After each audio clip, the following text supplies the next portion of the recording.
Mungu twaomba uilinde Jumuiya Afrika Mashariki, tuwezeshe kuishi kwa amani, tutimize na malengo yetu. Jumuiya yetu sote tuilinde, tuajibike, tuimarike. Umoja wetu ni nguzo yetu, idumu jumuiya yetu.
It works to promote world federalism and the global governance of transnational issues related to peace, human rights, and the environment.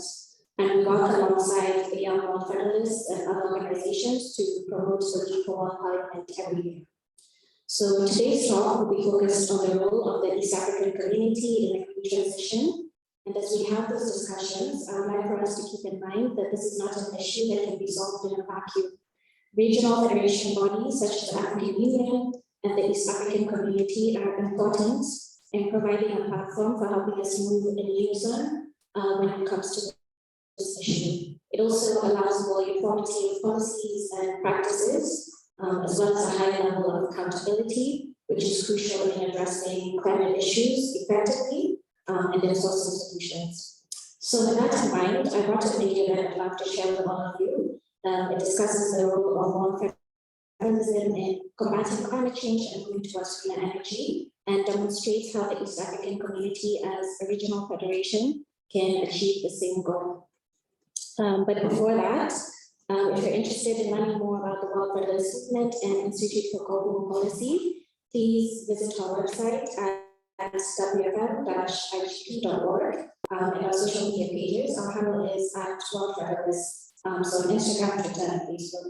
You may also consider joining our organization as a member or as an intern or volunteer, and please refer to our website for more details on how to do that. So thank you so much for your time, and can we proceed with the video, or Christine?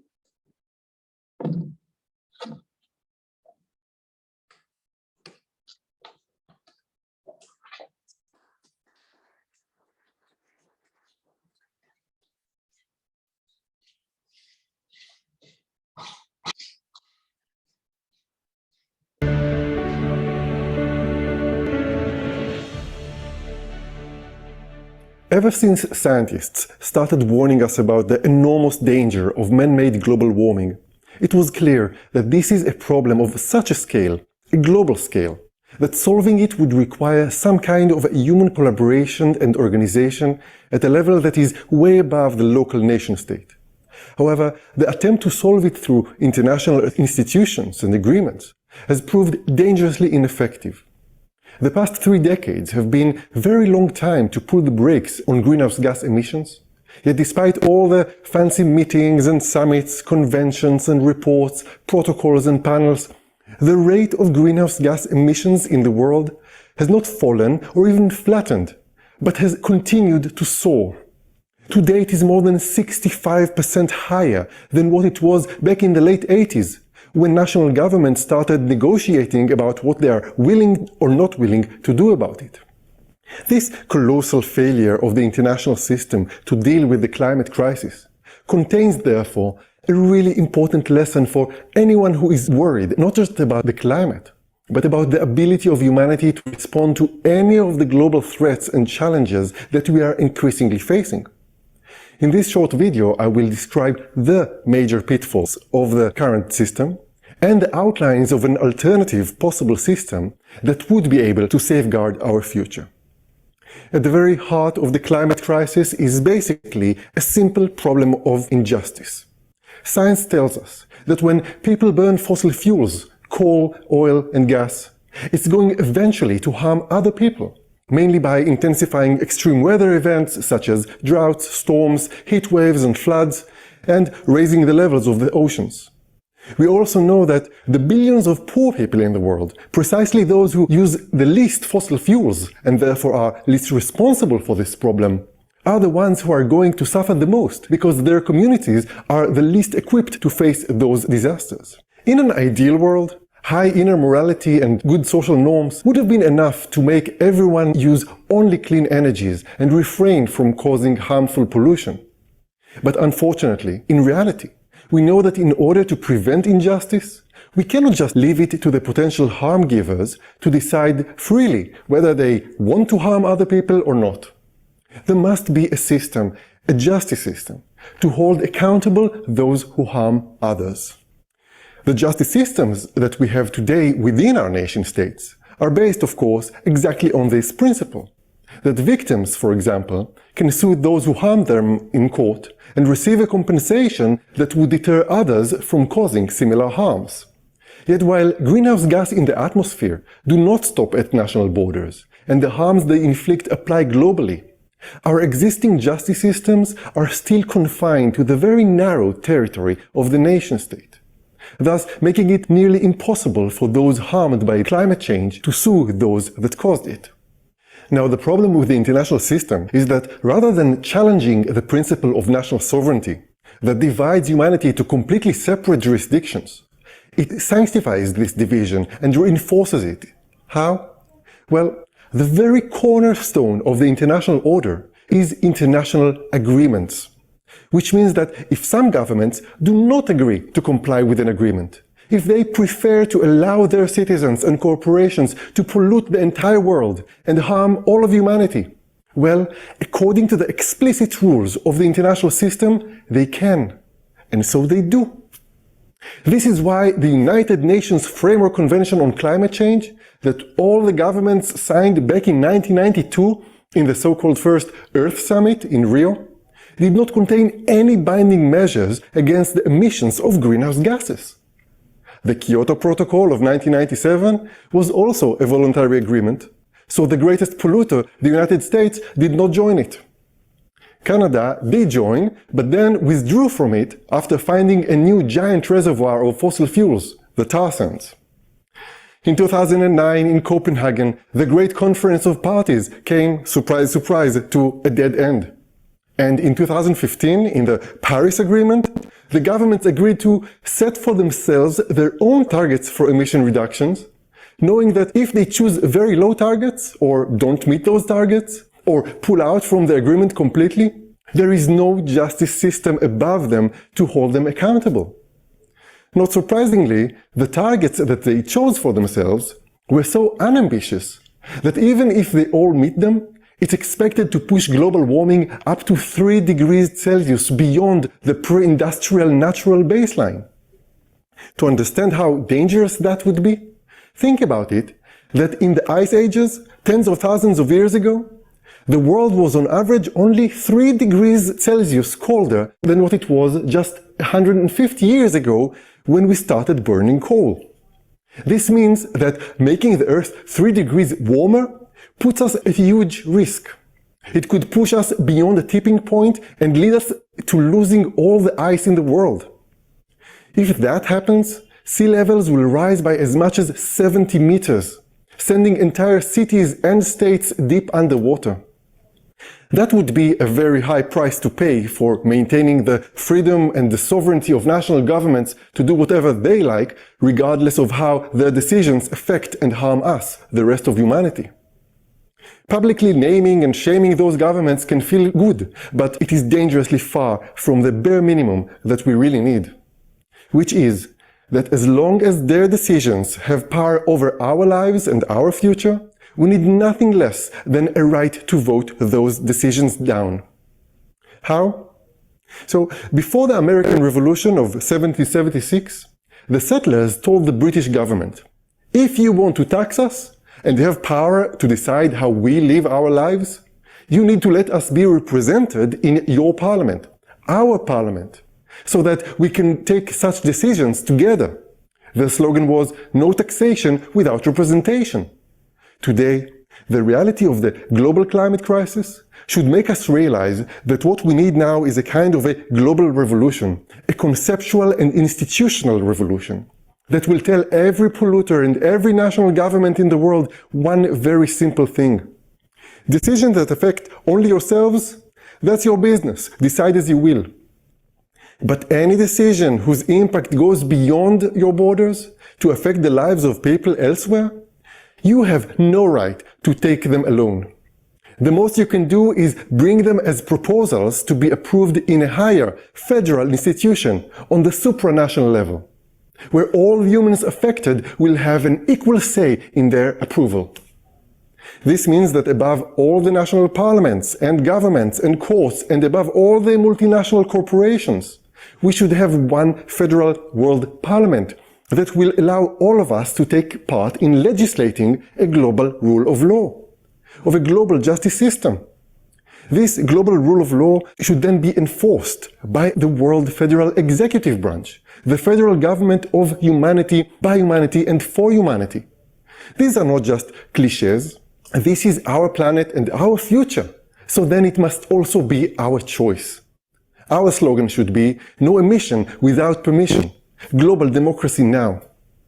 And sure enough, we are so used to the current system and so immersed in it that a democratic world federation is something that people find hard to even imagine.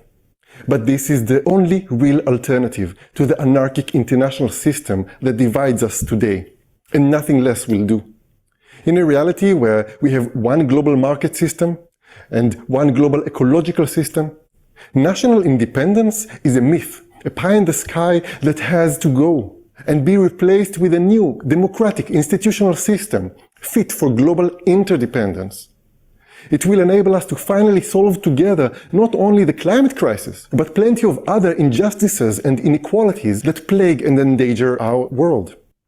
With regard to the climate, we need a global tax system so that we can start taxing fossil fuels globally to reduce their emissions. Until then, national restrictions on emissions, if there are any, to a great degree just incentivize polluting industries to go offshore to countries where the governments are too weak or too corrupt to do anything. While green activists surely agree that global justice system would have been a very desirable thing, it still sounds to them too big and ambitious. They fear that achieving it requires too much energy and time that we simply don't have. The danger, they say, is so great that we just have to find a solution even within the current system. But then, we have wasted more than 3 precious decades in trying to get this unworkable system to work. Is there really a chance that in the next years it will do anything differently? So, the climate activists hope, for one thing, that as the scientific evidence on global warming continues to pile up, that even the most ardent deniers of the problem will finally get it, and then, even just out of sheer self-interest to protect themselves and their children, they will be ready, surely, to give up on fossil fuels and leave them in the ground. But would they? Well, many people are not aware of this number, but the amount of all the fossil fuels that have been found and are still in the ground is almost 4 times bigger than the amount of all the fossil fuels that humans have used since the Industrial Revolution began. These proven reserves worth a lot of money for a lot of powerful people and national governments who own those resources. And as much as it will be hard for each of them to give up their share of the loot, it will be far harder for them to give it up voluntarily. You see, even when they realize what those fuels are doing to our climate, as long as there will be no one to force all of them to give it up, too many of them will be in the prisoner's dilemma, saying, yeah, I would have been willing to give up on my share, but only if I knew that the others are doing so as well, because otherwise my sacrifice won't make much of a difference, would it? And the others must be thinking only of themselves and their children. So, well, sorry, so should I. Now is not the time for a moral high ground. Now is the time to take this money and find a literally high ground where my children can live safely, and then surround it with a wall to stop the climate refugees from coming in. So, if we want the owners and the shareholders of fossil fuels to leave them in the ground, we cannot give to them the freedom to decide about it themselves. We have a stake in it, and we must have a voice and a vote. No emissions without permission, global democracy now, that's the key. But until we have it, the climate activists say that we can actually make sure that at least some of the fossil fuels will stay in the ground by simply not buying them. So they make the effort to reduce their own consumption by riding more the bikes and the buses and less on airplanes and so on. And they work hard to convince their cities and states to move to green energies. This work is good, but it has a very serious limitation. That in a global economy, when some people use less fossil fuels, there is then more supply of those fuels than demand. And so the prices start to also go down. And when the prices go down, and they go down globally because it's a global market, more people in the world start using them more, because, hey, it's cheap. So you make all this effort to get your country to reduce its consumption, only to find out that even if you succeed, it ends up what? Encouraging other people in the world to use more? That is yet another pitfall of voluntary and local action. One good thing that voluntary action did help to achieve is the great reduction that happened in the prices of renewable energies in the past couple of decades. It was the voluntary decision of several governments to subsidize clean energies that boosted their mass production, which then led to a fall in their prices. All of this has led over the past 20 years to a sharp increase in the use of clean energies, at the average rate of almost 15% every year. This is a very good trend, which should remind us of the importance of governmental intervention in the economy. But when we look at the larger global picture, it is clearly really not fast enough. In fact, clean energy's starting point was so tiny that despite this rapid growth over 2 long decades, by about 2020, they still comprise about 5% of the global energy usage. Fossil fuels, on the other hand, still supply 85% of the world's energy. Their share is so large that while their rate of growth in those 2 decades has been slower, less than 2% a year, it meant an increase in net production that was by far larger than that of the renewable energies. And this is why the rate of emissions continued to rise rather than fall. If these trends continue, it will take the clean energies more than 20 or 25 years until they replace fossil fuels as the major source of energy. This is too slow, and we should be very worried, knowing that as soon as the fossil fuels companies start feeling that the competition is getting serious, they will be able to fight back by lowering their large profit margins and start selling their titanic reserves for a lower price.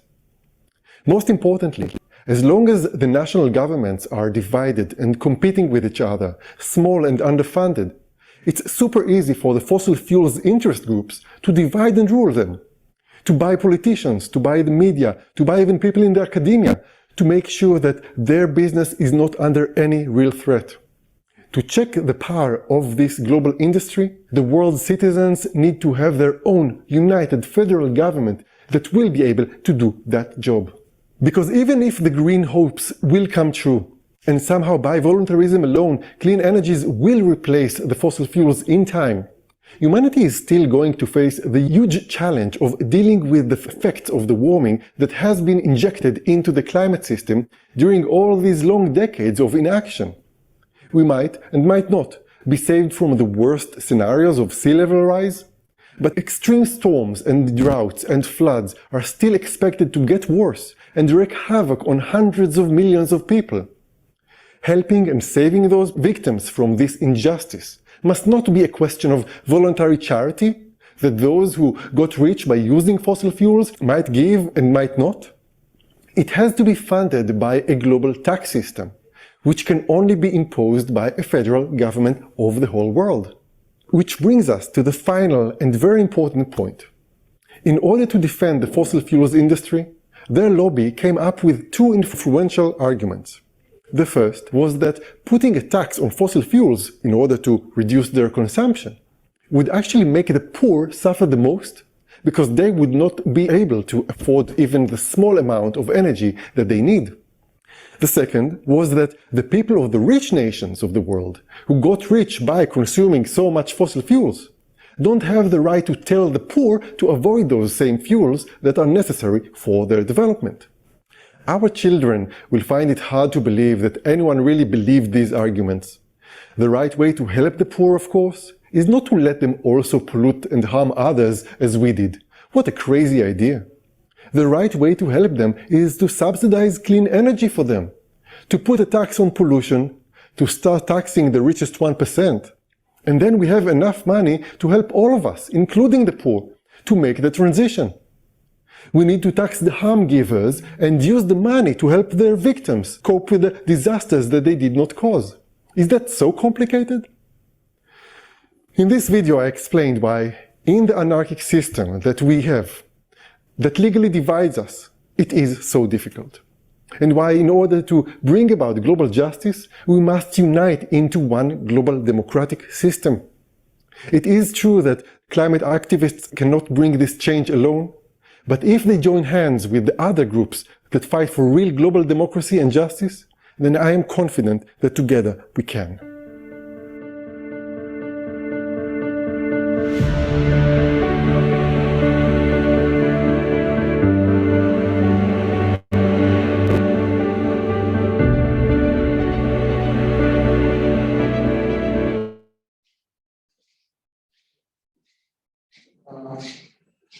that presentation and see how the setting of plan is really critical, and we are not the leaders of tomorrow, we are the leaders of now.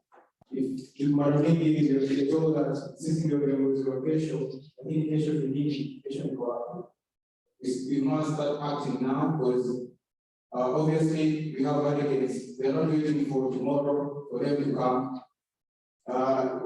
The climate change is not waiting for us to be leaders of tomorrow. It's happening now. It's happening now. People are dying in North Kenya. There is no water. The survey of the lakes are drying up. So if you're not taking action right now, I don't know you want to be what type of a leader. So with that in mind, I'd like to engage you guys in an icebreaker, and it goes like this.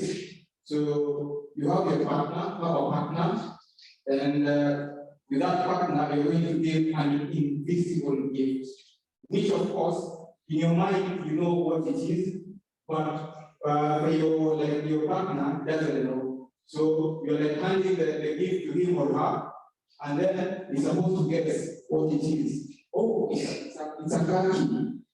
But in your mind, it isn't a car key. I'm giving you a gift. So you do that once you finish the icebreaker, right? So later on, I was giving you like a cake. All December, I'm giving you a motorbike. So yeah, I'd like you guys to just have your partner right now. Have a partner, please. You can move to maybe seats which are occupied, so that you also engage. You don't just meet and end the event. So that you can even see how people think. That is called impromptu thinking. So I think I also want someone to also be my partner here. Wants to be my partner? Wants to be my partner, please? I can't play this game alone. Anyone? It's really hard to get a partner in Nairobi. Please come in front. Anyone who would want to join me? Remember, you can't be a leader who's getting at the back. You need to have the charisma to just walk up and do the right thing. So I need a partner. I'm going to get to bachelor. You can't have bachelor, I'm going to get you go to the third thing and the generation. Either way. But that aside. Okay, so let's start. So your partner, in one, I'll be counting in 1, 2, 3. You give your partner the gift, and then the partner tells you what it is. And don't tell him or her what you're thinking. So when you end, then you're able to interact with the partner and say, oh, I was giving you is it a kaki? Is it a shamba? You know? So, that's why you need a partner, but imekuwa ngumu. Nateseka tu kwa mbele. Yeah. Understand what I'm saying? Okay. So what I'll be doing is I'll just be assuming that I have a gift with mic. So this is what I'll be doing. Make sure mahali iko ni picha, and then namfungulia. So what it is. It's targeting me. What do I do? I was thinking of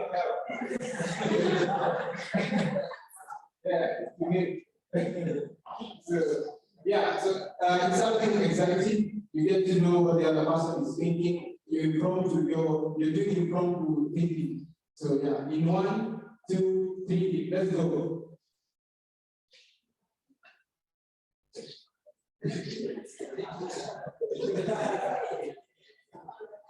It'd be amazing if the final responses you get.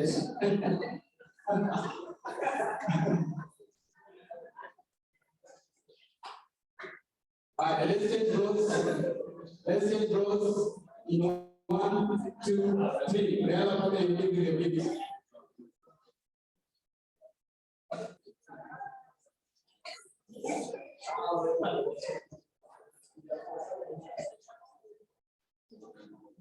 In 1, 2, 3, again, the other partner.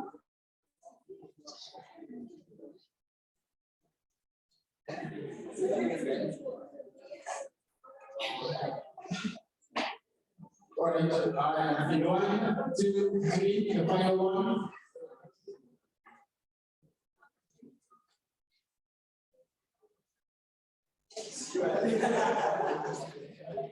Okay, thank you. So, I'll let the responses from your partners, the funny responses you have gotten, and then what you are reading also.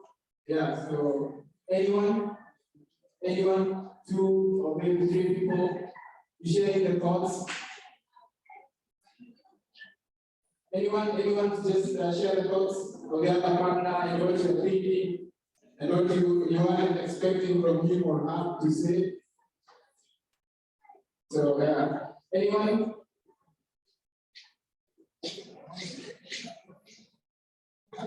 I took my partner and I just wanted to people in action. So I gave her a solar panel, but I wanted the run of everything.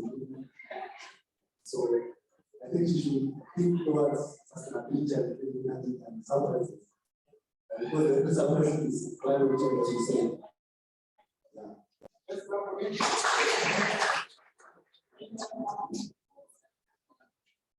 Let's have an interactive session so that it doesn't seem like it's monotonous in any way. Any other person would like to share their thoughts?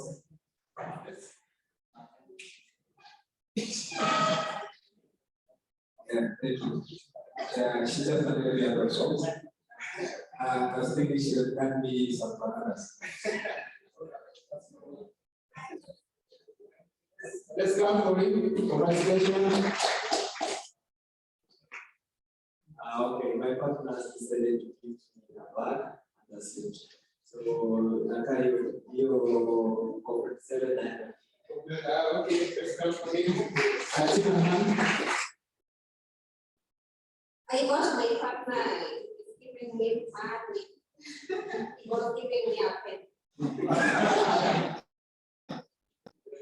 Let's clap for her. Okay, thank you so much for that session. This is do an icebreaker. Just understand the next person who he or she is. So I'd like also to clarify that on my left, on my left is a ladies' washroom, and then on my right is a ladies' washroom. On my left, the gents' washroom. In case we need to. So help me welcome the round of applause, Ms. Motoni Irumba, who is the founder of Solar Fashion House and board member at ACT. So a round of applause for us in Hamilton. Is she here? Oh, okay.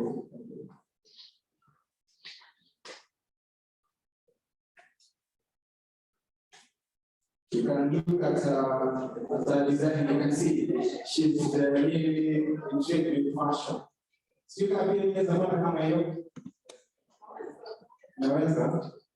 okay, you can also approach her if you would like to look nice as her. Okay, thank you. Welcome.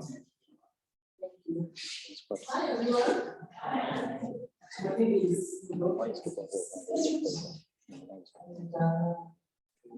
I'm going to be presenting on circular economy and manufacturing. So let's just make project my presentation. All right.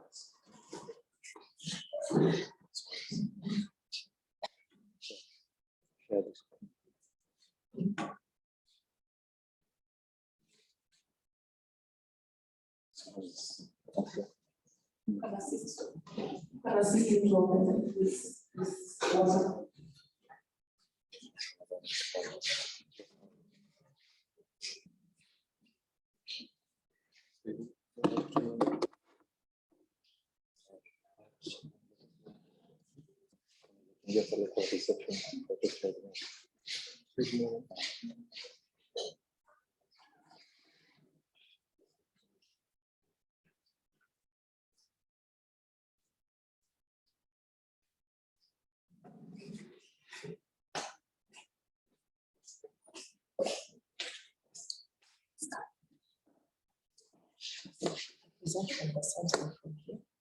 Then I can just record it. You want a streaming system. This time. Just complete this, right?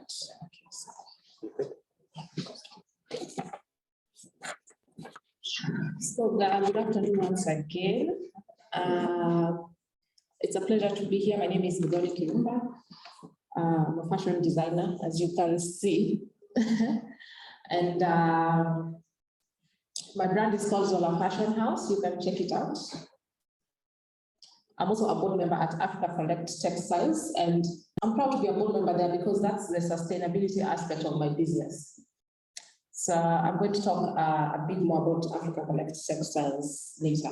Today I'm presenting on the circular economy. Who knows what the circular economy is? Anyone? Anyone? Okay, who knows a circle? Circle, you know a circle? You know a circle, okay, that's fine. So I'd like you to have the image of a circle in your mind throughout the presentation. Actually, I would like you to have image of a circle. You have that image in your mind? A circle, a line, a paper, the color green. Just have those images. So the green economy, you know about the green economy? All right. Now, the opposite of a circular economy is, who can tell me? Let's be interactive. Let's interact. It's a simple presentation.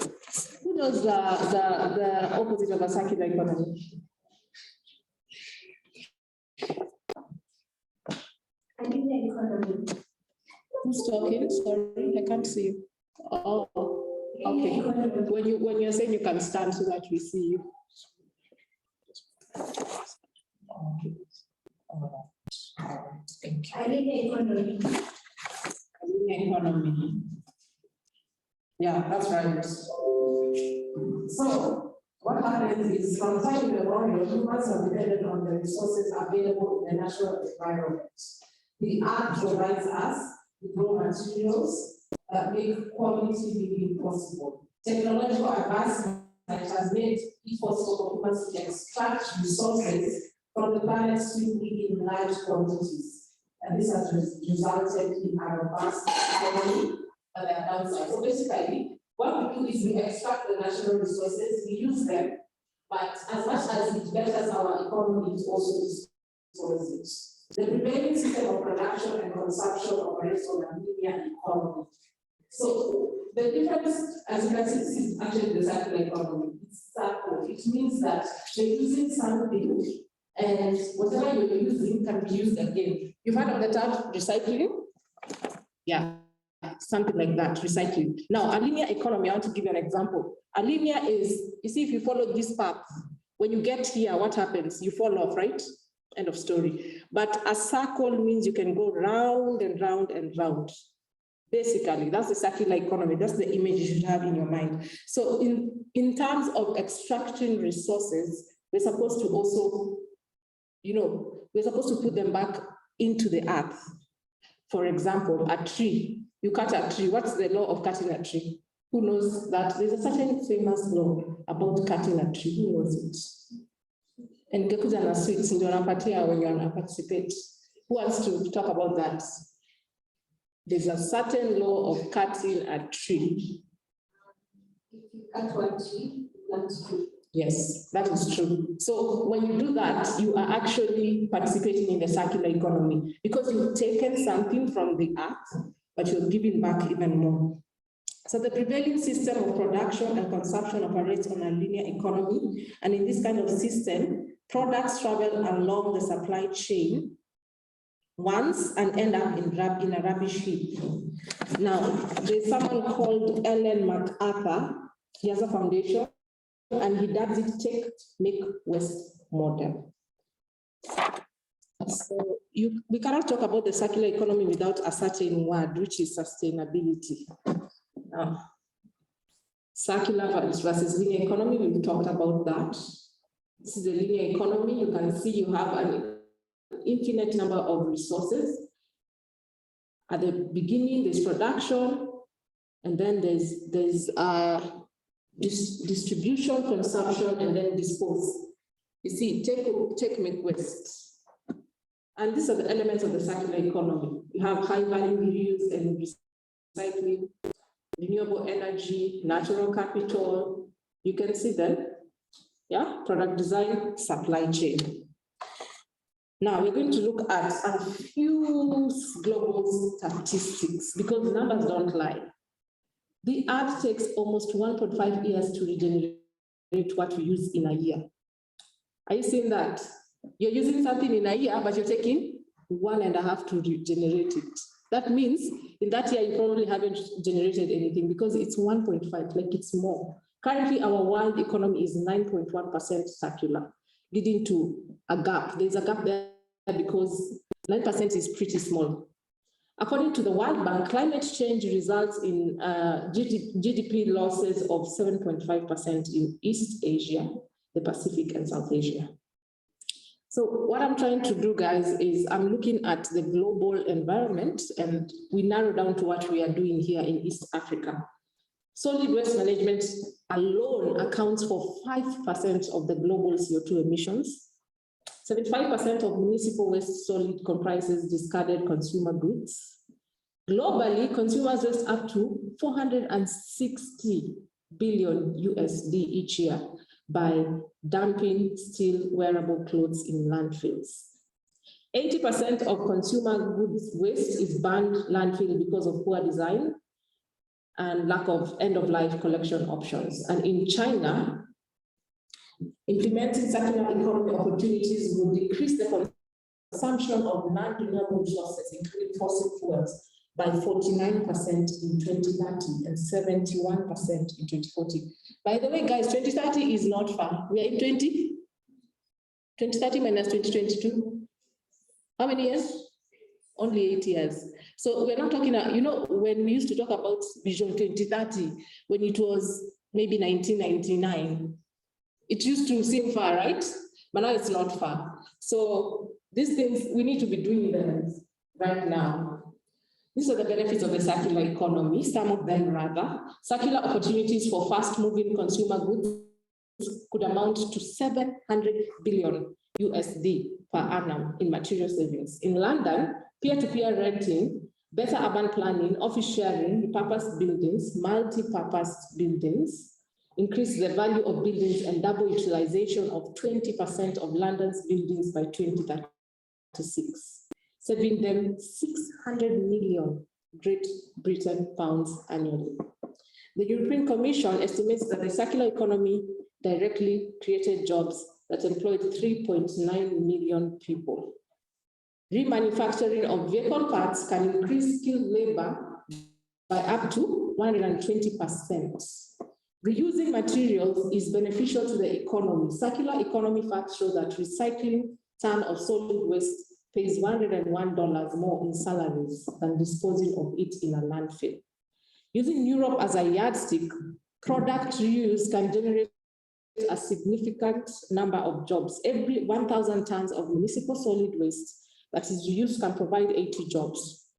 About 200,000 jobs can be created if 1% of EU's municipal solid waste was collected and stored.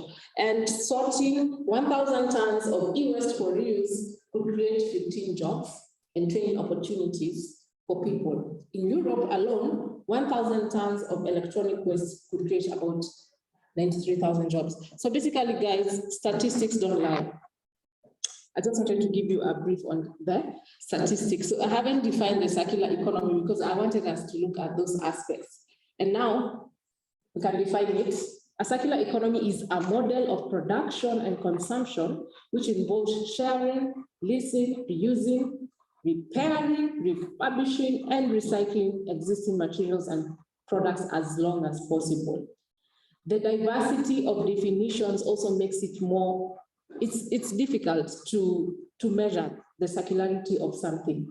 The principles of the circular economy model are to design out waste and pollution, keep products and materials in use, and regenerate natural systems. I hope you've gotten that.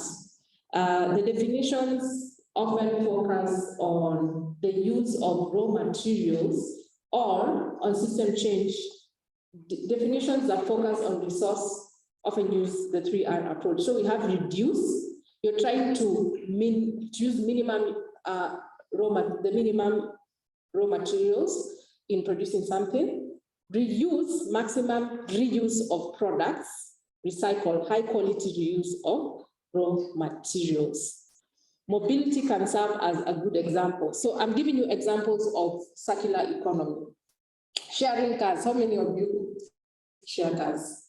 Or who can tell me, why is sharing a car considered as a concept in the circular economy?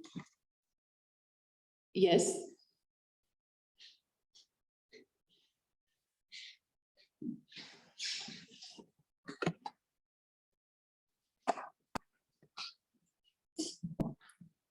Hello.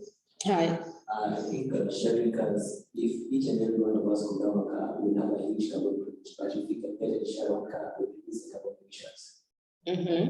Yes. Anyone else wants to say something?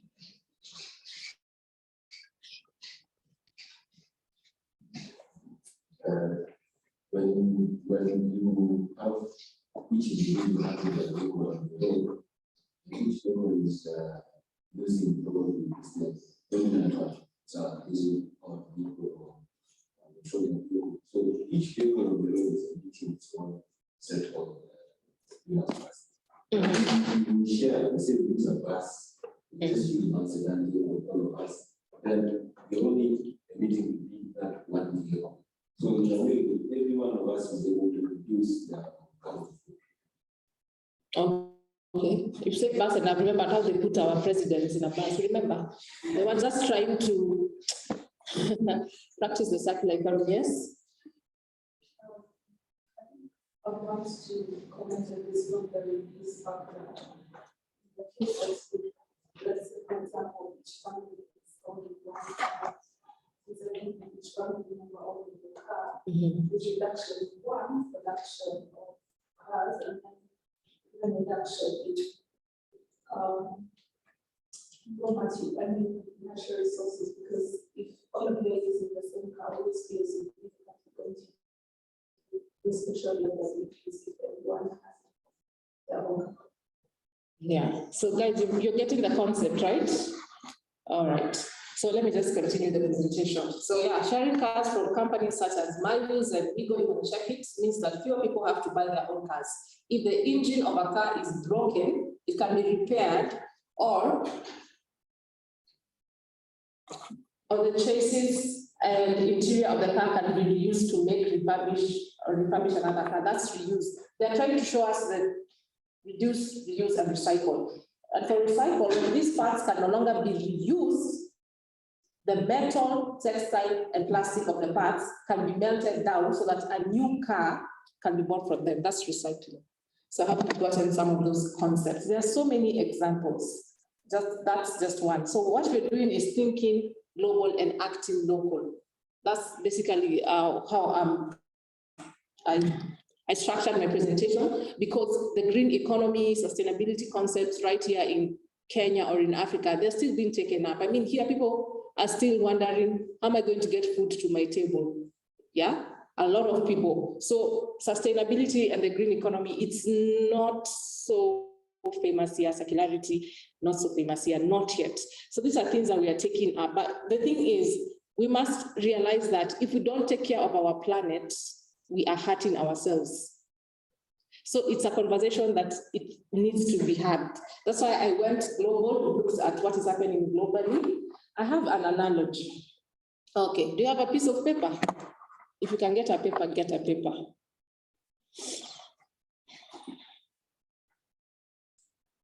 Yeah? So let me also get a paper.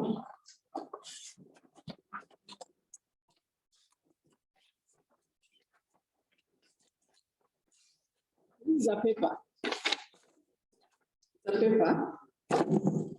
This is going to represent Earth. This is Earth. Okay, tear the paper into two. Okay.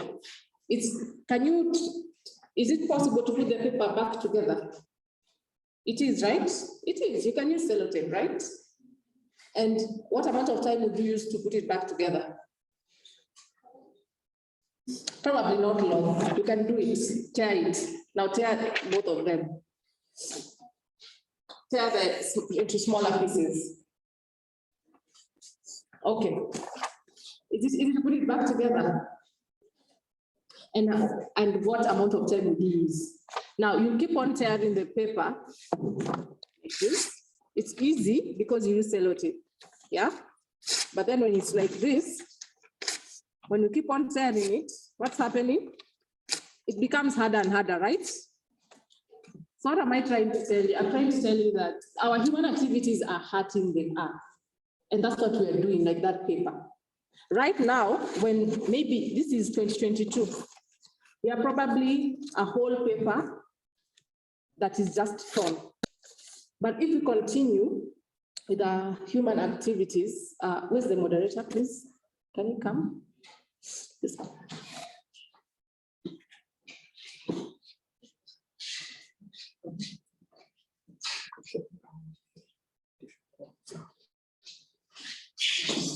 So, guys, it will reach a point that we have destroyed the earth so much we can't fix it. You're getting the concept?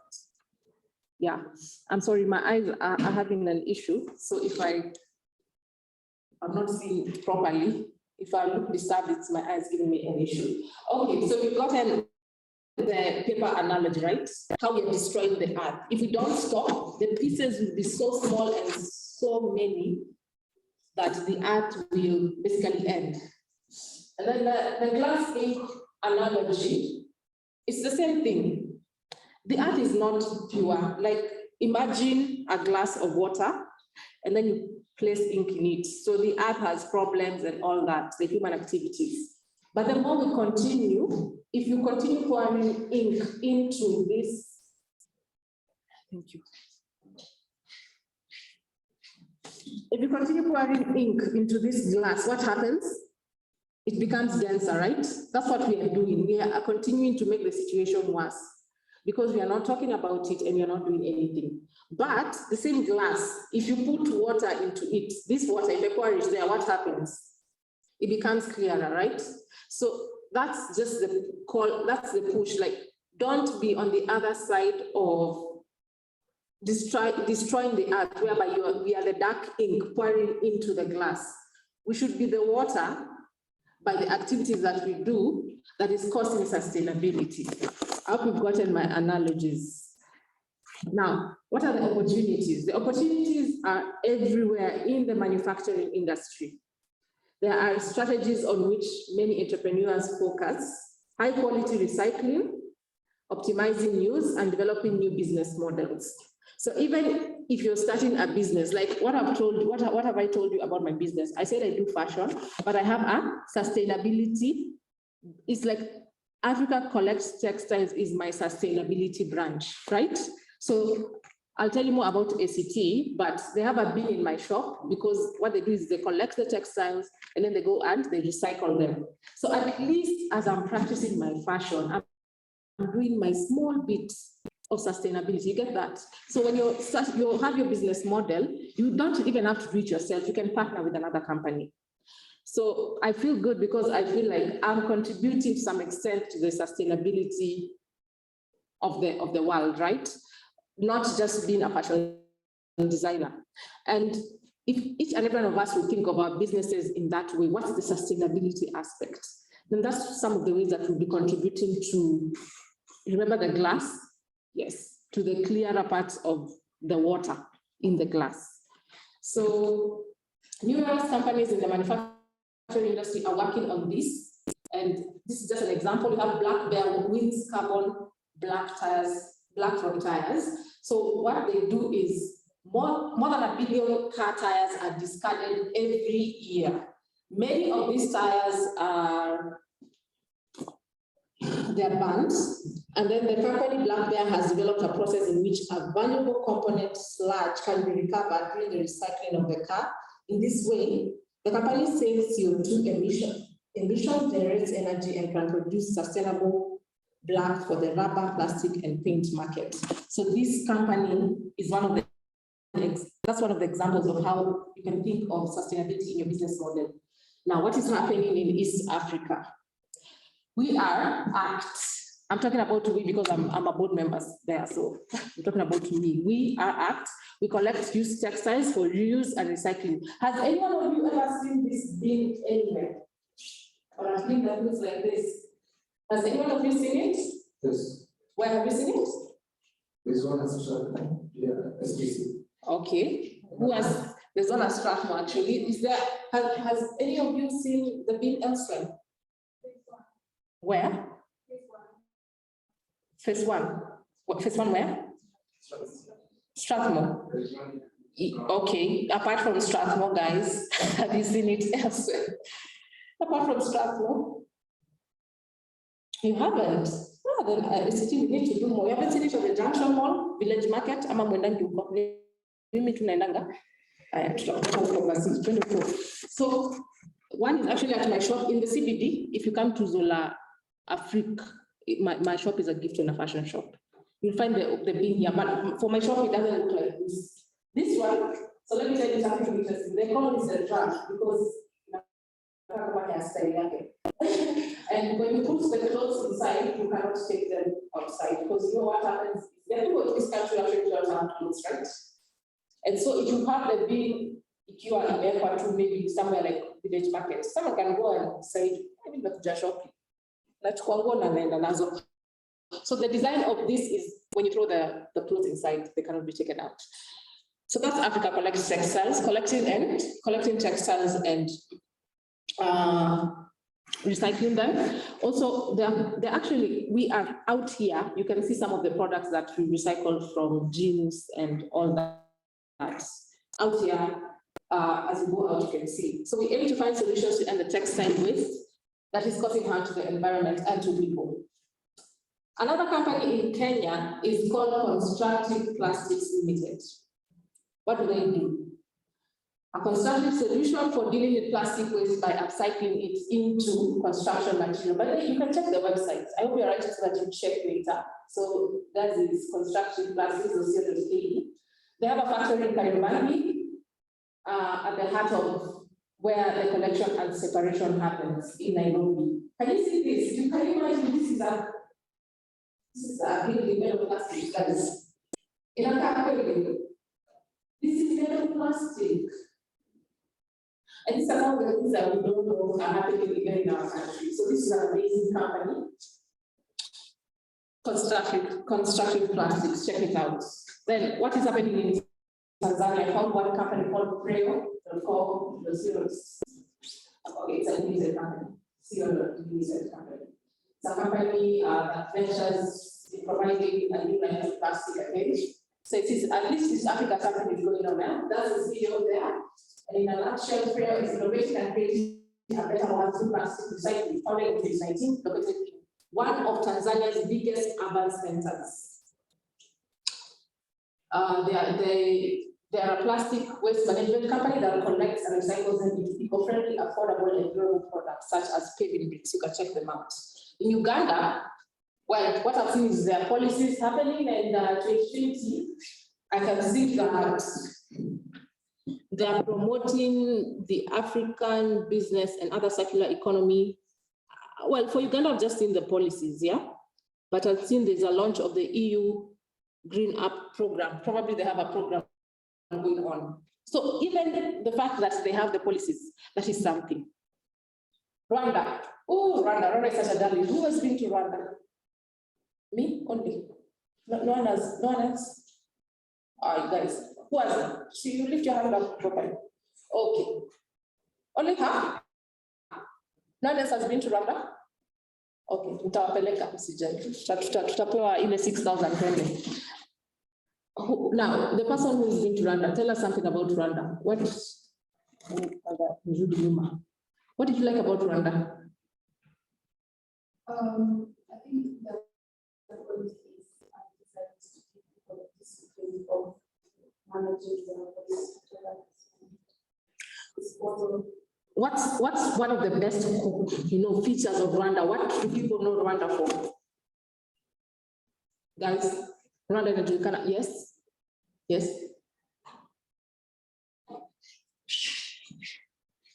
Okay, for Rwanda is a third country. Yes. What I do know that when you go shopping, Rwanda uses plastic bags and so on. They have their own bag. Yeah, so when you're finding plastic, you find it. Yeah, so Rwanda is known for, thank you very much, for being clean. And that place is clean. When I was there, I felt like I could even eat kwa barabara. The place is clean, guys. And that's that's one of the concepts that it's powerful, because when you start thinking of how to do things clean, how to have your country clean, then you have the right mind of sustainability. And yes, actually they were the first to ban. We also don't use plastic bags. Kenyan resource. But Rwanda has played an important role in leading the way towards circularity.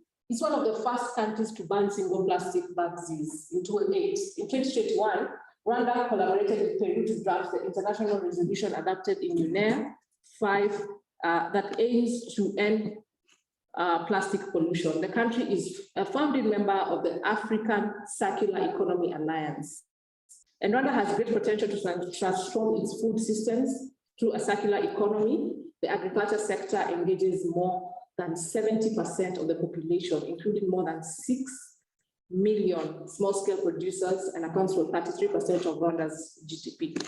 So they have a project called the Circular Food Systems, which is running from 2021 to 2024. You can check it out. Now, I'm done. What want to lala?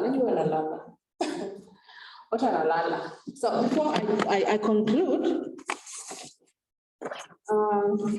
when I was given the brief for this event, there's a scary quote that was written there. Where is it? So that I can read it. And I wanted to read it because just to bring things home of how important it is to practice sustainability.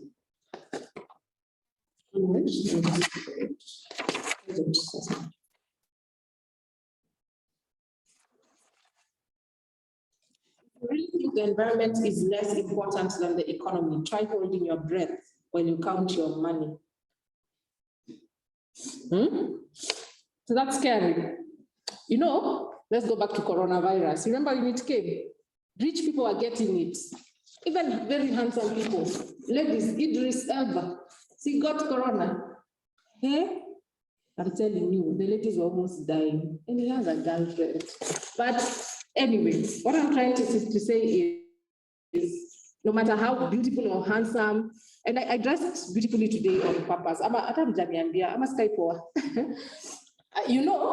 We can look good, but if we kill our environment, we won't even be able to breathe in it. We will not be able to make the clothes. You understand the weight of the matter. So it's not about looking good. It's not about having money. I mean, the time for when Corona was really hard on us, you could have all the money in the world, but you cannot breathe.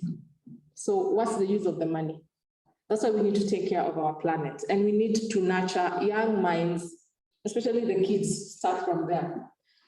So we have a quote from Wangari Maathai. It is the little things that citizens do that is what will make the difference. My little thing is planting trees. That's what she said. So that was her little thing. And what can we do? Now that we've had this conference, what can we do? First of all, we know about the Sustainable Development Goals. I hope we know them. And why don't we champion just one? Like for Africa Collect Textiles, we champion SDG.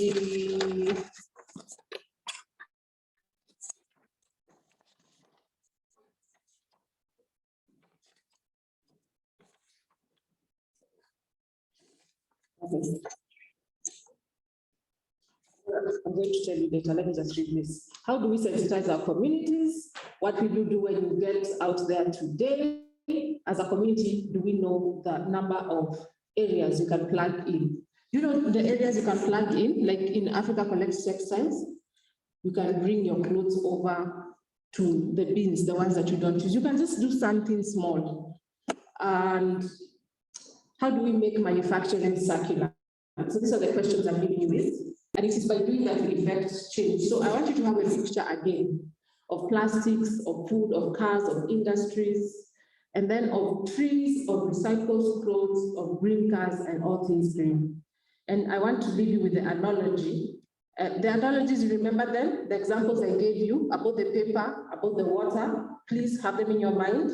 And a call into action. My little acts of sustainability, keep it circular. So I hope as you go about your day, you're going to remember all of that. So I want us to do this, guys. So can you say with me, my little act of sustainability, keep it circular. Say it, let's say it together. My little acts of sustainability, keep it circular. If you're not gonna remember my whole presentation, just remember this, that you can do something small to create change. And there's a video here that we can watch about how food security, how South Korea practices food security. Please, moderator, come and assist me. Just click yes. We have internet.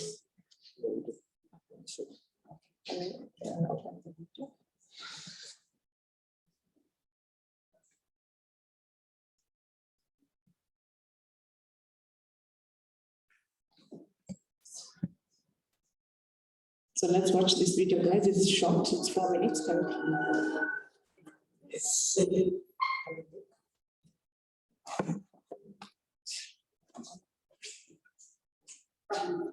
It's real food.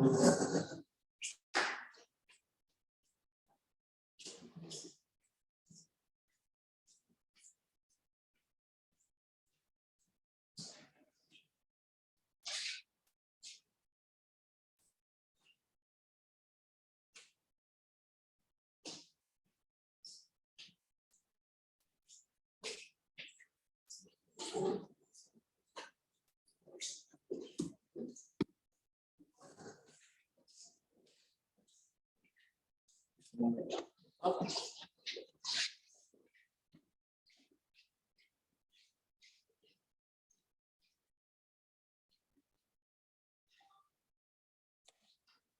As it comes up to propagate SDG 11 and 12, sustainable cities and communities and responsible consumption and production.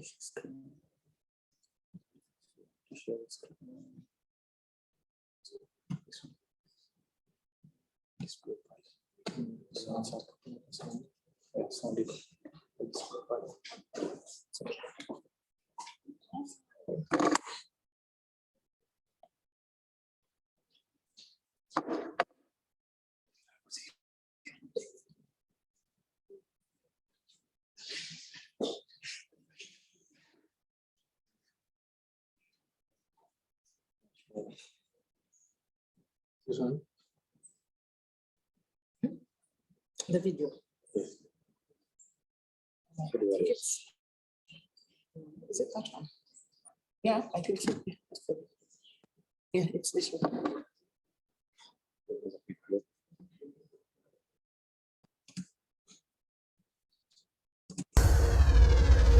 Wasted. Don't get mad at me. We all do it. We go to restaurants, order a meal, eat half of it, get full, and throw the food away, and nothing happens. It's completely normal and completely free. This is how 40% of the food is wasted every day, while millions of people sleep hungry. Something doesn't add up. But for the first time ever, I want to show you a solution. This is the Planet Warrior Show in South Korea! South Korea is a country that wastes a lot of food because Korean food comes not just in one dish, but in many small dishes. So a normal meal looks like this. And because it's so much food, the average South Korean can't eat it all, so they throw it in trash. Are you guys done? Yes. There's like so much food left. I know, I feel guilty. On average, they throw 130 kilograms of food per person per year. That is more than the United States and Europe. So, in 1995, they made a simple new law. Food waste is no longer free. Now, you have to pay for the food you don't eat. Every single meal, every single day. Let me explain. You cook a meal, you eat it, you get full, and then the rest of the food you must throw in a special trash can. And you must pay for it depending on the weight. This is a machine that allows you to weigh your food waste and then you pay accordingly exactly to what you use. So the more food waste you have, the more expensive it gets. I pay $2 a month for food waste. I pay $6. I pay $4. I pay $10. In the rest of the world, this money is our Netflix subscription. But here, this money goes to fund the country's recycling efforts. And if you don't follow the law, which some people don't, the security cameras will find you, and trust me, the government will find and fine you $300 or more. Needless to say, this law worked. Now, 1 out of 10 households doesn't waste any food. 0. Other households reduced food waste by 10%. And the collected food waste is turned into biofuel, energy, and animal food. What do you want to say to the world? Order less? Eat it all! This is how the country went from 2% recycling rate to 95%. So even this wasted meal, 95% of it will not go to trash. Don't worry guys, this I know we can only do in South Korea because I know it will be recycled, so no actual food was wasted. That's the beauty of it. Back in my home country, I can still waste as much food as I want with no repercussions or guilt or payment. It really shouldn't be this way. This is why South Korea is a true leader in food waste recycling, and their methods should be adopted everywhere in the world so that we use 100% of the food we are so blessed to have. See you next week. Okay. How did you like that? Do you think that can work in Kenya? Okay, I'm done. Thank you.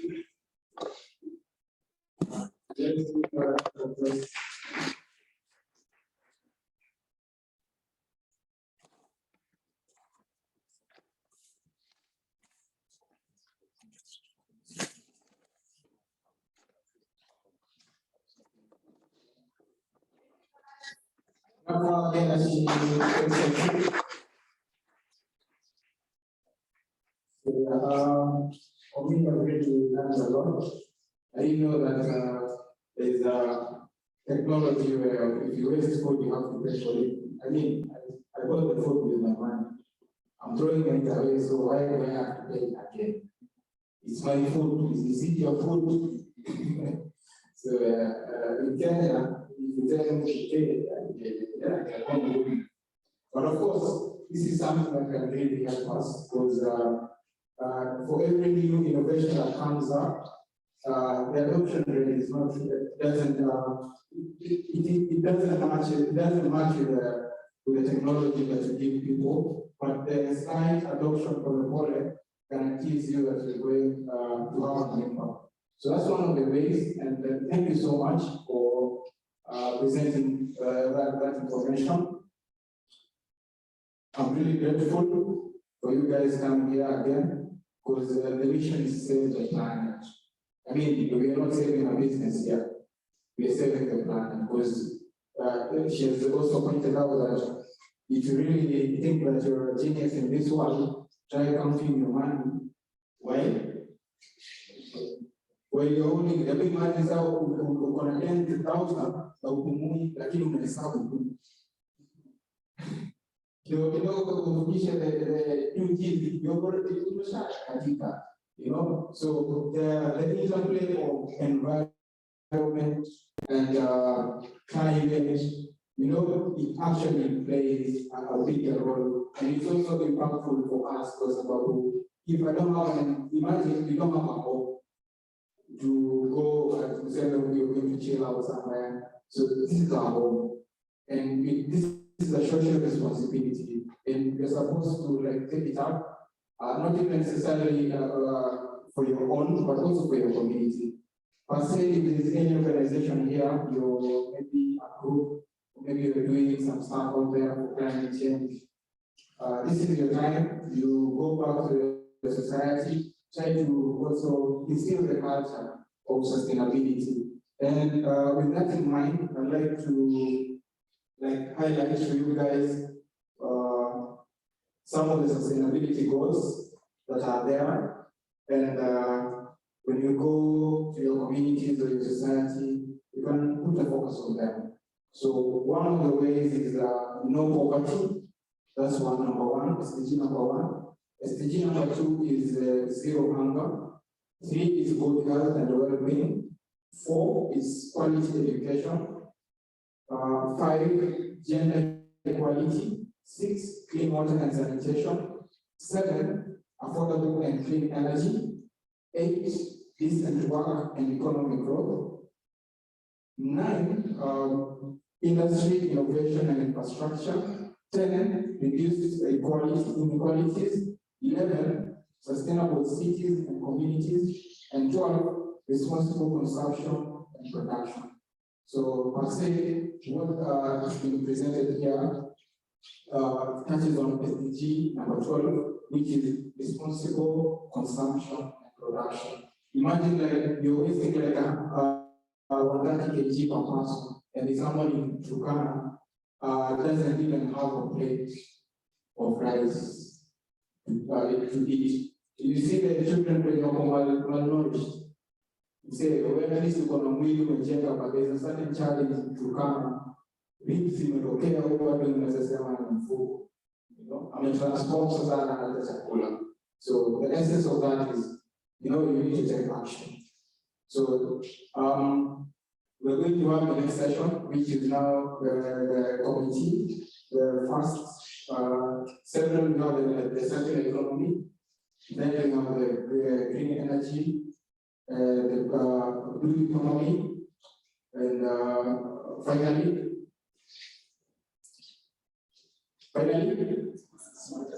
smart agriculture. I'm really passionate about smart agriculture because one of the ways of feeding the nation and countering food insecurity is incorporating smart agriculture in the way we produce our stuffs.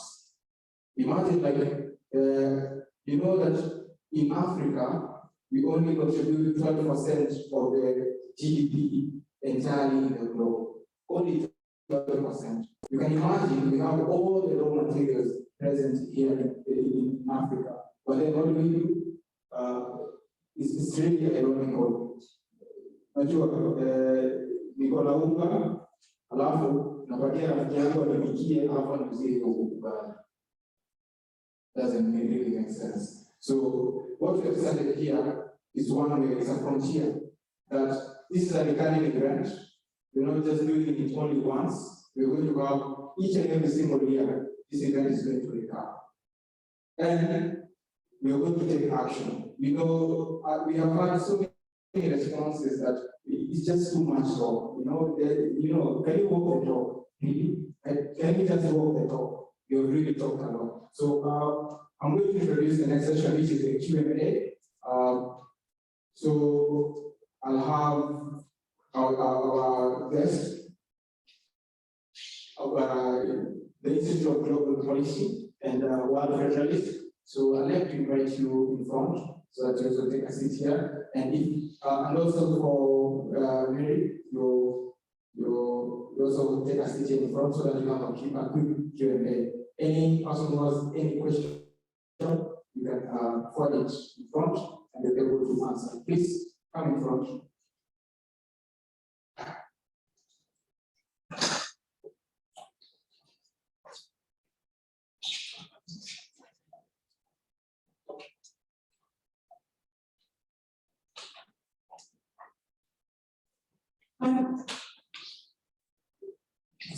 Thank you.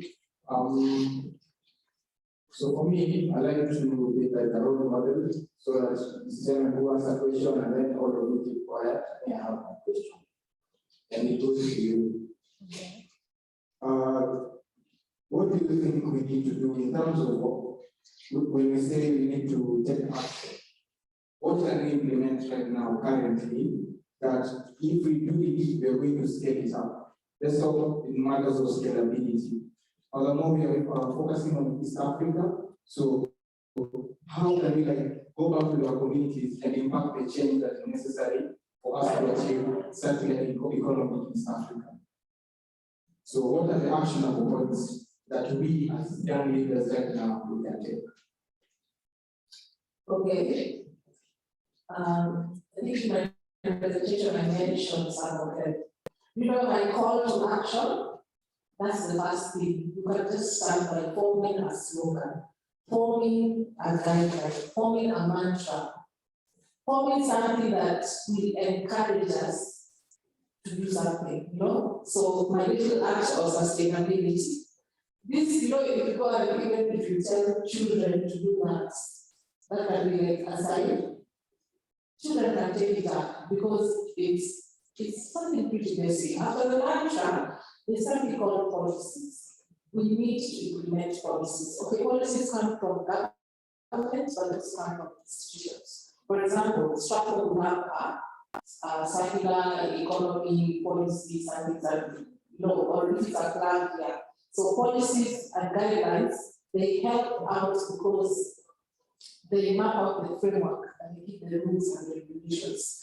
Then number 3 has to be the actual action on the ground. Are we planting a tree? Are we donating the clothes? Are we recycling the clothes? Those small actions that can be carried out.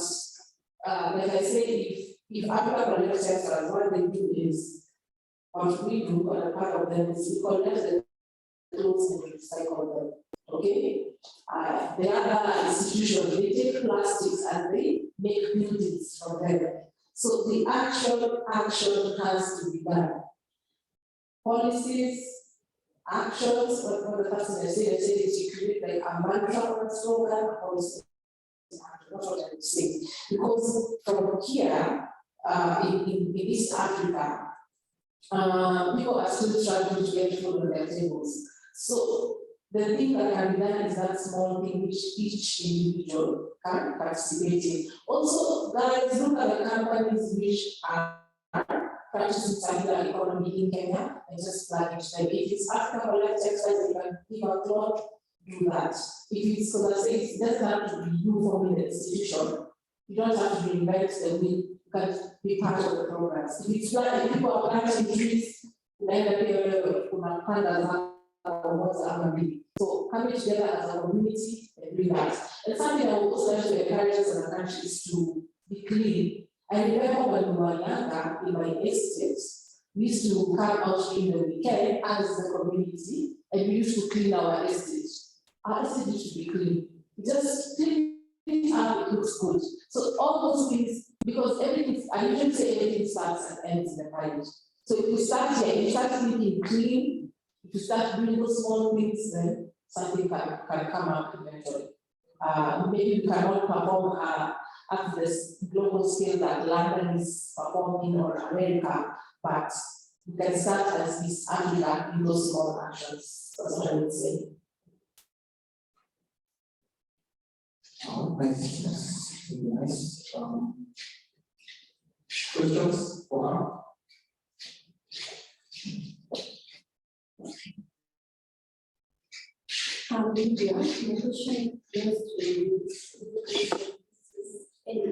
Amy, yeah. How can we, ladies, if given an opportunity, contribute to the world's delegates movement? I have been talking about that. There's so many opportunities to get involved. First of all, you can join as a member of the organizations. We have so many events always happening on different policy issues. You can get involved as a volunteer or as an intern. And then the young ones analysts, which are actually sponsoring this event. You can join as a member. We have so many great opportunities and events going on. So I would encourage you to check our website and also your World Federalist website. And keep an eye out for opportunities to join. There's a member, there's a volunteer, there's an attendant at one of our events. We'd be happy to have you.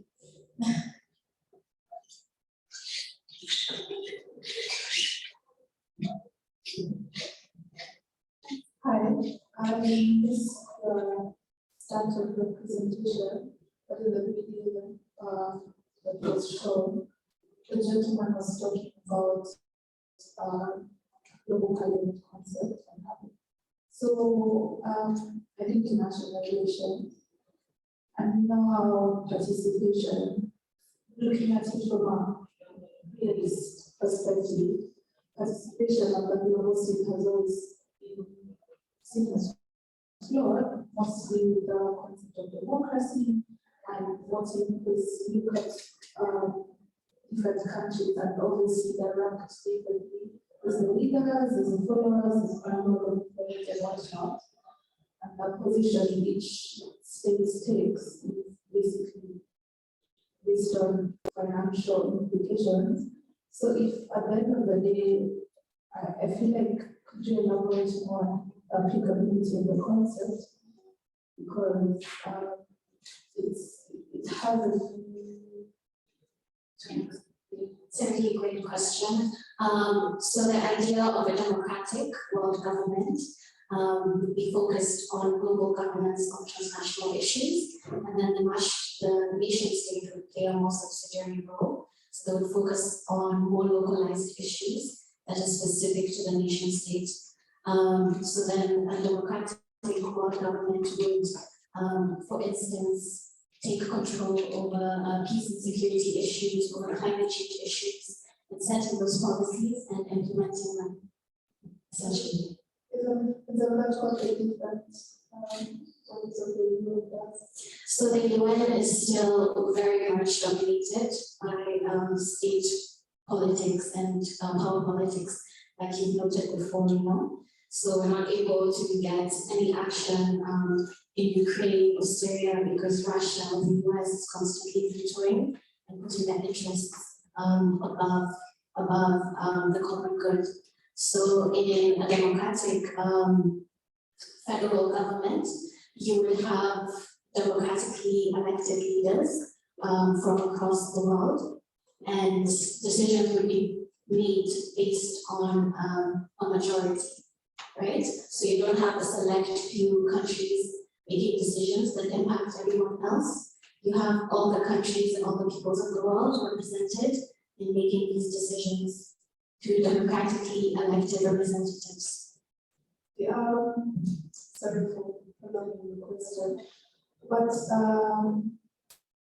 ideally this organization, what's the guarantee that this concept is not going to be swayed? Because one thing I've noticed European interference has caused globally is that very noticeable divide where the fact that it has a stake in so many states, it's very easy to weak their votes depending on so many things. For example, USA and different fundings that there's like threat of withdrawal or like there's so much influence already. So what's the guarantee that if there was a democratic global parliament, all that would not, like what's the guarantee that that wouldn't happen? Because it kind of leads back to that. Yeah, I mean, there's no guarantee for sure, but it provides a really strong alternative to the current status quo, you know. At least now a country like Ghana or Kenya can have an equal say, you know, and their interests can also be represented at the decision-making table. Right now, the international system is very unequal, so there wouldn't be a guarantee, but it would certainly be more accountable and more effective. Do you think we would need more mindset shift first before addressing? Yeah, so what's really interesting right now is the Wellness Movement and Institute of Global Policy is going through a period of change process. And with that, we're like mapping backwards. So to the point of getting to a democratic confederation, what are the conditions that have to be in place for people to accept that this is the new structure that we need, the new international system that we need. And of course, one path to that is education and advocacy of the need for such a structure. But then another path is complete disaster. So like something like climate change, and it forces us to all come together to figure out how we can reshape the global order so that it works for what we need. Yes, so.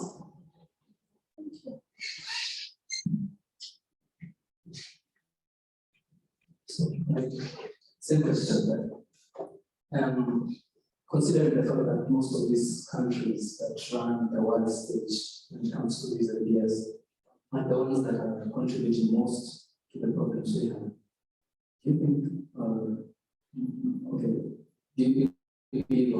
think it is tenable, or we're going to achieve what we want, maybe justice for these countries like the US and other European countries that contribute much to this problem to pay for what they're doing? Is it possible? Because as they are destroying the environment and doing that, they are earning and they're using this to make the country stronger, capitalism and imperialism and all that. Will they ever cave? Or what are we doing as global South Africa? Yeah. I don't think that they'll ever cave. That whole thing the common, but it's differentiated things. Obviously, in countries from the global south and some such as like China, that are the biggest ones now. They're also keeping very strongly their stance on the fact that they shouldn't have to reduce their emissions because the West is responsible for the situation that we're in right now. So I think a middle ground is really needed. But I think what a world federal government would help with is that it would be based on democratic principles and values, right? So if the majority of the countries are voting and are saying that if you guys cause this problem, you need to take responsibility for it, that will be the case, and they're able to implement it, rather than if they go to the UN, which is dominated by a few powerful countries, that can overturn the decision over and over again. My question goes to so what are the strategies you put in place to ensure that all different nations in the world integrates your system? Then the second question is, what if these new powers, China, US, and Russia, say to opt out of the system and they don't participate in the Kyoto Protocol that we saw in 1997? Because the US was one of the biggest producers of crude oil, opt out, Canada opt out, and even China does not want to interact in terms of climate change issues. So what are the strategies if they opt out, and what are the strategies if all nations? What are we going to do to make sure all nations accept your systems? So that's where all the other parts that I mentioned come in. I think education of people is really key. Making sure that people are aware of the importance of changing the governance structure that we're working with right now, given that we're so interlinked, and then the power for decision making is concentrated within a few. So I think things like education, I would not underestimate the power of lobbying and rallying people for the cause. And I think at some point, countries such as China and USA, once they see that there's like such a push and a move towards federalization, obviously it not benefits them to be outside of that economically or politically. And so eventually they join in with the cause. Okay, my question goes to you. Where you asking from? Okay, I see. Okay, so you said about recycling the textiles. So we have a way of taking care of the accessories that are normally found in clothes, like for instance, the buttons, the recycling, or what should you do with them? And the second question is about This recycling machines, which kind of maybe the fuel you use for the machine, because it's also part of the emission contributions. So like what kind of energy that you use for that? Okay, so first of all, about the buttons, the buttons are also recycled because the products that you make at art, it's using them out there, it's finding out how to make it creative. You know, like if you have a jeans and you make a pencil for your meat and put a badge on there, or if you have a dress and you make a bag out of it, that's the making the product into a new product. About the fuel in the machines, remember my analogy. When I said the glass of water is earth, it was already dirty.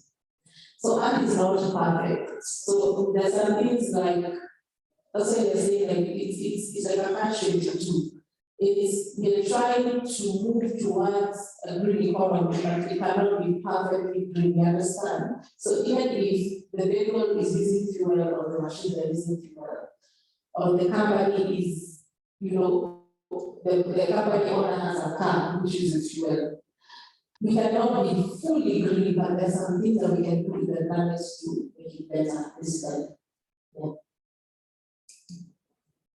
My question is close to the Where you're saying, sorry, my eyes have a bit of a problem, so I can't see. Okay, then. From Kenyan University. Okay. Mine is about textile. This is about Tumba. It was one of the manifestos among the presidential aspirants. But it's something that I feel we should go into, about the innovation of Tumba and also promoting the textile industry. What is your take on it, being in the textile industry? Then secondly, is just about the comparison between Rwanda and Kenya, about the environment. On my way to where I stay, I passed Outer Road. Outer Road is like a dam site for those who pass along that road. And again, if you look at some streets in Nairobi, they are very dirty. Actually, it's only the expressway which is clean, but Nairobi is very dirty. Now, is it like we lack policies? Is it just ignorance? What is it that Rwanda is doing that we cannot do as a country? So the first question was on the Michuma. I don't know, I don't have a take on that. I don't have much of a take. Yeah, but I don't have a take on it. The second question, first of all, Rwanda is a very small country, so it's easier to manage. You can go, Nairobi. Yeah.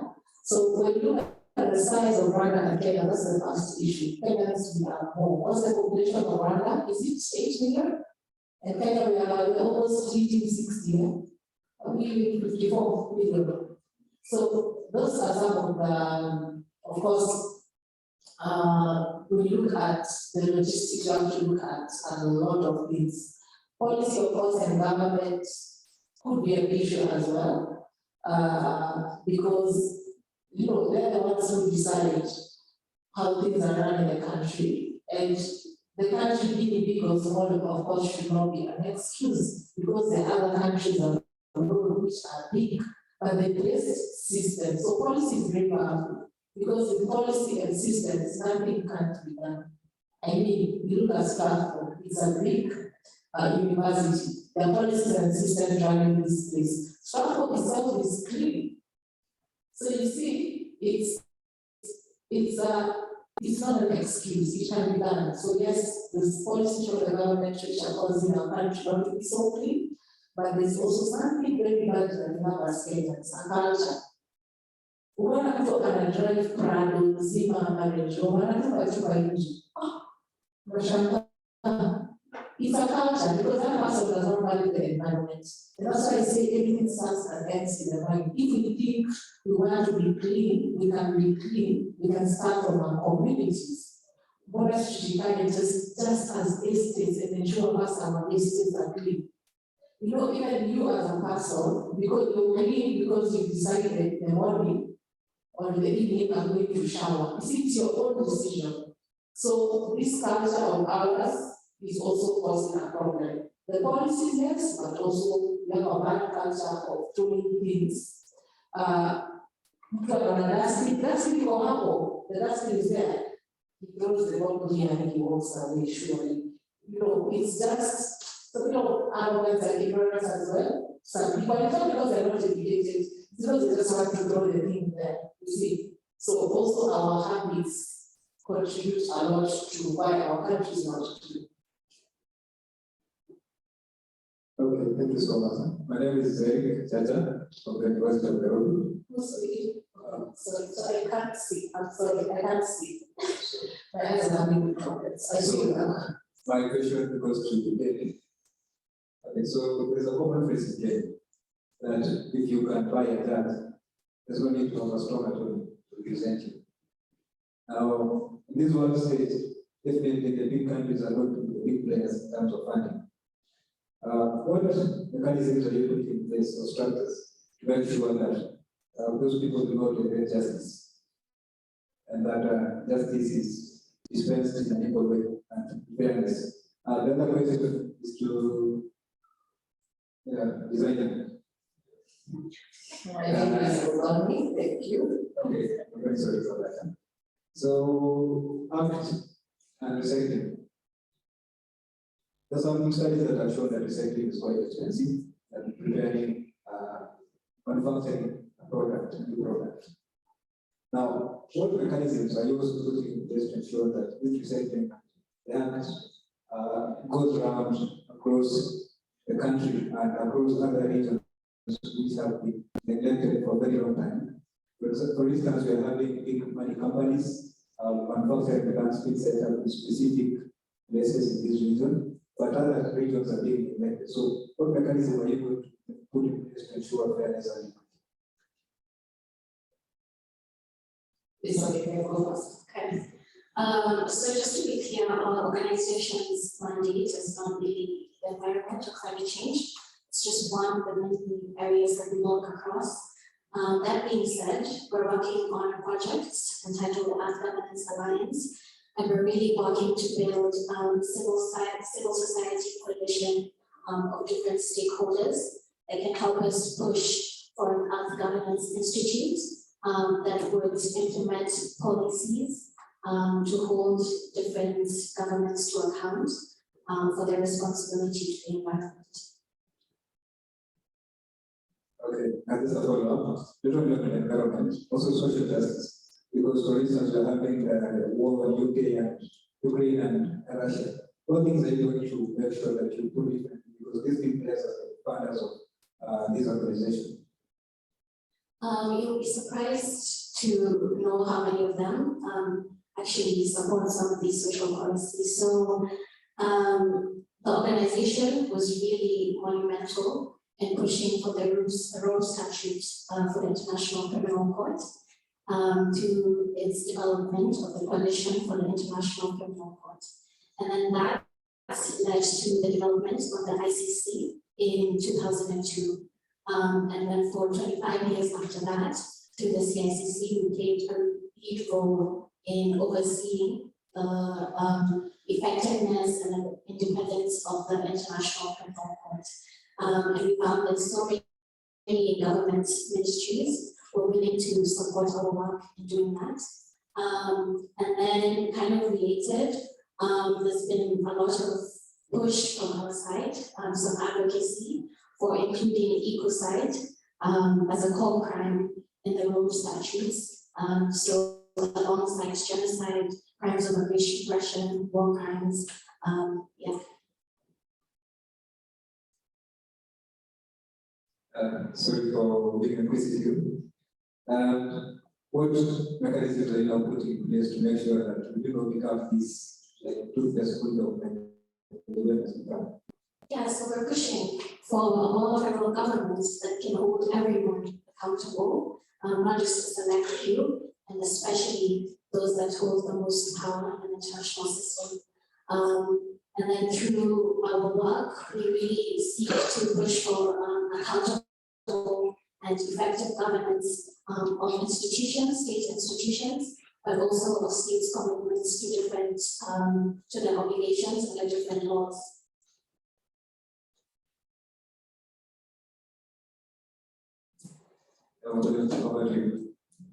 Actually, please repeat the question. I didn't get it. Okay, so my question is, in terms of recycling, some research has shown that recycling is actually much more expensive than producing new products. Now, that notwithstanding, what mechanisms are you putting in place to ensure that this recycling happens in our coast region, and not in cities? Okay, so first of all, actually, it's not started with carbon, it's just a startup. So I would say work in progress. Yeah, so work in progress, you're not like all over. And it's step by step. And the first part of the question was the part of the expense. For us, we do the simple processes. As I say, it's a small company. So for now, I wouldn't say the market is more expensive, but I think maybe you're talking on a global scale where some companies abroad will be able to produce some products, and it seems to be more expensive. But remember, sustainable companies are also heavily funded, so probably they will be, using some of the funds to, let's say, counter the costs. Yeah.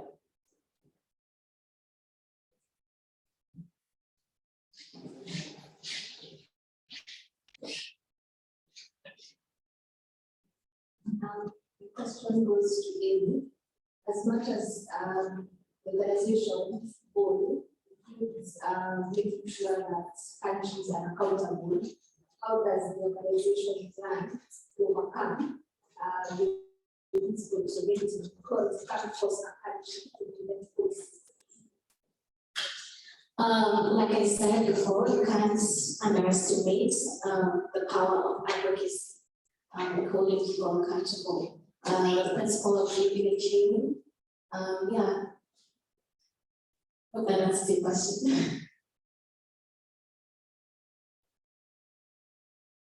Hello, I'm Doris Orella from Greenman, Africa. My question goes to Mrs. Olo on the phrase "Stop Talking, Act Now." So, is the part of acting now limited only to those people who understand climate justice, or on those people who don't understand about it? How are we going to incorporate them in order for them to make key decision making when it comes to climate justice? I think education and advocacy is key. So I think discussions such as this, and being very intentional to target all stakeholders, making sure the youth are involved and informed, people in rural areas are informed and involved. I think that's really key to getting people engaged. Because how do you get people involved in a movement when they don't know anything about it? How do you empower them to be accountable for their own carbon footprint if you don't educate them?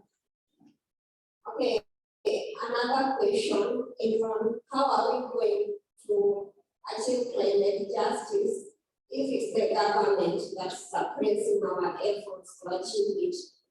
Raising a case on my company, we volunteered to supply litter bins around Kisumu County, the entire market centers. But little did I know that the government is against it, because if I can remember well, last week I was contacted by the CEC for security and the CEC for environment, asking me on which basis are we doing that. Ours is just to promote cleanness in Kisumu County, but it's like they are against it. Now, how do we help when it comes to the government being against their citizens? I think the civil society has a really key role to play. It's just continuing to make noise and to step on the government's neck, making sure that they're following their obligations as far as climate change and the environment. So I would say advocacy is key, and civil society involvement.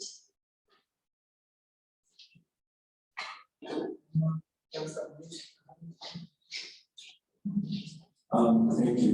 My question is to Ms. Olo. For example, in the United Nations, decisions are made by countries according to their foreign policy. So now in this system, for example, if I'm elected as a representative for the United States and say have an affection towards climate change, so my vote, am I going to vote according to the perspective of my country or according to my individual perspective? You would be ideally voting for the common good, but what's good is that decisions would be made on a majority basis, so on a two-thirds majority basis. Whereas at the UN, it's 5 countries taking key decisions that affect everyone else. So that would be the difference. Just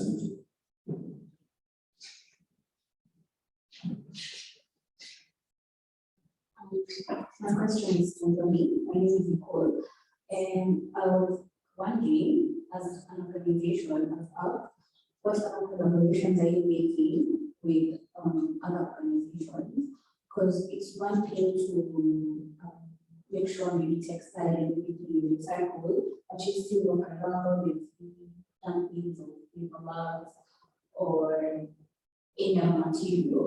So what collaborations are you making to ensure that this action will take? Because one thing about change, you need a lot of partnerships with other people, so that you can ensure that it's all around. It's just not textile that is being climate sustainable, but we still having another problem maybe on the side with other sorts of waste material. So how are you doing it in the organization to ensure that you collaborated, or what other collaborations have you made? And then another question would be, when you talked about the textile weaving, you mentioned locations where they are. There's one in Strathmore, there's another one in Village Market and Junction. So sometimes it's like, not everyone is going to walk into those particular places that you have mentioned, because you just don't want to Village Markets if you don't have an agenda there, or if someone from maybe you go to Nairobi, you can't be to Strathmore, just like, so how are you going to make sure that it's not only targeting a certain niche of people, but you're making sure that everyone else is joining this bandwagon of making sure that we are recycling, we want to ensure that the country remains clean. So how are you doing that? The first question was on collaboration. Okay. We have collaborated with a number of companies. It's called Kenyan Speaks, whereby Kenyan, they have their own community projects. So they do the plastic collections and recycling and all that. There's a time they had a tree planting session. Yeah. So we do collaborate with other like-minded organizations. And but remember that also when you have your own company and it's small, you have to stick on to your mandate to see it grow fast, so that you can also be able to collaborate with other like-minded companies, then also focusing on their mandate, and then probably we can come together in something. But we collaborate. Also with schools, our ambassadors program has just started. So you can join the Arts Ambassadors program, and you can be able to, individuals can also collaborate with Arts. So that's what we are doing currently, which are collaboration with but they're actually also in Nigeria. So we are growing. You can come to our page and check our activities. So the links, we have quite a number of collection points and we keep growing every day. I just mentioned a few, but there's also one in my shop, Zona Africa, Zona Action House. So in Nairobi CBD, we're trying to put them in as many places as possible. Nairobi CBD, you find in my shop, someone that is town, they can drop in my shop. Village market, that's the village area, someone can drop there. There's Manhattan, I think we have, if I'm not wrong, we have 30 collection points as we speak. Between 30 to 50, I haven't checked the number yet, but the links are in quite a number of places. We are also, I think we have one somewhere in Mombasa. So we are trying to also get it to the coastal area and other parts of the country, but it's work in progress. Yeah, but they are quite distributed so that at least when somebody is in a particular area, they can drop it, somewhere close where the need is. And when someone has a lot of clothes, we actually go to them and pick. If maybe someone has said, today my act of sustainability, I'm going to the estate and I'm decided, I've told everyone to give me the clothes. So the clothes are a lot. We come with the car and pick it from there. So that's also how we do it. Then question to Amy. Your organization has kind of similar objectives, not very similar, of course, but we have other organizations like One Africa, One Young, all those championship organizations. But what we see as a pattern, it's very seemingly hard to join this one work. Like it's easy to tell you, okay, you can just go to our website, opportunities, but how is now your organization different from all the rest? Because it always looks like you still the whole construct. These are criteria for selection, who is joining our organization, who is doing what. So how can we make it easier for you to bring a lot of people on board in this movement? We're actually really actively trying to widen our membership. So we've been working really hard to engage with more youth, more people from the global south. Because first of all, we realize that there's no way our mission will be fulfilled if it's only a select few people represented within it. So we're very active and intentional about trying to engage youth and people from the global south. So I assure you, if you reach out, you'll get a response. And we'll try to find a way to involve you in our activities.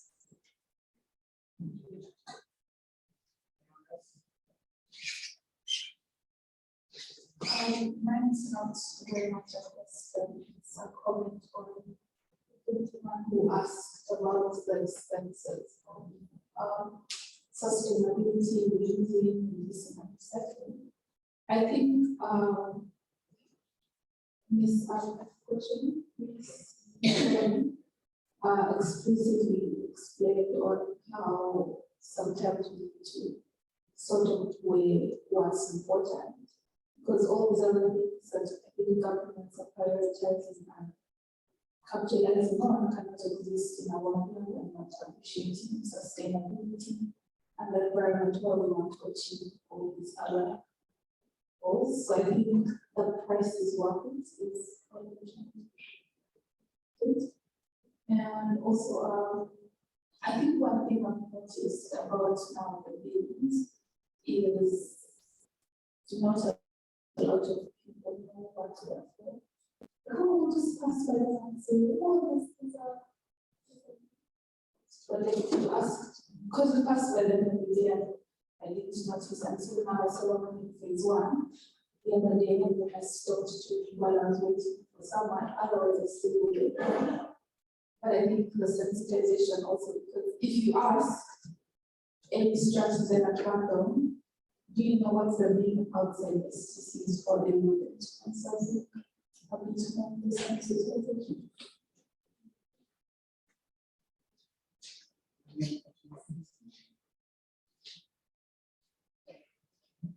Thank you for the questions.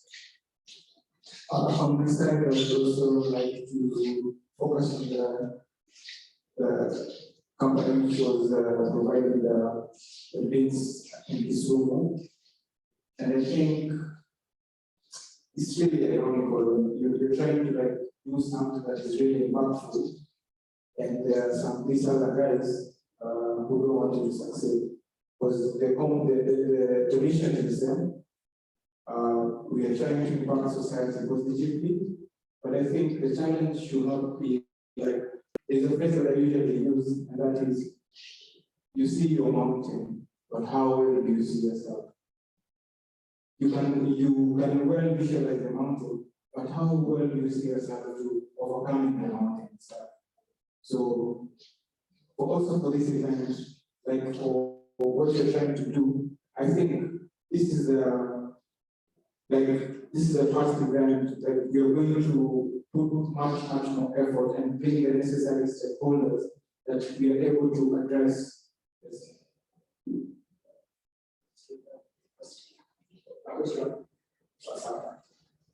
So we have Mr. Marshall here. I gave him a chance to speak, and some of the issues that we are trying to address is also businesses, because you have a business which is positively, socially impactful in the society, but you don't have a breakthrough. And the challenge is the bureaucracy that the government has, or maybe people who want also to eat inside the government, they don't want to do like, there's another person they are voting for, not you necessarily, but you're going to create like policies which are going to push the county government. And these are going to be actually implemented. The kind of synergy you're going to get out of this event is going to be really huge.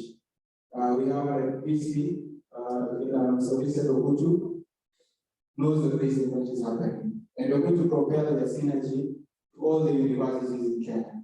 And that's the first establishment to get the youth to start doing something. So from the university level, people who are really curious, want to do something in their society, to even watching for the government to adopt the policy. Because we say, don't let people say that you're going to be the leaders of tomorrow. Tomorrow means that for na hiyo mission yangu maybe yakuwa imeweka kando after security. But then you being a leader now, saying that when you go back to university, you're going to be a change ambassador. You're going to start something. I would say that we are going to give like our proper solutions right now, but you, the way you say the mantra, have a small like mantra that you're trying to do every single day. Is it going somewhere and planting a tree? Is it like starting an initiative in your community that people are going to collect the gyms and put it somewhere? That's an initiative. And leadership is about you taking the personal initiative to impact the society. Okay, thank you so much for the good responses that we have, and your feedback. Let's give them a round of applause. So I had a question before I invite Mr. Martin to speak. Let me bring him up to you.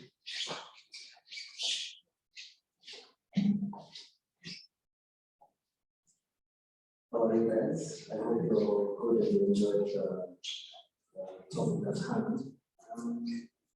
It's more of, I'll call it a ramble. I've been to quite a number of this whole recycling, upcycling type of basic conversations. And yes, one of them was about the expense that was, I think, at the corner there. As a response, I would say expense is basically based on value. There are people who can quantify that expense as being agreed on because they know the outcome of it. Every business when it starts, of course it has to be expensive because we need to figure out what it wants. And after we figure that out, then that cost is always justified. So expense should not be something that you look at now, because that makes, if all that was done all the time, I don't think that we would have this error, because it would be shutting yourself outside the school expensive and continuing. So I actually think ACT is doing a brilliant work, because I have not seen a company personally that in terms of clothing, they have something, they actually upcycle clothes. People think that recycle would be, for example, giving to the poor. But they have actually gone a step further and make money out of it. So I think that's a brilliant invention. On the base of the garbage, the city of Nairobi is a dirty city. Let me give you a small history. If you look at all the countries, for example, rubbish is always is big business and it's controlled by gangs. I was once involved in a project where we wanted to make fuel out of garbage. Actually helped in one reducing this whole oil and petrol scenario, as well as the countries. I remember we approached this guy and we were told, you have to give us 70% of the business, and then we let you control the tax. And they have not even included us for things like NEMA or any certification that we needed to do to educate the public on also what we do. If you look at also these big depositories of garbage, right? It's a big resource, but the people actually making money from them. So can you say recycling that garbage is actually a plus, and yet you're actually removing a lot of people from their daily wages?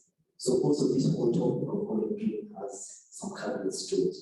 And without one endorsing them, or having standing by the mantra, as we've already said, I don't think we'll ever get anywhere. So yeah, that's my 2 cents on this.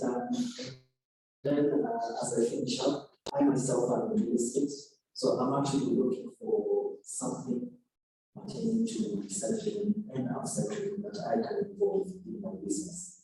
So if anyone has anything to present, I'm open. Thank you. Right, yes, I appreciate that.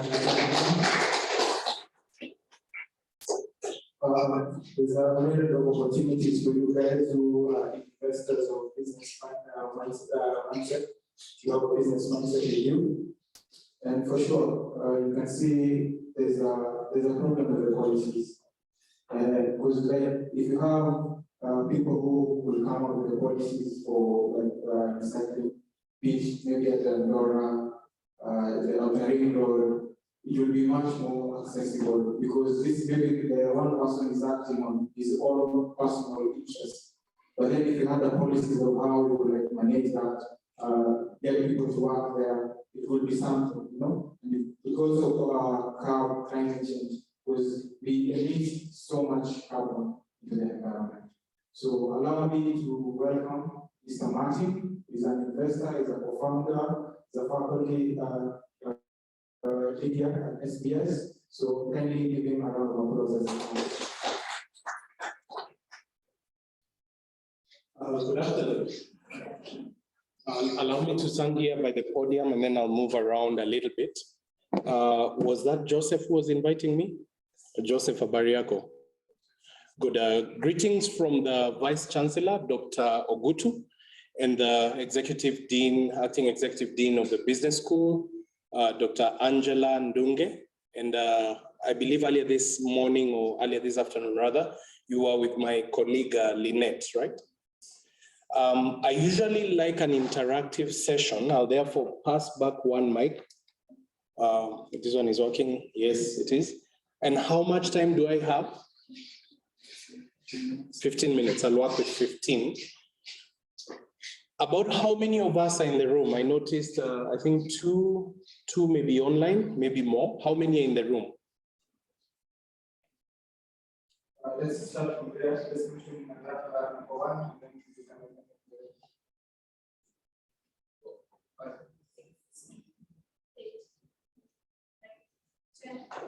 can. From the front row, 13.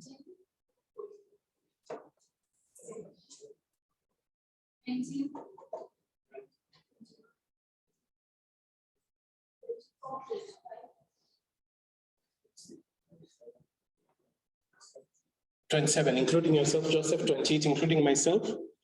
29. So, and at the back, 33. So there's 33 of us in this room. And the theme of this event was the role of the East African community in the green transition for sustainable development. How many sustainable development goals do we have? How many? 17. So at least for each sustainable development goal in the room, we have 1.5 to 2 people owning it. So for anyone who is number 1 to 17, I want you to adopt that SDG. So you know your SDG? You know your SDG? You know your SDG? You have access to your mobile gadgets. So for those number 1 to 17, I want you to Google and find out what SDG you are responsible for. For those from number 18 to 27, just subtract 17 from whatever number you picked. So if you're 18, subtract 1. If you're 19, subtract 1. And I want you to adopt that SDG. So subtract 17, not subtract 1. So if you're 18, subtract 17, what do you get? 1. If you're 19, subtract 17, what do you get? 2. If you're 27, subtract 17, you get 10. So for the latter half of the room, we should have 10 people who are accessing SDGs 1 to 10. For the first part of the room, SDG 1 to 17. Hopefully Joseph is still around with the mic. So let me pick the 2 people who have SDG 9. Just stand up if you don't mind, keep me company, I'm standing up. The SDG 9 is in the industry, innovation, and infrastructure. So in infrastructure, so who are the 2? So just stand up if you don't mind. And you'll get the microphone, and whoever had SDG 20, who was 26, so you also have SDG, good. So Joseph, kindly share the microphone with them. There's been an entire conversation today on climate. And you know SDG 9, it has just been repeated by Joseph. Is there any link for you between number 9, that SDG, and what it stands for, and everything you've discussed today in your own words? And for the others in the room, look up the SDG associated with the number you picked. And imagine I'll pick a number at random and I'll ask you to do the exact same thing. Google is your friend, your phones are your friends. Imagine you're in front of the media. Imagine you have the year of the president.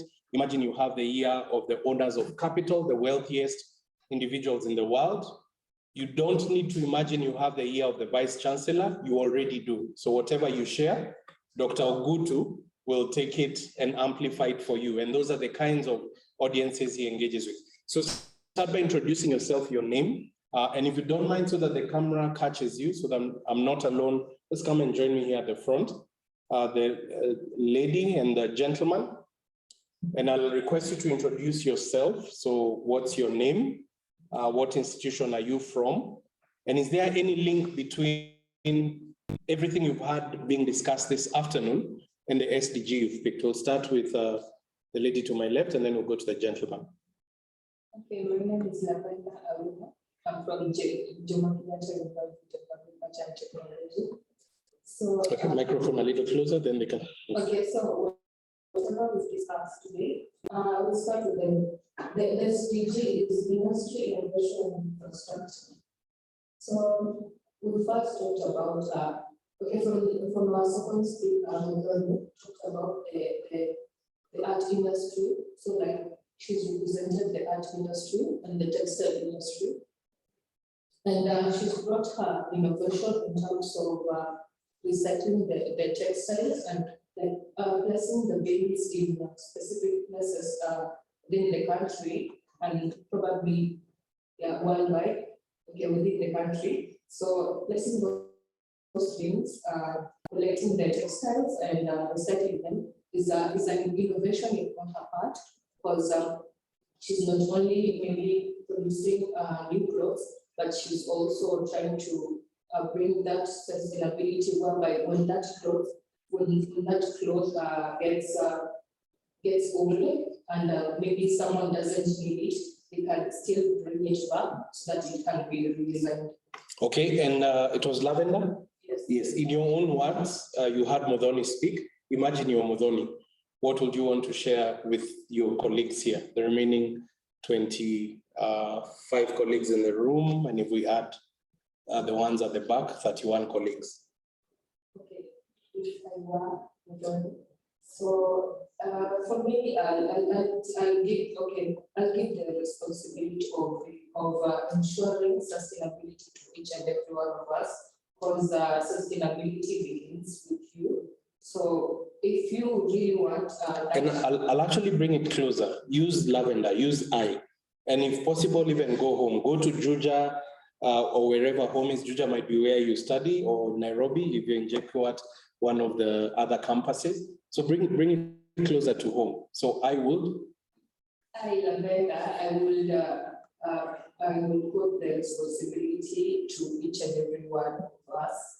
I will encourage people, like, if you want that sustainability and that action, that if you really want that action and change, that change begins with you, and you need to take that responsibility as a person. So like you put that scenario in your own case, like you probably you have like a number of old clothes that you don't really need, and you have them within your environment, for which you cannot, you don't have a path from which you can go through, whereby the clothes are all over, and you have no space to breathe. So like imagine that scenario, and then take that action and take those clothes to that recycling place, so that it reduces it reduces the waste and the possibility of putting a dump site on a place simply because these clothes are not to be used again. Okay, thank you, Lavender. I want each of you to imagine a clap for Lavender. So Lavender, I want you to imagine you are at the UN General Assembly in New York. There are always gatherings happening in September. And what you just shared, you'll have a chance to refine it over and over again.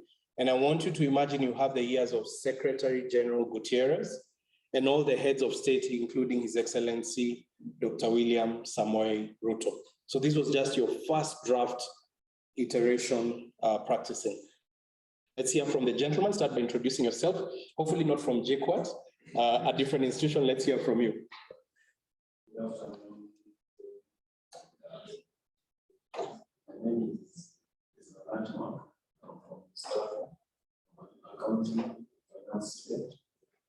And I think of the four as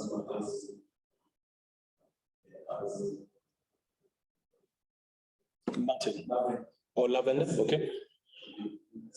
So for me, I'm really passionate about tech and the impact of tech in sustainability. So I think, because I was speaks about innovation, and from a video shared earlier on about South Korea and how they keep their waste products. I think we can incorporate things like this data, which will enable us to incorporate sustainability more effectively. For things like afforestation and smart agriculture, acha nizuri.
The voice.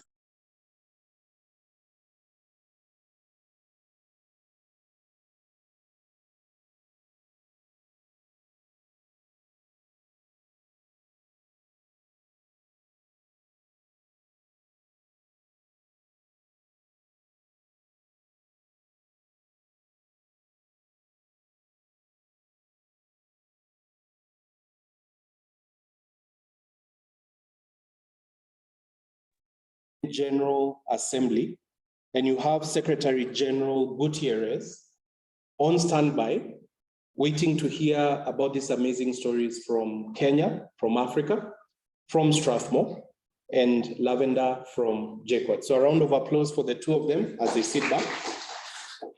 Thank you for indulging in the exercise. You can go back to the microphone. I'll ask a few others. I wanted to use that as a backdrop for the comments I'll share with you this afternoon. But I have one request. In exchange for my comments, I would like each of you to write half a page. And Joseph, I don't know if you've gathered everybody together, if you have access to their email addresses, if you have access to their phone numbers, if you do, or even a WhatsApp group. I want you to summarize in half a page exactly the way Mark and Lavender have done, the link between the SDG you have picked. Remember, each of you has an SDG between 1 and 17, and everything you had being discussed today, and something that matters to you. So when you think of Lavender, what matters to Lavender? Just from the exchange you've had today. Anybody? And if you don't mind, introduce yourself. There's a microphone. Yeah, my name is Sonia from JKUAT. Good. I think Lavender is passionate about art and fashion. Art and fashion. Has she linked it to SDG 9? Yeah, she has tried to link it to SDG 9. Has she linked it to climate? Yes. How? I think by inculcating the concept of reduce, and recycle. Good. That means that mitigation of climate change is what we inculcated. The three categories. Good. So you don't, in some instances, maybe you ban old clothes. In some instances, you clog particular arteries that water uses to make it to the ocean. and sooner or later that ends up destroying the environment and impacts climate. Thank you very much. That's from Jaquad. And the name was Swale. Thank you, Swale. Mark, is there any link between what Mark said and climate? Anybody? So Swale was spot on in the context of what Lavender shared. The gentleman in front, and if you don't mind, introduce yourself, name, school. Do we have any BCom entrepreneurship students here? Good. 1, 2. Have you been in any of my classes? Not yet, okay. I was looking for those specifically. I've taught we always cover SDGs. Go ahead. Yes, my name is Korea from Strathmore University. Good. I think what Mark has mentioned is linked to data science and big data. It's knowledge and handling information to help with the processes that are being implemented to combat climate change. Are being able to have the information and make analysis or knowing what to do with that information, then we know the different procedures or programs that we need to put in place. And even if you want to measure the impact afterwards, it's important to collect that data, that information, so that you can even translate to more people so they can get convinced to not take climate action. Good. So thank you very much for that intervention. I first wanted to make today's topic personal to you. And with those 4 speakers, I think I have begun to scratch the surface of what I would call interest in matters climate.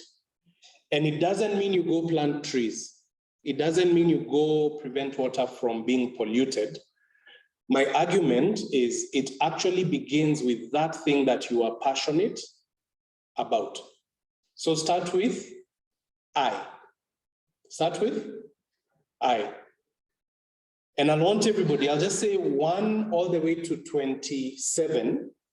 And I want you to think of one word at most, one phrase that says something you are passionate about. So for Lavender, it has been argued you're passionate about fashion. Maybe not.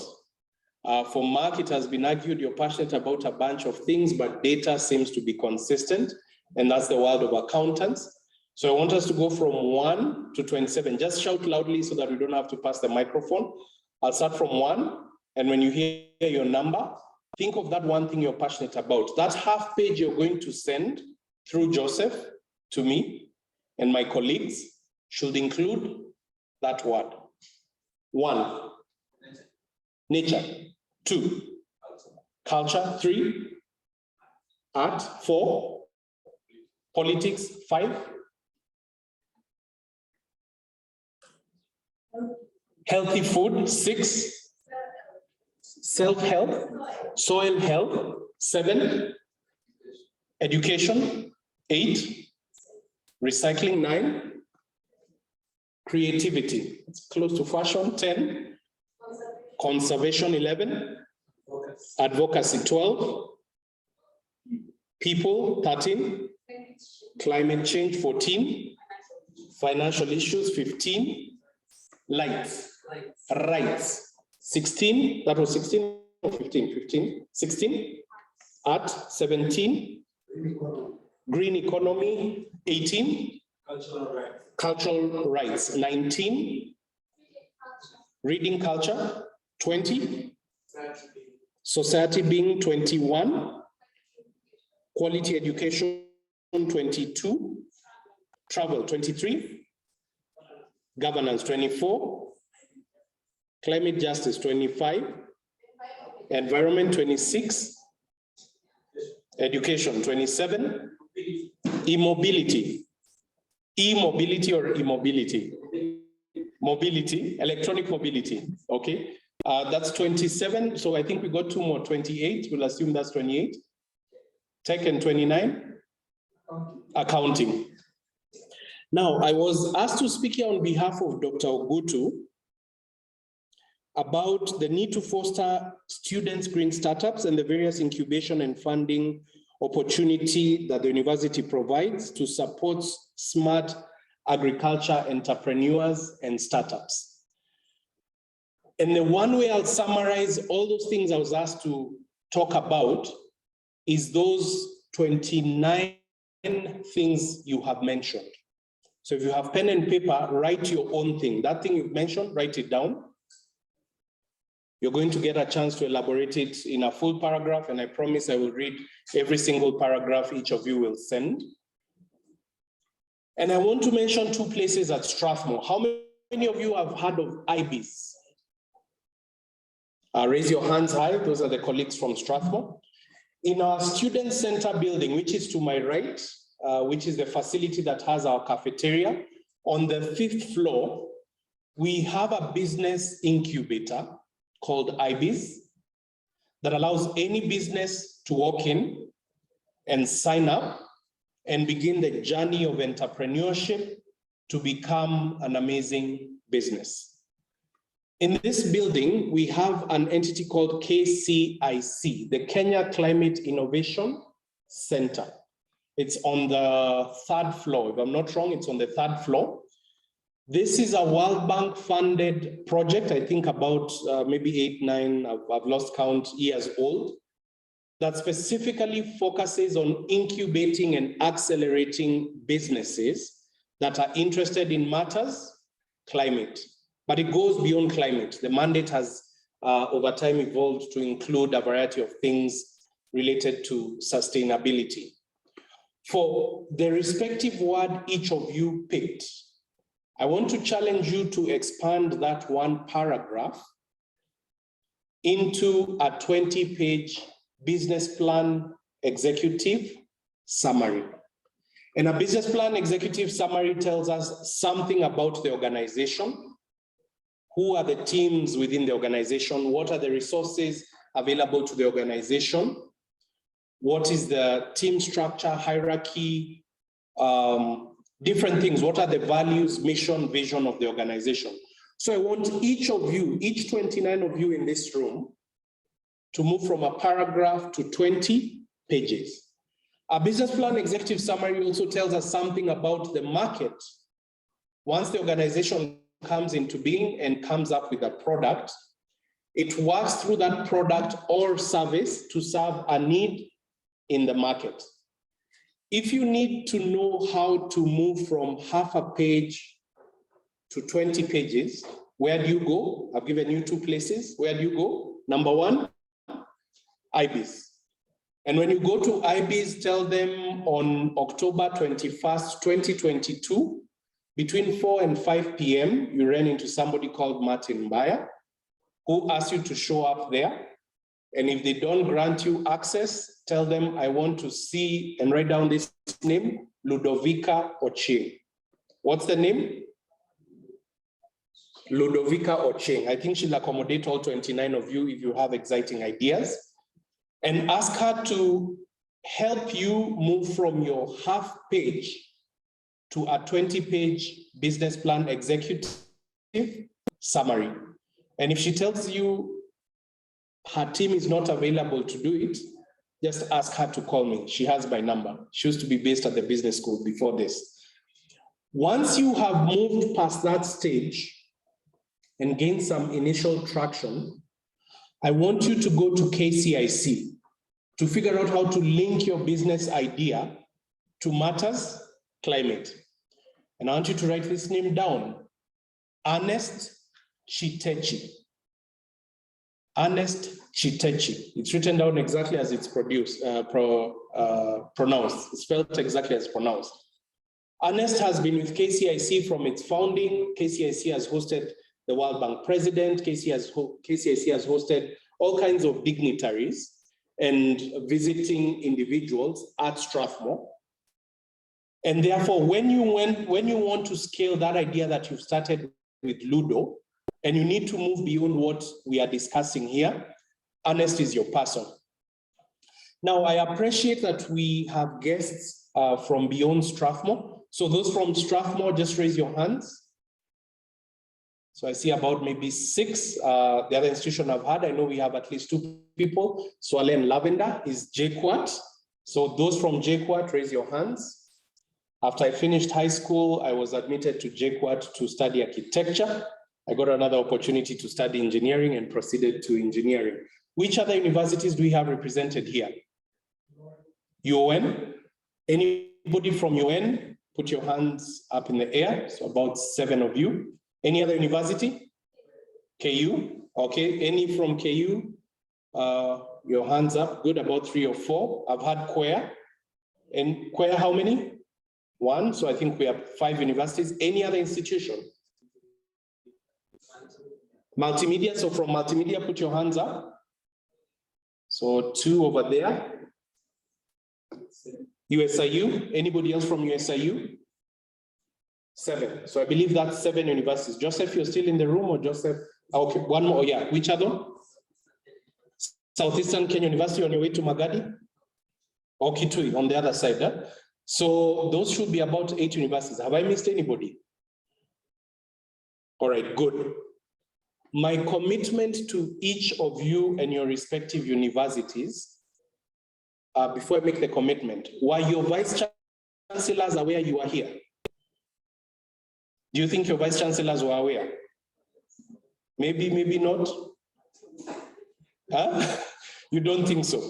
So my commitment to you, and Joseph can hold us to that commitment, is we will ensure your vice chancellors are aware of the discussions that happened today. Because guess which vice chancellor is aware we are here? Strathmore. Dr. Ogutu is aware we are here, and Dr. Ogutu tasked a team of us, I'm the one who's representing the team, to come and engage with you and signal to you that he cares. So each of those 29 things you mentioned, when you summarize the paragraph, there's a team waiting to capture all that and put it into a language of policy briefs. That's the concept I'm going to close with. I teach public policy here at Strathmore. But for that to make sense, if you end up getting the attention of somebody very senior in government and you're told, come, let's work together, and your organization is not ready and your concepts are not thought through, won't that be a wasted opportunity? And that's why at the beginning of my remarks, I requested, do your part to capture the ideas that made sense today. Lavender and Mark illustrated, just a fast cut. They'll have a chance to refine those further. I will take seriously, we will take seriously every single idea that you come up with in this room today. So Joseph, as a team, I commit, we will summarize everything from this room and we will package it in a way that it gets the attention of the vice chancellors. When you write back to Dr. Ogutu, I think you are copied in you may or may not have been copied in a long email chain, along with the executive dean. I think that's one of the requests you can make, and I believe it will be granted. Can it be shared with the deans and the vice chancellors of the institutions that were represented here? Before I leave, I want us to cluster in our universities, and I want us to do a selfie. So watu wa UN, muwe pamoja, watu wa JKUAT, muwe pamoja. Make sure you're clustered in your groups, and I want us to do a selfie or a photo so that when your VCs see that photo, they know there are people who are here. So what I want to close with, those are the requests that Joseph made of us in this speech, is to make sure that we spoke about the opportunities at Strathmore, the institutional mechanisms to engage with you for incubation, for funding, and link it to smart agriculture and startups. If you just do those things I have requested, you will have begun that journey. So what I want to close with, because this is the week for World Parliament, it's the 9th edition. I'm sure at the end of the day, the people you want to speak to ni wanasiasa, sivyo? Those are the people whose attention you want to get. So I want to give you 4 phrases. But the title I want to give to those 4 phrases is something called the policy process model, called the policy process model. So just write that down, policy process model. PPM. I teach that in executive programs. I teach that in our master's programs. The policy process model is an approach that is derived from political systems theory.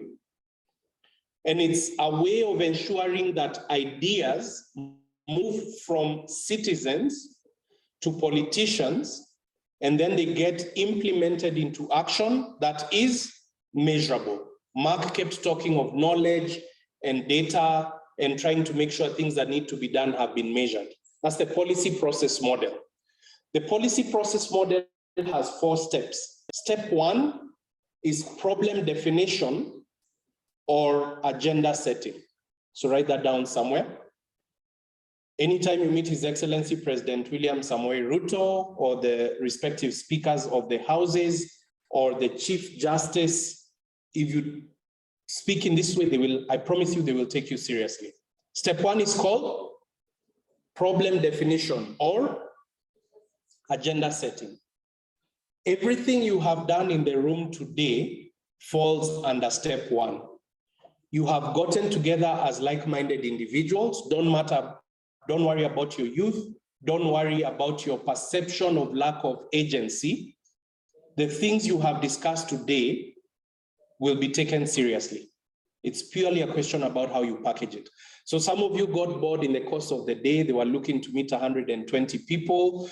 Some of you showed up and you were expecting a list of senior people with suits and the media. My feedback to you is don't worry. Most great things start in a room like this with 29 people like you. You have defined problems, 29 of them, by talking about things you're passionate about, and you have set the agenda. Step 2, and this is the step you care about, is called policy formulation. Write that down. That's the thing that MPs do in Parliament. That's the thing that senators do in Parliament, the National Assembly and the Senate. And that's the thing MCAs do in their county assemblies at the ward level. And that's the thing that is done in other countries around the world. And it's essentially having a problem and trying to figure out what a solution is. Lavender talked about clothes and the fact that they are destroying the environment, and she had some set of ideas around what could be done with those clothes to solve the problem of polluting the environment. Mark talked about knowledge. Mark talked about technology, talked about data. He didn't realize it. He used his accounting expertise to talk about use of numbers to quantify and solve problems. So policy formulation is simply coming up with creative ideas, and they don't have to sound sophisticated. The idea is just what you have in your mind. So those 29 things you said, if you look at the problem through that lens, that is the solution. We just wordsmith it a little bit, and it's converted into a bill, an act, regulations, rules, etc. Step 3 is called policy implementation. Policy implementation.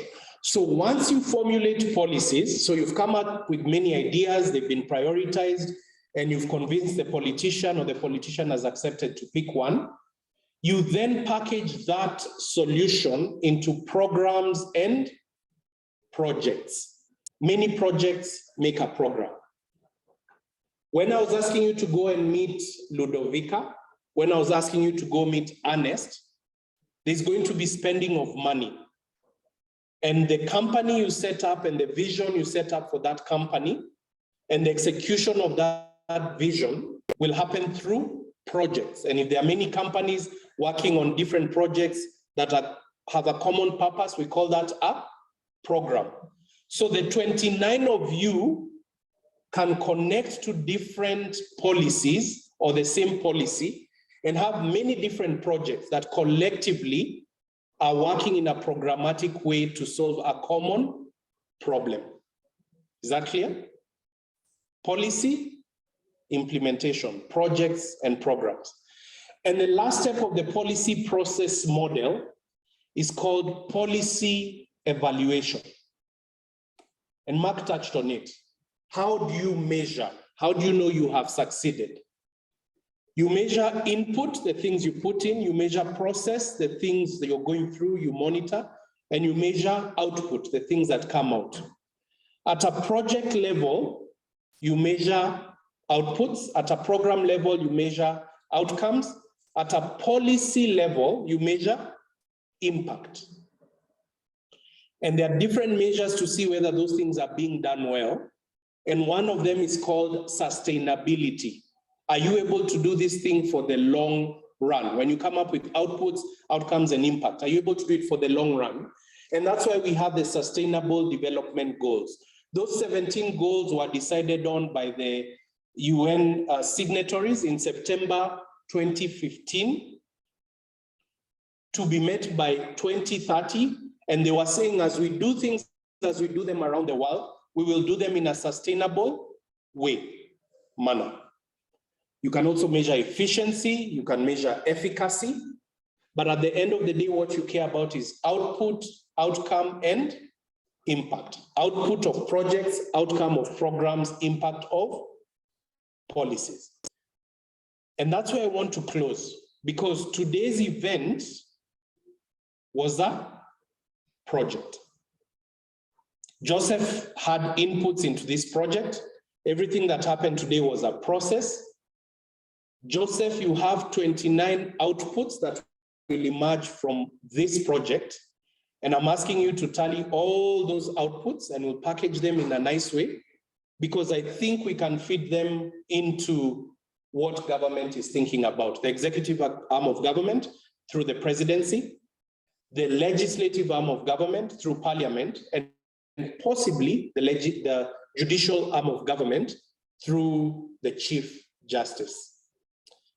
And the key takeaway I have for you is, if climate is boring, throw climate out the window, but latch onto one of those 29 things you're passionate about that you shared in this room today, and figure out how you connect it to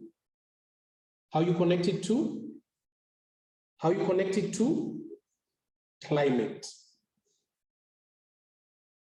through sustainability. That's the message I had for you today. So along with Rosemary Okello-Olale, who sent her apologies, Professor Maglade, Dr. Mumbi, as the team that works closely with Dr. Ogutu as our Vice Chancellor, we call ourselves his sustainability team. We have been practicing doing this at Strathmore for many years, and we are just close to 10 universities here. If you think of yourself as your Vice Chancellor's right-hand person on matters climate, and you pick that thing you're passionate about, and you incubate an enterprise through IBIS or KCIC, incubate and accelerate, or whatever equivalent you have in your universities. And at the same time, if you frame that issue as a problem that makes its way through the policy process model, I promise you we will change the world. I've not said much about what I do and the things I'm involved in with Dr. Ogutu and our teams here, but I can tell you with confidence, in our world at Strathmore, at least in the world they're operating, we are changing the world.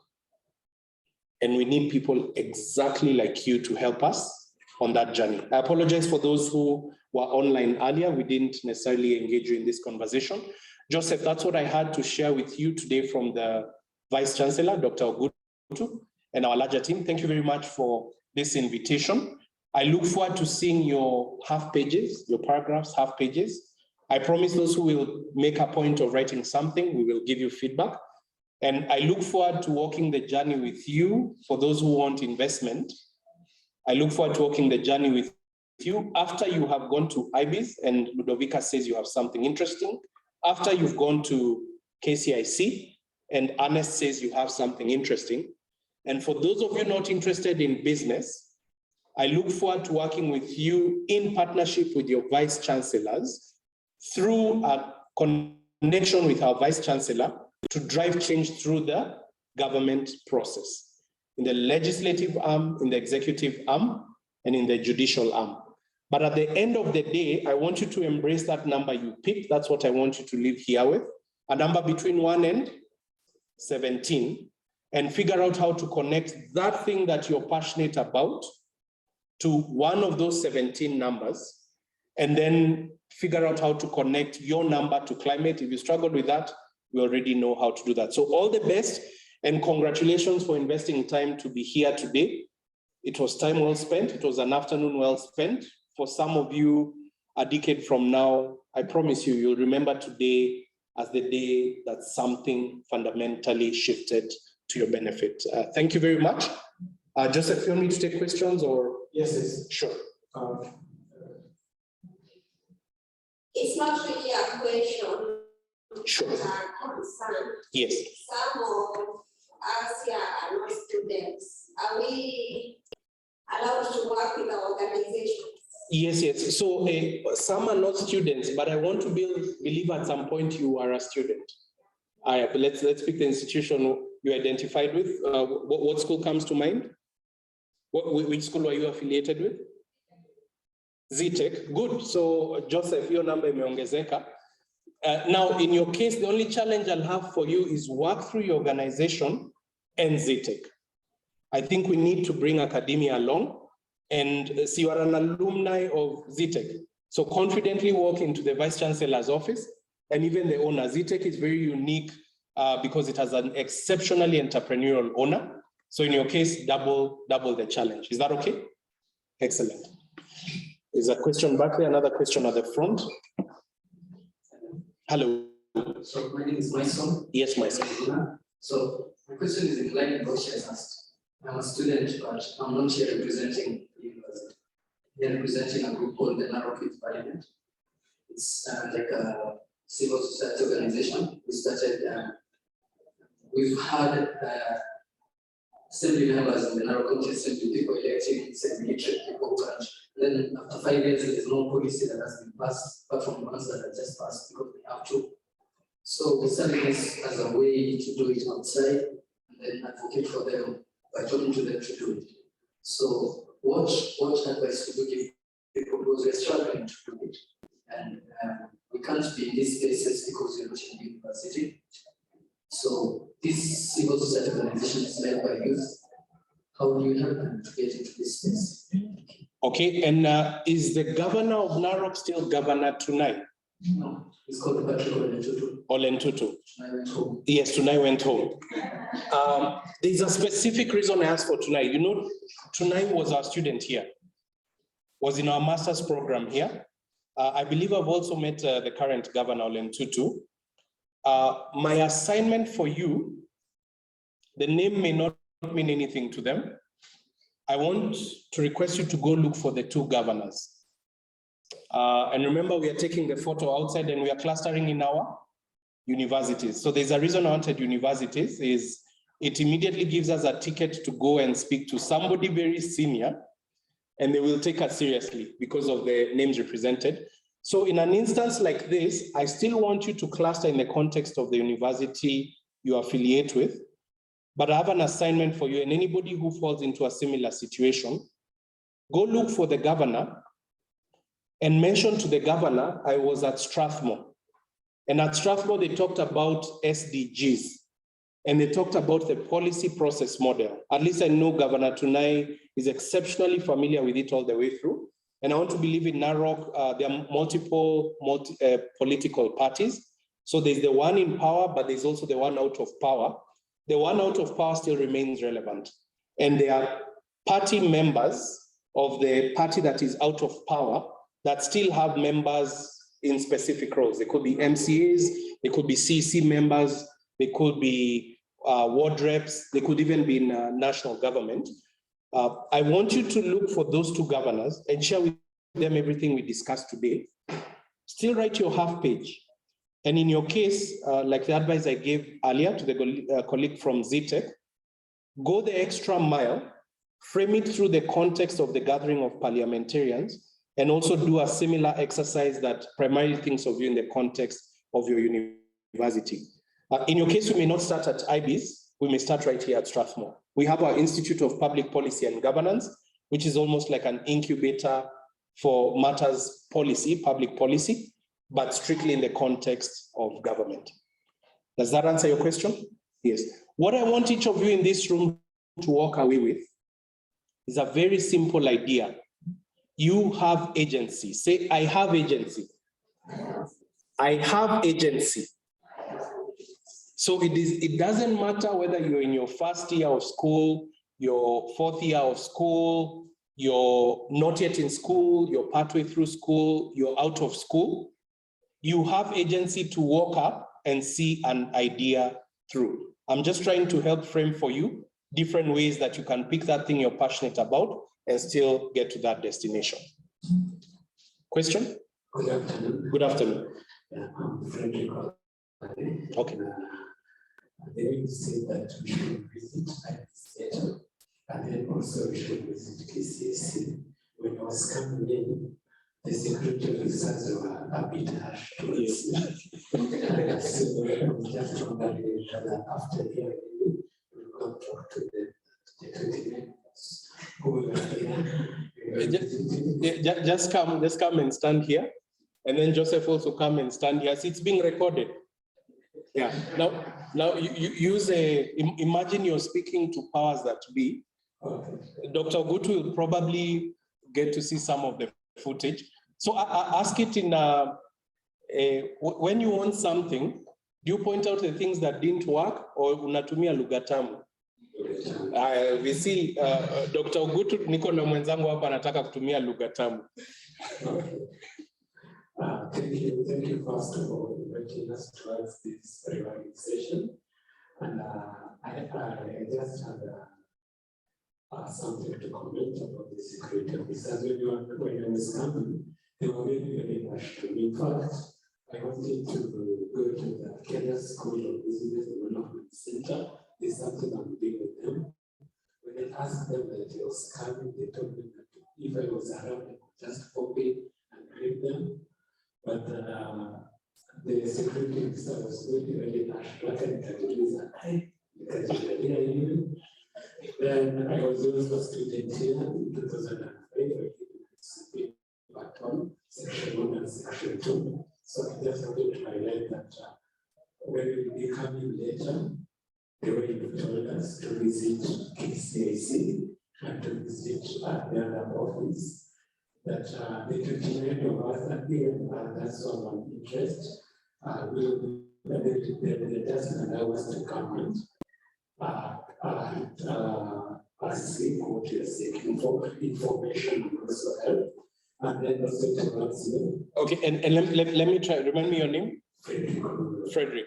This is called pitching. So let me take a shot at Frederick's speech. VC, just imagine I am Frederick. Today I came to Strathmore, and the ideas I got at Strathmore, I am just blown away. I had a rough time getting in through the gate, even though I'm an alumnus. The security was quite strict, and I know they like being strict. But the kind of excitement I have, I know I'll come back.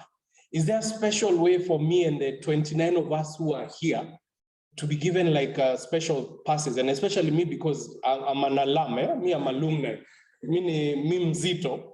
Can I get a special pass so that I can come and explore things at IBIS?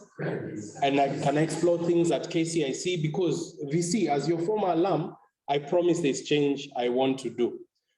For the audience, who of those two do you think will immediately get the attention of VC? Sinimimi. That's the language you speak at the level of VCs. Mnaona vile Gachagua na Excellency Gachagua na Ruto, the moment they became deputy president and president, were they operating the same way? No, things changed immediately. So Joseph, this amazing gathering that you have here today, VC actually asked us to stop everything we were doing to represent him here. We were 4 of us, so we had to cycle through everybody's schedule to see who could make it. So I want to tell you, you are special. You are special, and you're not here by accident.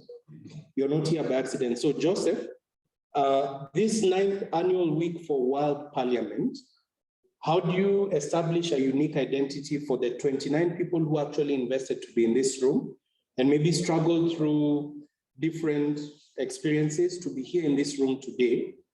Because I believe it's not by accident that everybody is here. How many universities are represented? 8, I think it went a little bit higher. We added 1 more. Tuliongeza Zitec, 9. So is there, like as the 29 of you, make an audacious commitment we are like, call yourselves the Kenya 29 for World Parliament. Come up with some nice name that will commemorate today and ensure your 29 ideas, or they might be distilled, package them in a way that when you are walking in here, it's not an accident, and you have everybody's names. So figure out a way we get those names to Ludovica and to Ernest, so that when you come here at the gate, you just say, mimi mgeni wa nani? Ludovica or Ernest. And then I have our new boss in the Institute of Public Policy and Governance, Dr. Kamau Wairuri. So I had some interest in public policy. Those are 3 names. So write down Dr. Kamau Wairuri also.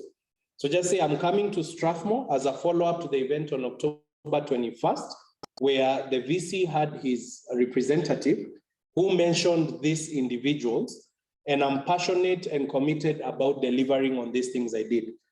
In your case, kuna mwanafunzi mwingine alikuwa hapa accounting.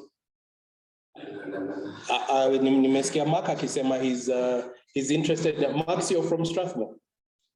Mark Yosilia, you're from Strathmore, and you're doing accounting, but CPA or in the context of the undergraduate programs. ACCA. Yule ni mwenzako pale. Sinyote ni alumni. You know, you can actually walk to Dr. Ogutu and just say, mimi ni alumni.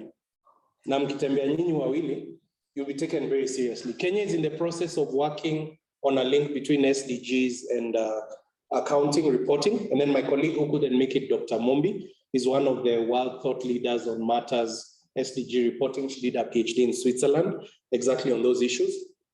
You are important. I hope I've answered your question and addressed your concern. Yeah. Good. Bring it up. I had cut you off. Okay, I'm also a consultant. Okay. Volunteer consultant with the Small Business Administration in the US. Okay. And the European Bank of Reconciliation and Development. Okay. And there was some training I was doing with the Kenya School of Business Development Center, second floor. Yeah. And I had applied as a consultant. Yeah. So I was also requesting maybe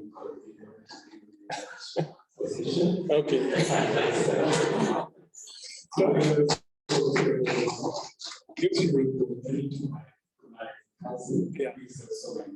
Yeah. Yes. Okay. Okay. Okay, good. So in there, just do a shout out. Rosemary was supposed to be here. She even called me. Salmi Seba, just shout out Rosemary Abari. She'll probably watch the recording. Okay, good. Yes. Yes. Now for you to be a consultant, there's something called lanes. So I need to be able to go and talk to Dr. Njenga, but Dr. Njenga has a whole reporting hierarchy. So that promise I may not be able to keep, but I will be able to mention, I was here with Olale. I will remember Olale, because I was about to ask you if you knew Rosemary. So Frederick Olale, I will always mention. Who knows? A door may open. All right, thank you. All right. Any other question? I think that might be it. I'll take one last question in the interest of time. Like I said, my name is Wale before. Yes, Wale. So I said that I have interest in green economy, especially renewable energy. So I think in Kenya, as an energy expert, because I majored in energy and environmental technology, I think we're going to find the role of energy expert. Or I don't say there's no space for energy expert, but we find it hard in the industry to get ourselves in a position to be hard, because I think in almost all offices from the national government, national government is the Ministry of Energy, but once in the county government, you rarely find anything related to energy, and it's one of the SDG number 7 and also. So as a public policy expert, what do you think we should do as a country to define our roles? Because I think we cannot talk anything about environment, talk about energy, because energy is the biggest polluter and the biggest consumer of all this we're talking about here. So yeah, that one is actually an easy one.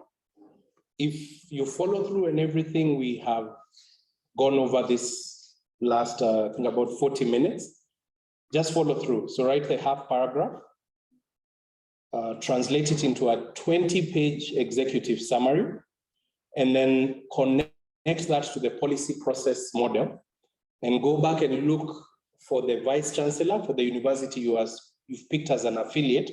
By the time you have walked that journey, in the bracket you fall under, and I want to believe you fall under the youth bracket. Good, they will come looking for you.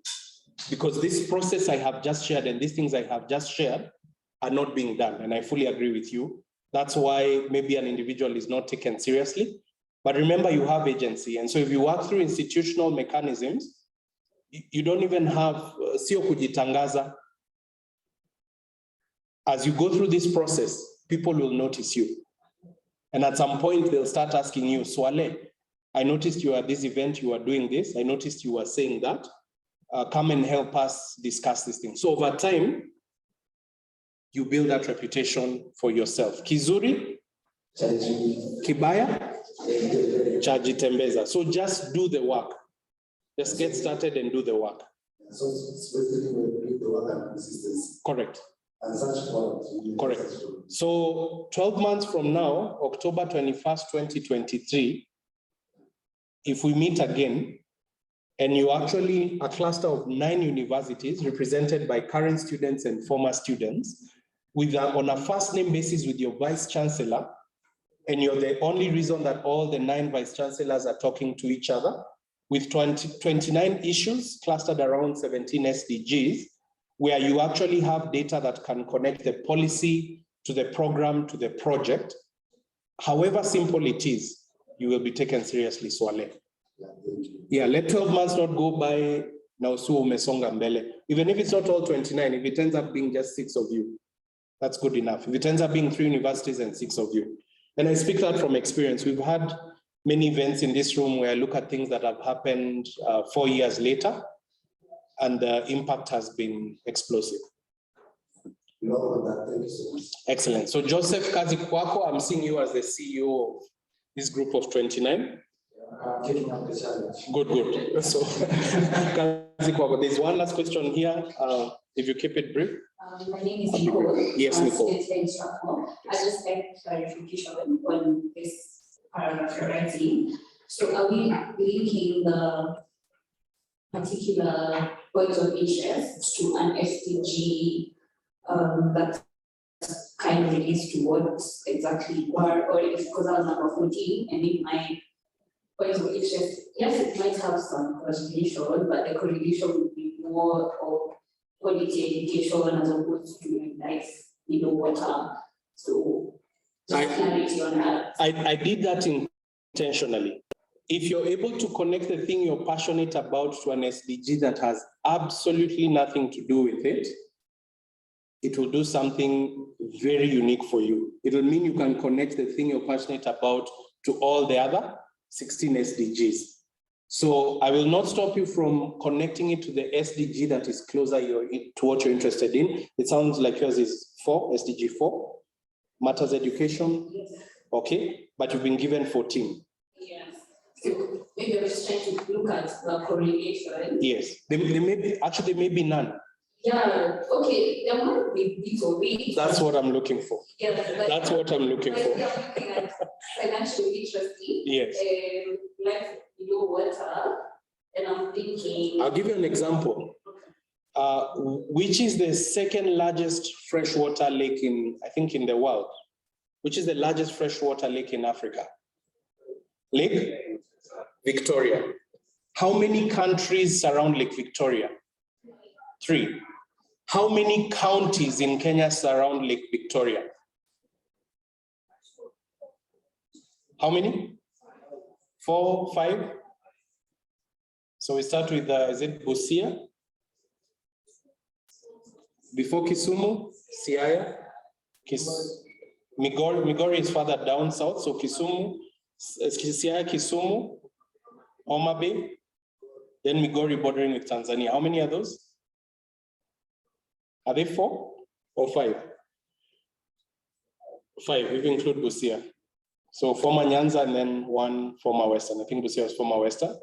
Now, those 5 counties and those 3 countries, what's the primary economic activity for the individuals who live in those counties and in their respective countries bordering the lake? Fishing. And do they only fish for consumption? What else do they fish for? Export, trade. The moment you move to the world of export and trade, you need to understand financial literacy. Do you? Does that answer?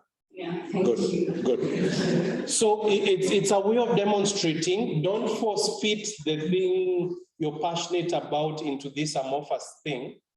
Just work backwards and pick this SDG and then work your way backwards. I promise you, there will be a link. Good. So can you allow me to stop there, Joseph? I hope I have done justice on behalf of Dr. Ogutu. If this has gone well, write back to Dr. Ogutu and tell he's the one who prepared us for the conversation with you and Dr. Ndunge. So if this has gone well, all thank you goes to Dr. Ogutu. He's the one who prepared us. If it has gone badly, let me know and I'll know what to I'll know what to fix. Back to you, Joseph. Yes. Thank you, sir. Let's give him a round of applause. So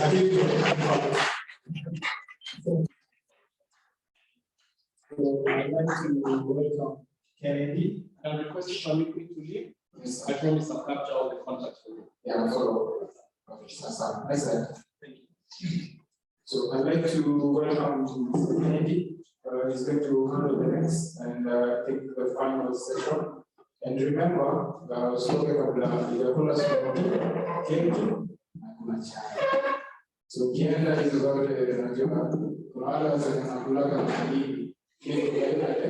So here we also have fun. We take some photos of those people on my but I think I'll follow up with him. So the floor is yours. Hello everyone.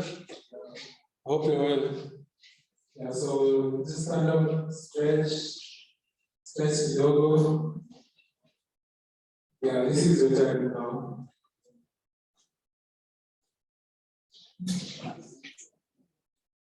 It's okay. Could you move closer? Could you move a seat in front of you?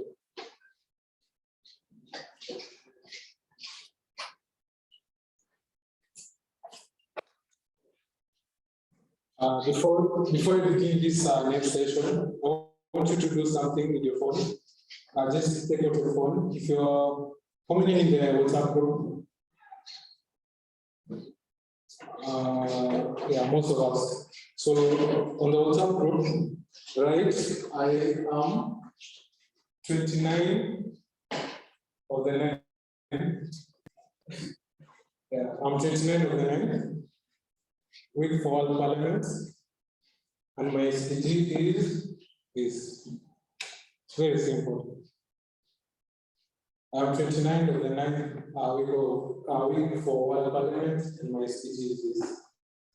So we hope we're going to get all the 29 of you, the responses from all the 29 of you, so that you can drive that conversation further.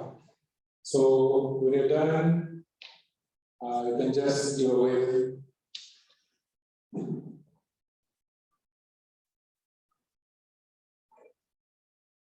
I am 29 of the I'm 29 of the 9th week for World Parliament. I am 29 of the 9th week for World Parliament. Or I'm part of the 29 of the 9th week for World Parliament.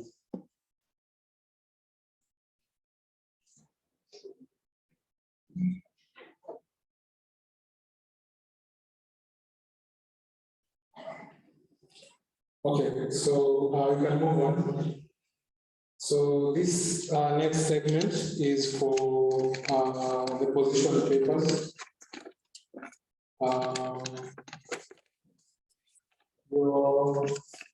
Your submissions are well received.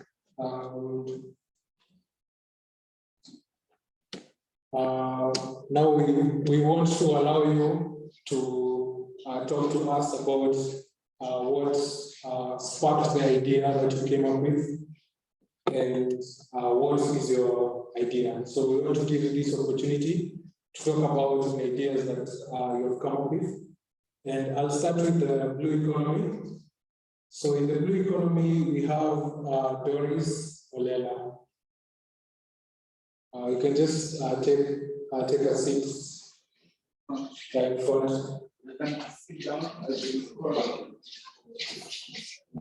Clap for her as she comes.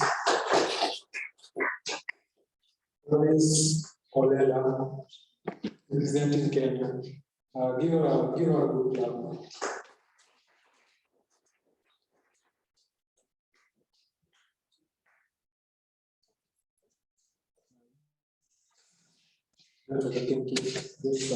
Just take a seat. Please. The second delegate is Cynthia Kenyan. She's not here. Okay.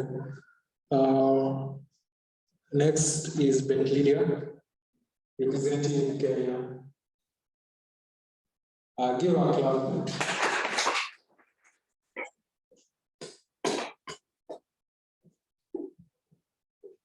Yeah, and her head scarf is blue, like the committee she's representing. Next, we have Michelle Mora. Michelle Mora. We also have Rafiki Kamwebu. Give him a good clap. And finally, we have Bruce, who is representing Kenya. Give him a good clap.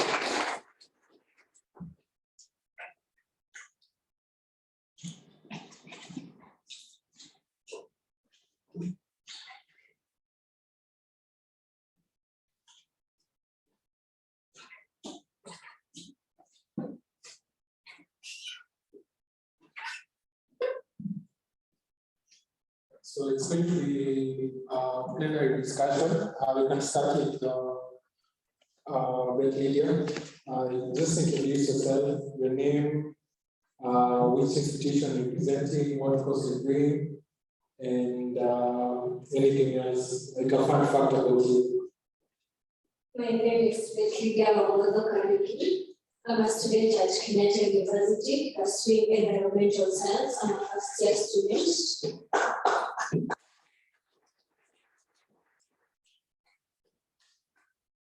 I'm representing, I'm doing a topic on that is since we are blue economy. My topic is community water supply and sanitation systems in developing nations. Okay, something fun about you, like a fun fact about you. I'm really passionate about the environment and climate change. Perfect. Then Bruce.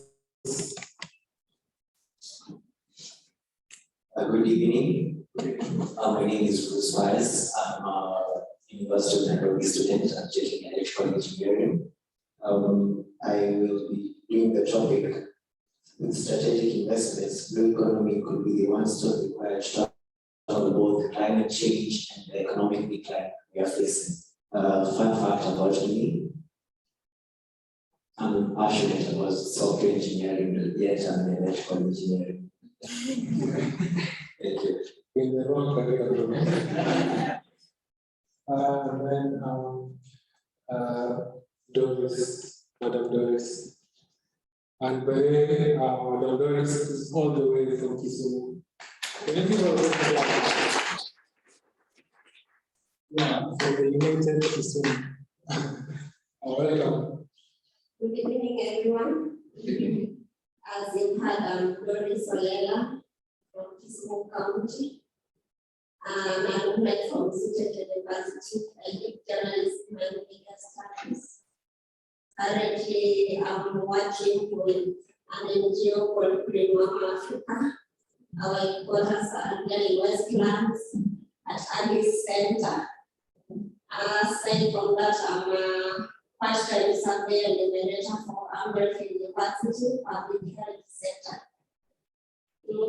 Fun fact about me, I love socializing more with men. I'm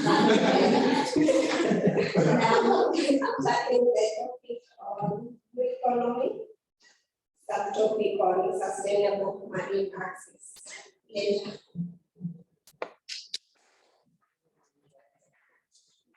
We have Mr. Rafiki with very unique names. And cheers, and it's nice to save the best for last. So my name is Rafiki Kamwero. I'm a student at the Multimedia University of Kenya. I'm taking a Bachelor of Arts in Sociology and Political Science. I'm passionate about cultural rights.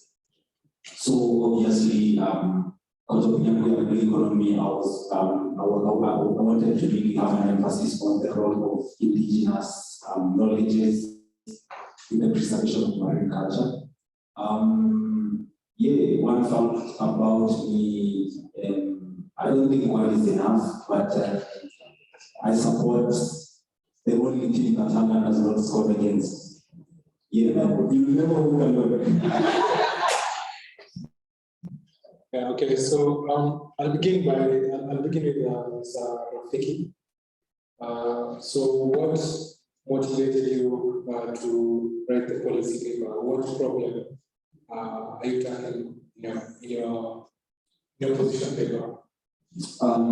So I think it would be important to start with why I even chose the economy in the first place. Because I'm from Muranga, we don't have oceans over there. And I even don't know how to swim. But last week I attended, there was a discussion at Alliance Sunset on the Western Indian Ocean. So when I applied, I had thought I was going to write on circular economy because I'm an upcycling designer. But then after that discussion, I really thought that the blue economy is the way to go.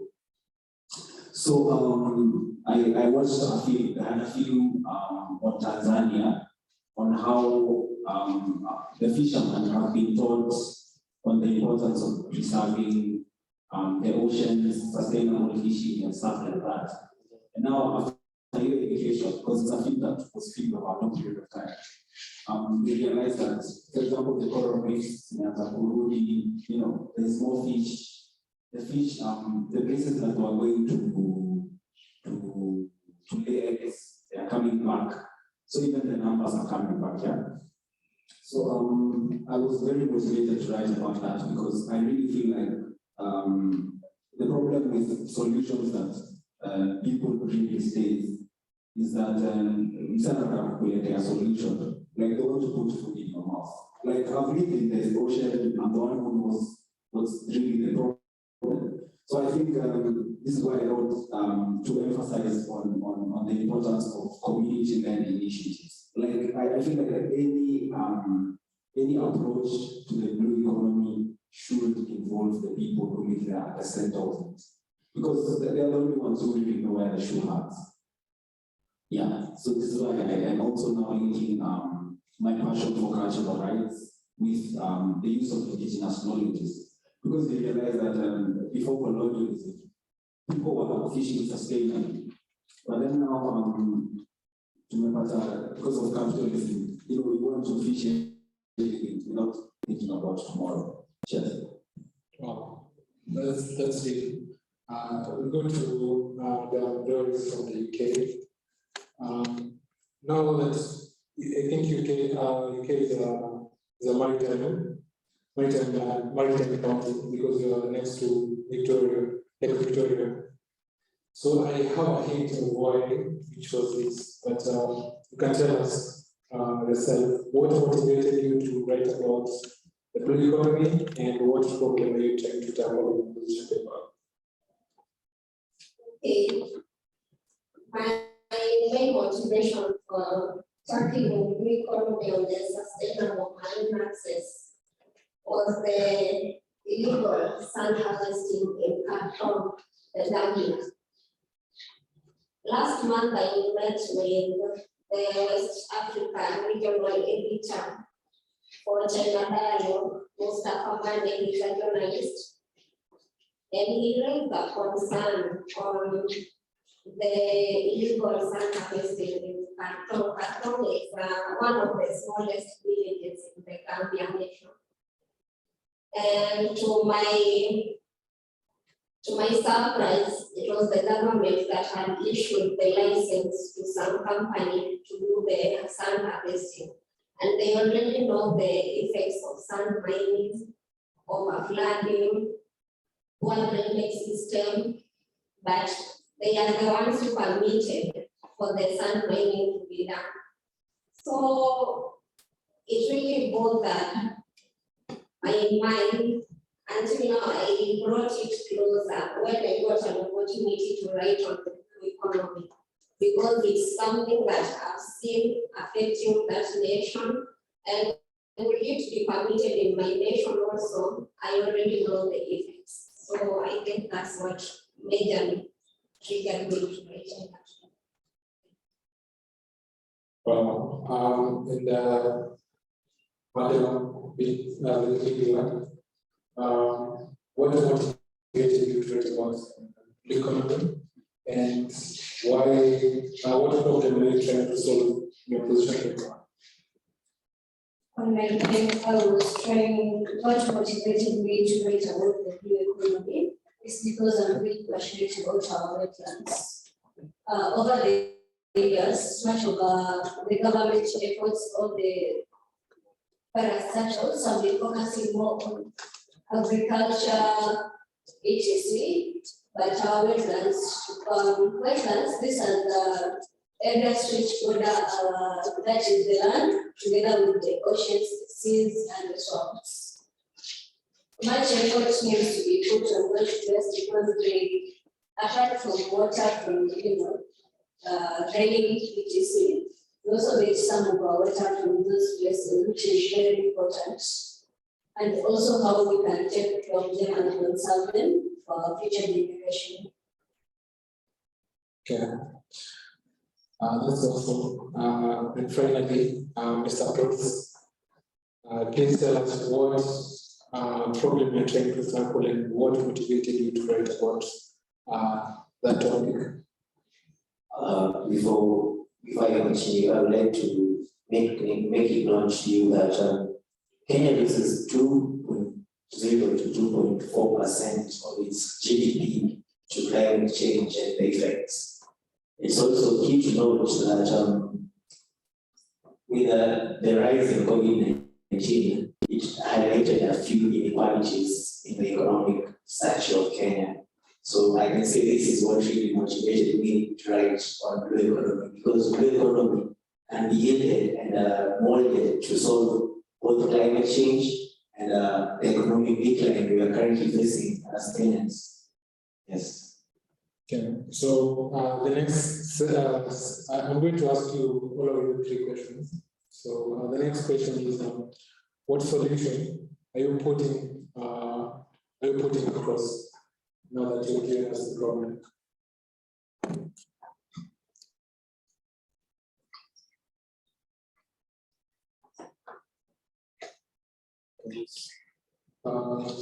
Madam Doris wants to leave, but we allow her to just say a few brief words about opposition paper, what problem she's trying to tackle, and she heads up to Kisumu. Okay, one of the main problems is insecurities in our ports, and also I'll just read them, and also a lack of adequate research and innovation on blue economy issues. And on solution to that, we need to look for data and evidence to frame narratives about the impact of the blue economy on the lives of people. And then the other issue is inadequate funds for the blue economy programs from the governments and non-governmental institutions. that is self-explanatory. If you would allow me to kindly stop at that. Thank you. Thank you so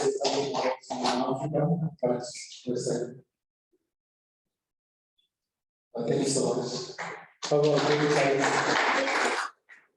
okay. So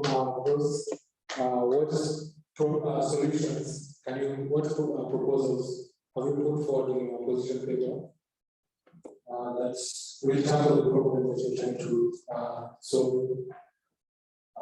In terms of propositions, I suggested that maybe we should allocate, we should have a budget allocation in the next financial year for blue economy, and because blue economy is vast, but we can look at specific areas where blue economy is well developed. Again, let's say fish farming and aquaculture.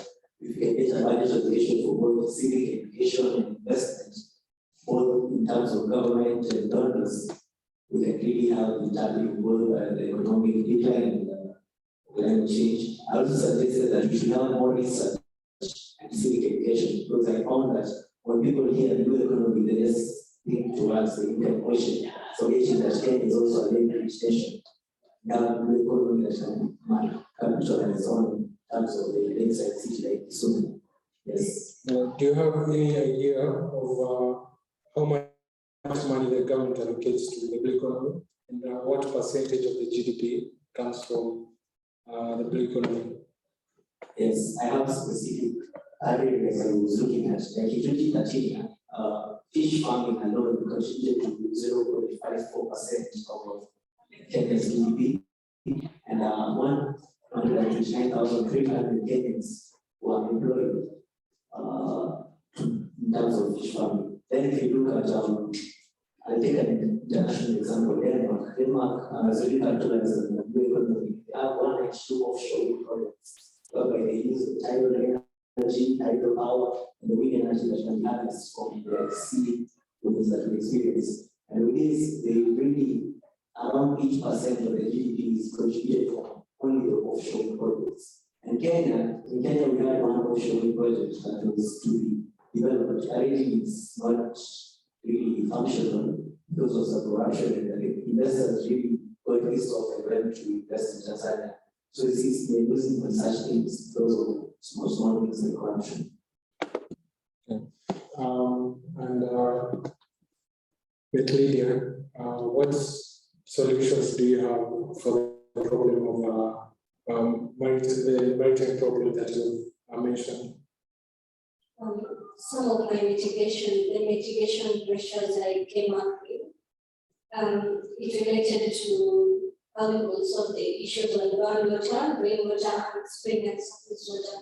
I'm requesting if I can read maybe one or two. It's okay. On spring and surface water, there are many situations in the developing world where water is available from a nearby spring. Various devices have been constructed to utilize the energy available in the flowing streams to pump the water to the point of use. The most successful devices that will represent substantial savings in pumping water are the hydraulic drum pumps, which are also called the hydro pumps, and the low-head turbine pumps. One is used to convert pressure into mechanical work, while the other converts kinetic energy to mechanical work. I did some more research on which it was explained. It's one of my references a scientist called Sheila. What could be done on rainwater in the developing countries? Rainwater is some, okay, we usually know what happens in our homes sometimes. That is when water is collected from the source of utilities. So the source of, let's say, our house, and into the collection centers, maybe be it a tank or a jerry can, a can, which you see. So the water quality preservation is very important, and some basic measures should be followed too, such as the bird droppings, the insects, the dirt from the storage water. So they can be constructed in order to improve their water as well. Rafiki, what solutions have you put forward in your paper? Like I said, my emphasis is on indigenous knowledges and the involvement of the local people. So for me, my first emphasis was that instead of only sustainable development, we should also have inclusive blue economy development. Also, another thing that I emphasized was that the emphasis on nature-based solutions for the blue economy. For example, in the ocean, we can have things like salt marshes. We can also have the reclaimment of mangrove forests and seagrass meadows. And then also, there's also the issue of governance, compliance, and surveillance, because we find that is really lacking. Because when you look at the data, you realize that, for example, like in the Western Indian Ocean economy, Kenya has a share of about $2.4 billion, with $1.5 billion being from coastal tourism. So reclaiming some parts of the blue economy will help Kenya increase that share of the coastal tourism to maybe around 2 billion, which will then also mean that the increase of the share of the overall money that Kenya can get. Also, you realize that Kenya is the chair of the Blue Economy Group in the Commonwealth Charter. So Kenya has an opportunity to steer blue economy improvements, even in the Commonwealth. Yeah. So you've heard from the house's mouths about the solutions that they implement. So the final question I'm going to ask them is, like, how you visualize the impact that the solution is going to have? Yeah, it's just like it gives an idea of how that idea is going to impact Kenya or even the region.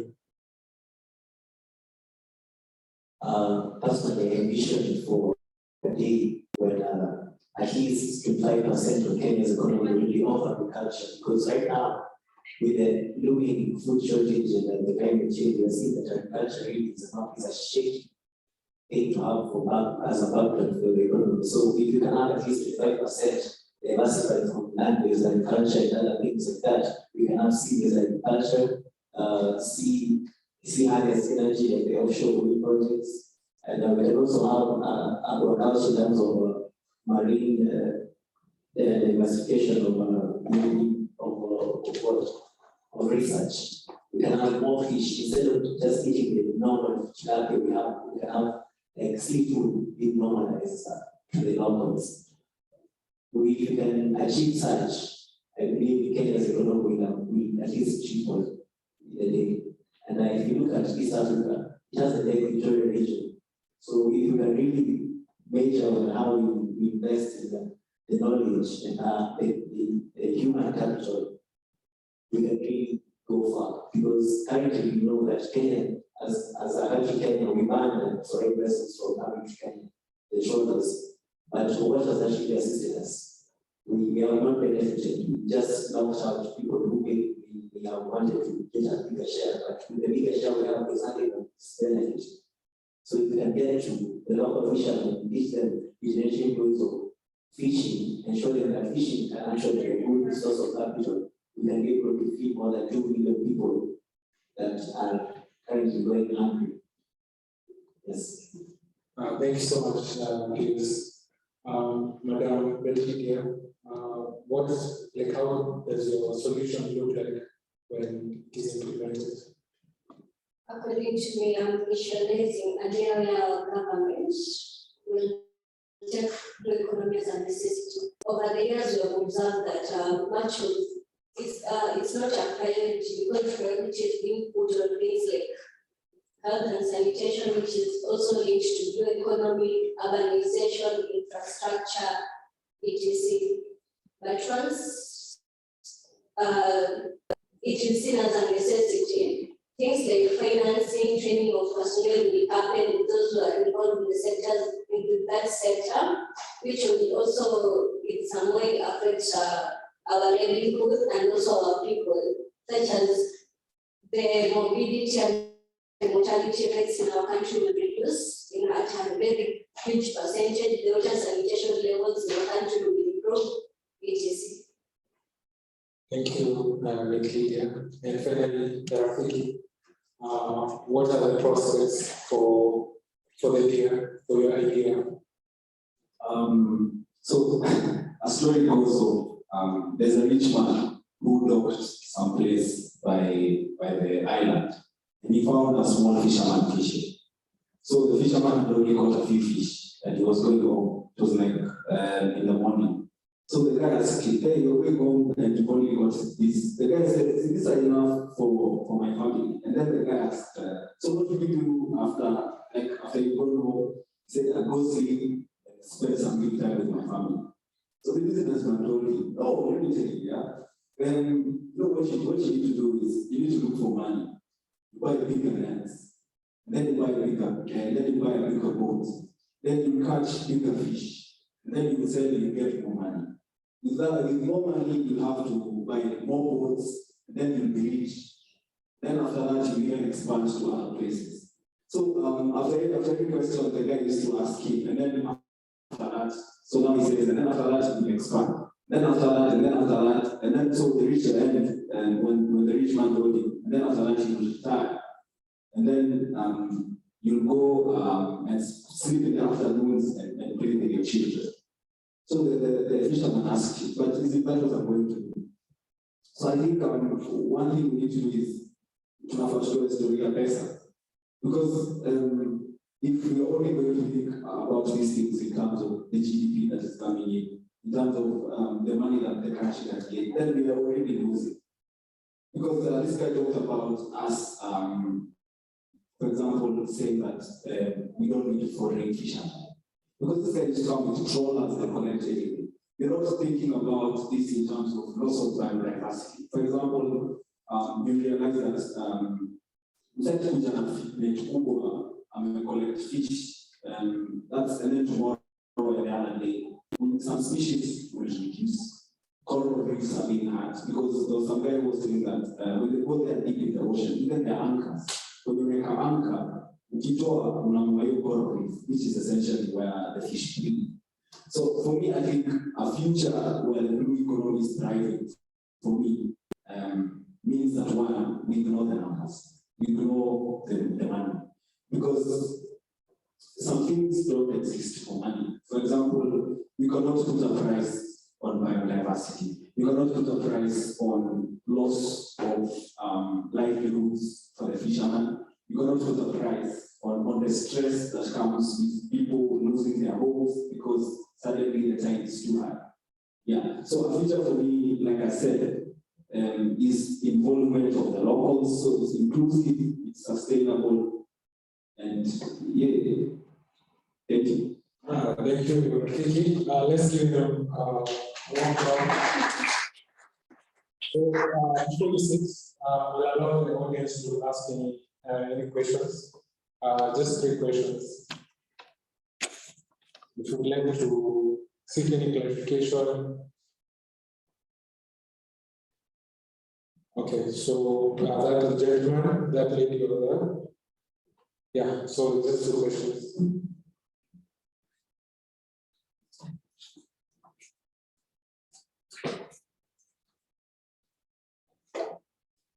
Please take your seats.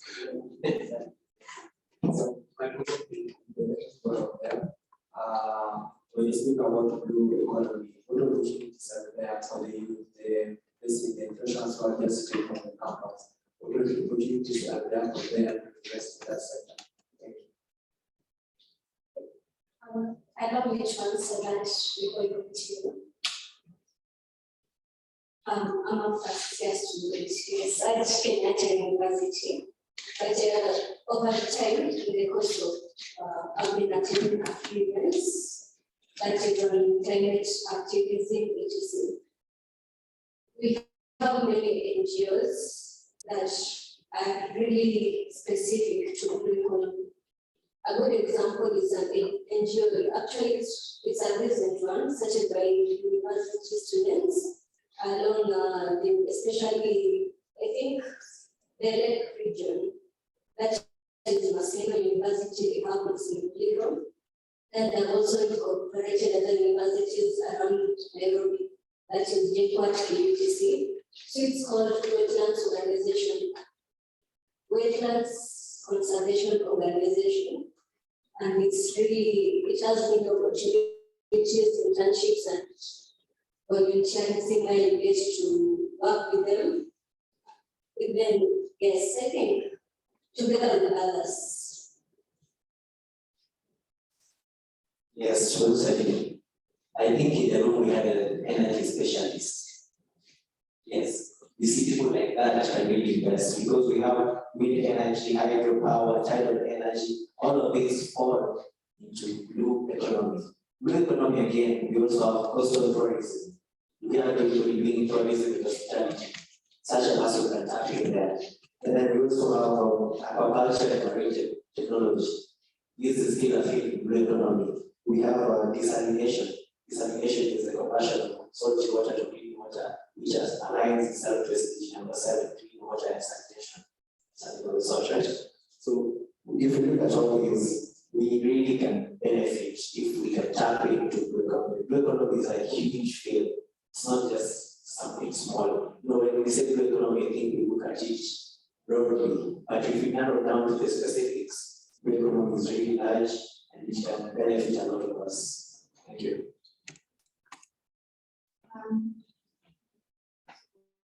Question B.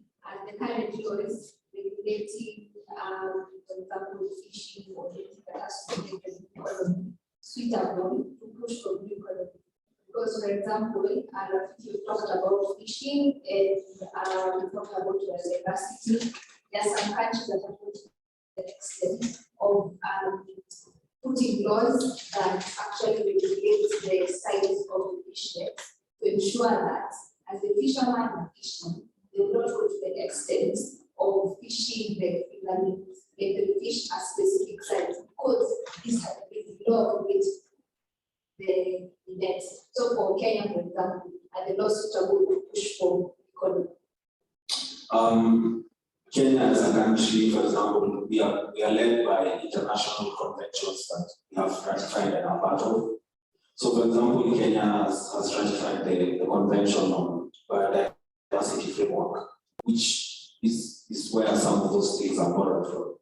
However, as a country, our legislation is lacking, which is, I think, why we have such forums to also address, because, like we said, some of the recommendations here are going to be taken up to the National Assembly and to the East African Legislative Assembly. So our laws are lacking, but I think Kenya in Africa is actually at the forefront. Because if you look at, for example, there's a report by some guys who are dealing with mangrove forest reclamation, which has even been taken up in Tanzania and in South Africa. And then another thing is that there is, for example, there's a gap on, for example, we need a treaty on biodiversity beyond national jurisdiction. Because you realize that, for example, this Convention on Biodiversity Framework does not really have, it's limited by jurisdictions. So what happens in international waters? You know, as there is everybody for their own good. So we need a treaty that now deals with beyond the jurisdictions. Yeah. As much as we would say that the law is lacking, I would disagree with you. Yeah. But I think it's a limitation because in Kenya there is I think around five statutes, all of them that relate to climate change and it's even specifically, for example, Water Act. So the problem is not in the law, the problem is implementation and capacity building. So there are no people, there are no people to sell, for example, fishermen, they're supposed to be this way, and plus cost of action. I think It's a good idea because we saw the president, after 8 years now, there's now a committee on climate change in the office of the presidency. So let's hope that they're going to take that up. Yeah, thanks so much, delegates. Thank you for your views. And we're going to share the papers so that you can also benefit from what they have. So I'm going to invite Joseph to moderate the next committee, which is circular manufacturing.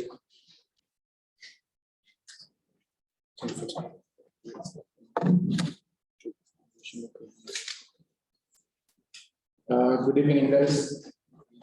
Tukonja.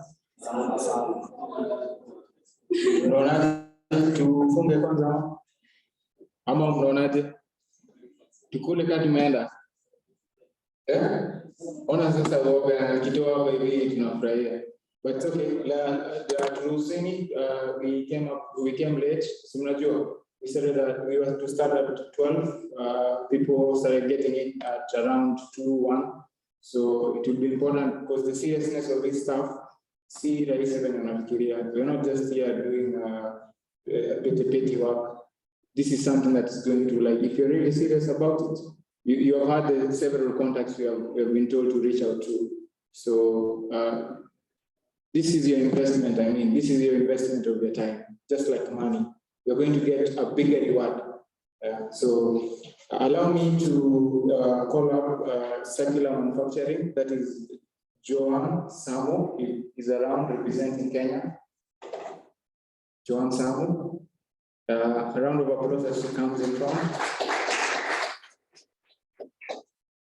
The next will be Margaret Mokami, if she's around.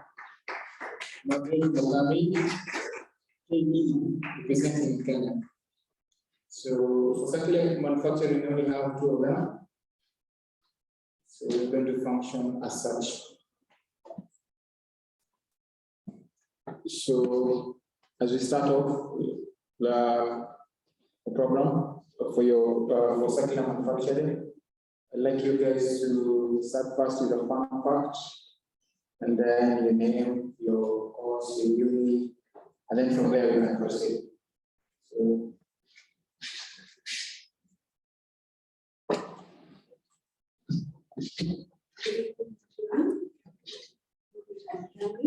My name is Joan Samo, and I'm a student from Strathmore University, pursuing a degree in Bachelor's in Economics and Finance. And a fun fact about me is I'm really scared of talking in front of Yes. Hello, everyone. I'm Margaret Mokami, a student from the University of Nairobi, pursuing a bachelor's degree in agriculture, so science media. I'm an advocate on self-help. I'm passionate about self-help and climate action. And particularly when I talk about self-help, I'm talking about the life agitate, self-biology. It's amazing how these digital creators have a big impact on food production. And the fun fact about me, I love adults. Adults, worms. So.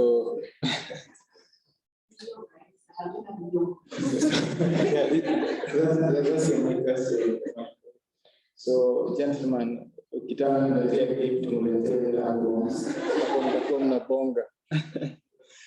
so let's start off with what inspired you to focus on circular manufacturing. What was the end goal? In the mind of a perfectionist, you must have the end game in mind before you start something. So, yeah, what was the motivation behind it? Okay, I'll go first. With manufacturing, there's an actual realization that there's a loop that's supposed to be followed, whereby we plan, we design, and then we manufacture what you want to acquire, and then that's the end, which mostly happens. There's no what happens after manufacturing, what are the responsibilities as well as producers, as well as consumers. So there is a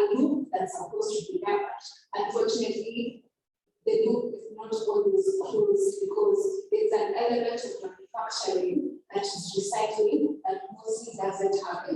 So my motivation for writing the policy paper was to bring awareness to the recycling aspect of manufacturing, or the reusing aspect of manufacturing, or the designing aspect of manufacturing that has to be put in place or to be created for awareness. Why I was motivated to write on circular economy. My topic lies on food waste management, and as I have said, I am a manufacturer. And there is a link, as she has said, between food waste and food consumption, and the chain that lies in between food waste to the table. In there is a lot of wastage of food, and this food is the food that is contributing to climate change. According to FAO, 10% of greenhouse gases are contributed by this food waste. And so I heard that there is need to create awareness that this food waste can be turned into valuable products that can be used in the production of this food. Yeah, that's really nice. Let's give him a round of applause. I have my friend called Israel. He always likes to poke me most of the time. And whenever he believes that, why are you doing this? What's the end game? You know, we need to motivate. Certainly, I see an answer, and I don't know, he says, but then sometimes when I'm challenging, I have to think of the end game. Why are you doing this? What's the mission? So if you find a person who can elaborate his or her idea, well, that means it's something that angependa compliment. So let's move on. So I'd like you to present a position paper as far how the alignment was proposed, the problem, and as we move down. Can I read it? Reading, how long is it? It's so good. How do I go down? How do So let's say because what's the time right now? 5:56. So time imeenda sana. So I'd like you summarize juhudi kuandika so that we move fast. Wasee kama mchokochoko, so please. So the theme is on circular economy. I was tackling a topic on food waste management. Position in Kenya today. The food waste in Kenya happens between harvest and the point of sale, and a little more is wasted by the consumers after purchase, that is in consumption point. And this is accredited to various reasons such as late deliveries to the market, broken contracts between producers and wholesale buyers, lack of adequate food storage and transportation facilities, and the demand by buyers at the retail level to only buy a day's consignment of what to use that day. According to statistics in Kenya, 40% of food loss is food is lost from the family to the family table, and this is contributing to more Kenyans contribute to that nourishment with a prevalence of food insecurity, and 10% of them are women being higher than men. So what are the efforts that Kenya are making? Kenya stands on food waste management in embracing of zero waste kind of system, whereby the waste can be transformed into valuable products and reused.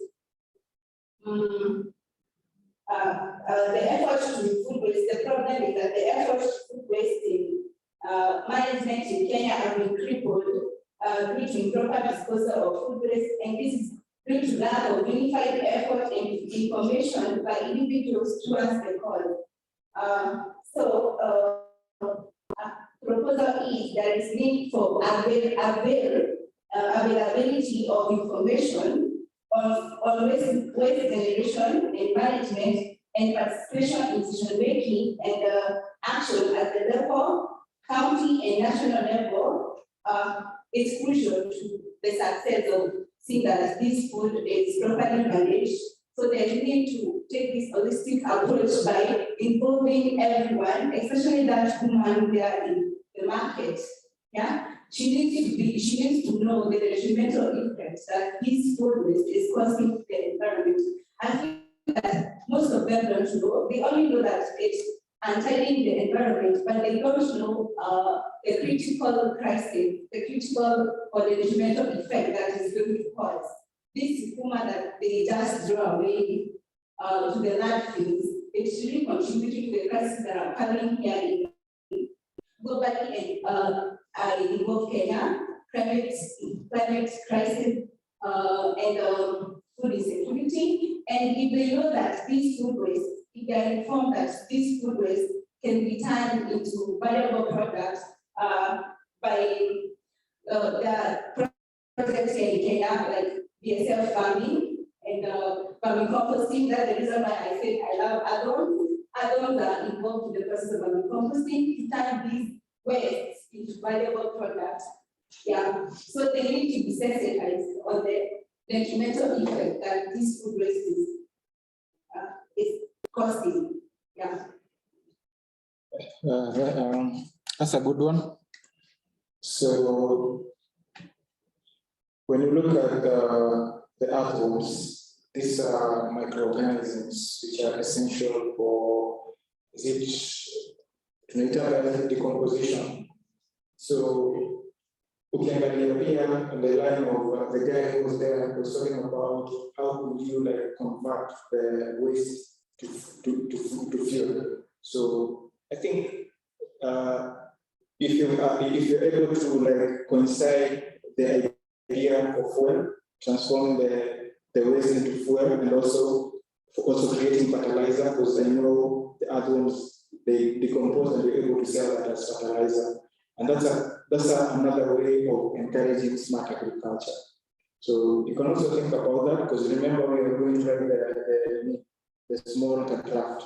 So have in mind and also coincide, just as the prof was saying, I also learned something that when you're looking at a concept, think backward. Don't just think in terms of extrapolating to a bigger thing or something. Just think backward. Think like a layman first. Go away with the education you have. Start from zero, understanding what's the problem, where can you plug in. Then you're able to find a solution from that forward. So yeah, I will come the next. I'll just give you a brief sample of what my paper was talking about. The topic was enhancing circularity economy for, sorry, I'm actually wait. Just compose yourself, I know, anxiety. Enhancing circularity economy through efficient resource mobilization. So circularity economy is actually a broad aspect, but it has the principles of circularity economy spreads over multiple sectors. So it's just not in manufacturing, but in climate change, in biodiversity, as well as in renewable energy.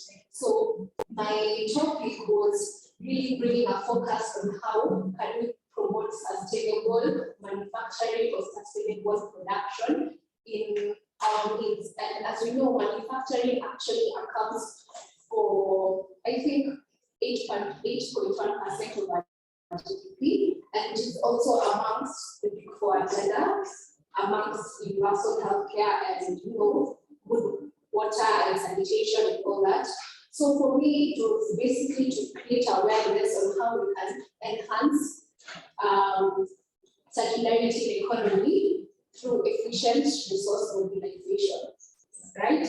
So I was thinking on how can we as a producer or as a consumer extend this whole group design of redesigning, manufacturing, reusing, recycling, all the way up to what is it called, to recycling. So there have been a few I'll say a few inventions or a few manufacturing aspects or a few policies that Kenya has taken into place, or even the one that has taken into place innovation. And one of the policies that Kenya had actually implemented was in, I think, 2021, which was last year, which is the extended producer responsibility. Through, you're supposed to be responsible for what you produce, as well as what kind of waste you channel beyond the manufacturing aspect. So we have had in the past that beyond just the consumer bringing one to have this bottle of water and disposing it right after, the company should be responsible for the plastic that the water comes in. So you as an individual, your priority should be drinking the water, obviously, but beyond that, what is the responsibility? Maybe you should dispose it in the right place. We have a plastic disposable place where you could dispose of this, and is the company liable when they're coming to be collecting this? Is the company's, it is also the company's responsibility to be collecting these plastic bottles. So that is what I was coming up with, or that's what I came up with. Yes. Okay, around the applause.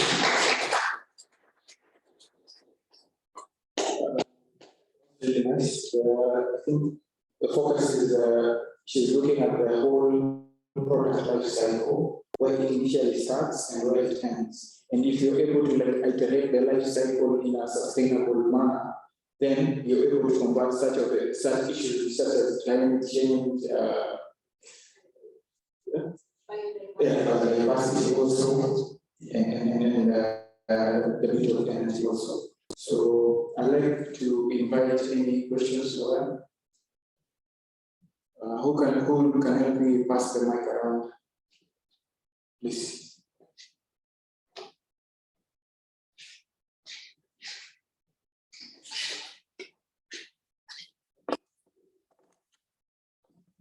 Hi, I've spoken about shifting the market of externalities to the manufacturers.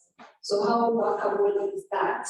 And can these manufacturers really adapt the cost of shifting the burden of externalities to them? Because what can they do exactly to make sure that shifting this cost of externalities will not result to more pollution, but less pollution?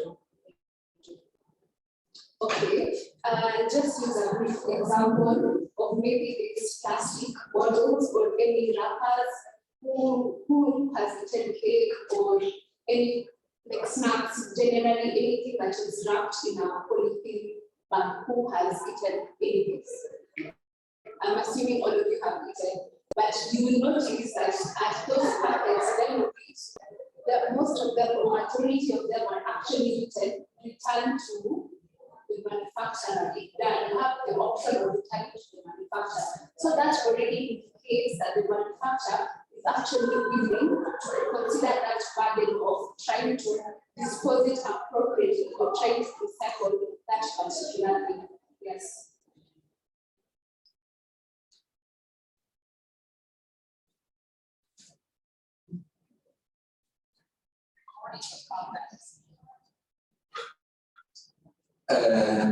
My question goes to Margaret. You talk about passion about the homes, and maybe just share with us the ground reception about waste management, for example, BSF or agriculture. For the I know it's something that is taking ground. So how are the local farmers receiving it as a way of waste management? That is BSF and agriculture. How is it doing? I don't know if you guys are aware of vermicomposting. So vermicomposting is a process that involves turning these food waste into valuable products such as vermicast and which are used as biofertilizers in the process of food production by use of alcohols. BSF farming is farming that involves use of black soldier flies to produce animal feeds, which are reaching animal protein, that's just like larvae. It's a attraction that has gained in Kenya. Most of the poultry farmers in Kenya are practicing DSL farming. It's a sustainable project or a sustainable approach to food waste management. And these butterflies literally eat everything that is left on your plate and turn it to biofertilizers, fats, and also animal protein. It has gained traction in Kenya. If you go and talk about it, yeah, a lot of farmers are practicing. Especially, I'm also involved in that area in vermicomposting and butterfly farming. Yeah. I'd also like to know, do you like black soldiers? Do you capture them, you put them in like a enclosed box, or what happens? Okay, there are companies that are selling the larvae. Butterfly have stages that from apply from an egg to apply to a larvae to a pupa. So there are companies which sell the eggs. So the eggs will grow into larvae, into pupa. So you can buy maybe 5-day-old larvae. You can feed them on waste, and they will grow into pupa, and these pupa will turn into flies. So they need to be in a cage. It's a cage, and then you have lighted the cage. So, and then you have like wooden stalls where they lay the eggs. It's a process, but it's very simple. It's a simple model. Yeah. So when they feed the waste that they provide is a fertilizer. It's a fertilizer. Okay.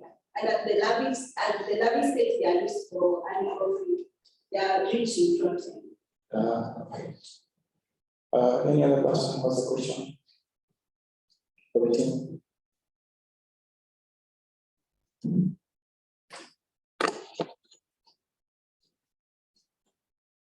You said about this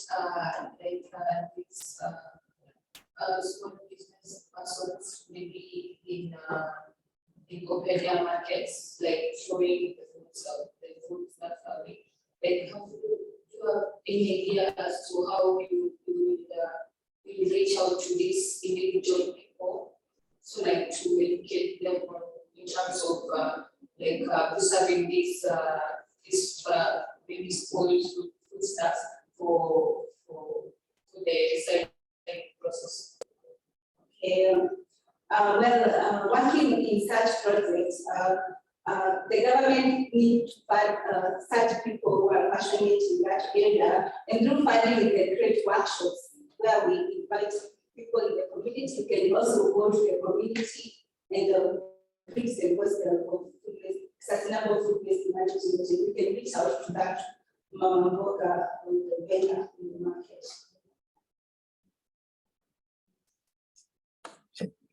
Anyone else? Yeah, so I mean, you can hear the type of ideas you have. If we implement them in the society level, then I mean we impact them positively. And you know what we are doing right now is we're going to create employment. Out of that one idea that you have, there are other comrades of Kitana, and the type of people you're going to employ. So if you look at one comrades when you want a job, if it picks up and you're really serious with it, you're going to employ a lot of people. And the focus is, remember, 90th World Parliament is Africa. So if your idea works here in Kenya, then how do you scale it up? You scale it up to East Africa, and that's how you grow, you know? And by the way, Kenya Rafiki said it's not all about the money.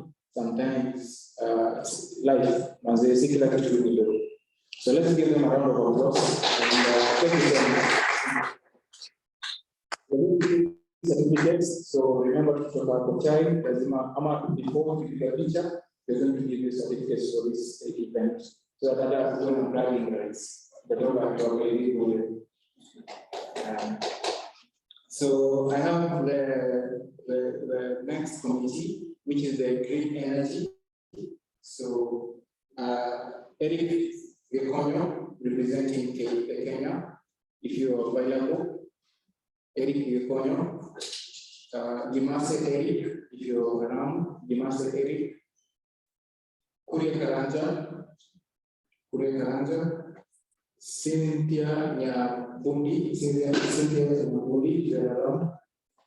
Rehema Amor, yeah. Rehema Amor. Nganya Collins, if you are around, Nganya Collins. Swahili Mohammed. So, yeah.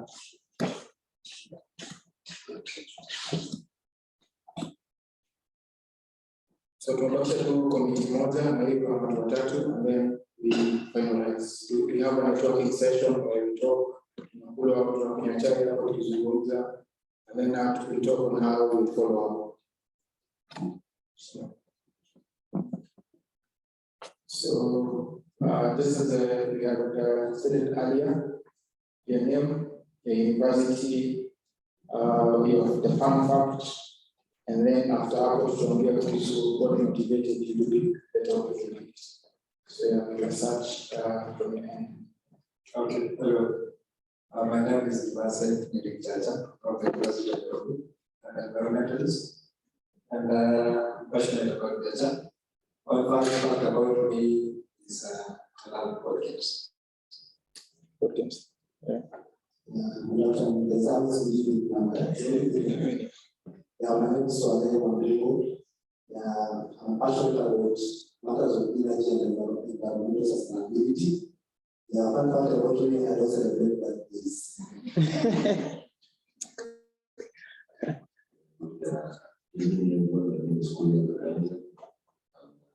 This is my own ground from Strathmore University. I'm going to talk about electric vehicles and the role that we play in climate change. And one unique fact about me is that I'm truly Kenyan. I'm Kenyan.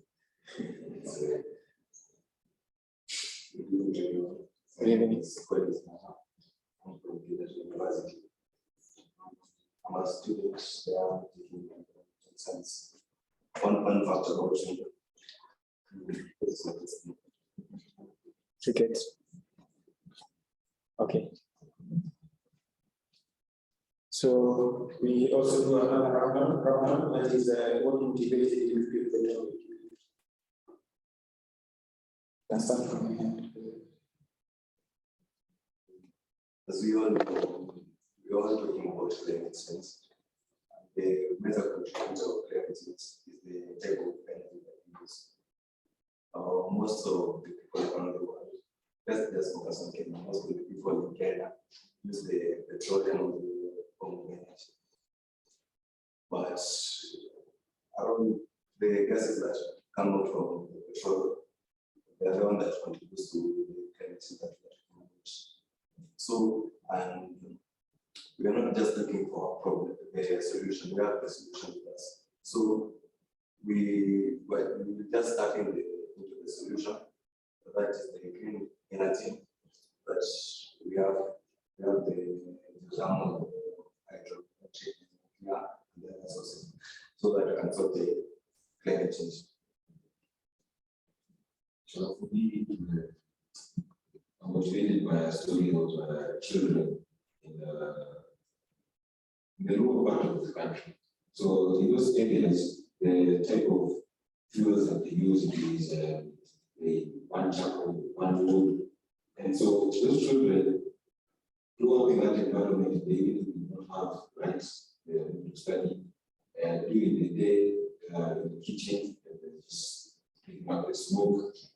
And then for their parents, we may say they're used to it, just the lifestyle. But for them, looking at them as the next frontier or the next goal of this country, it's good that they grow up in an environment that's set up where they know the right energies to use to cook, to heat the houses, and to just any other reason for energy prices can be. So anyway you use energy, just use the right set of energy source. So that was the motivation, and that's why I talked about electric vehicles. The transportation business, we don't want fossil one people. We want some that use other sources of energy. Yeah, that's right. Yeah, so my topic is solar energy development in Kenya, policies and good practices.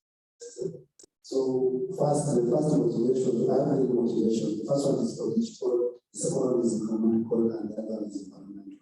So let's come to political. So I believe as a country, as Kenya, we have to be energy independent. We should not depend on other countries from, let's say, the open countries or producing countries, others.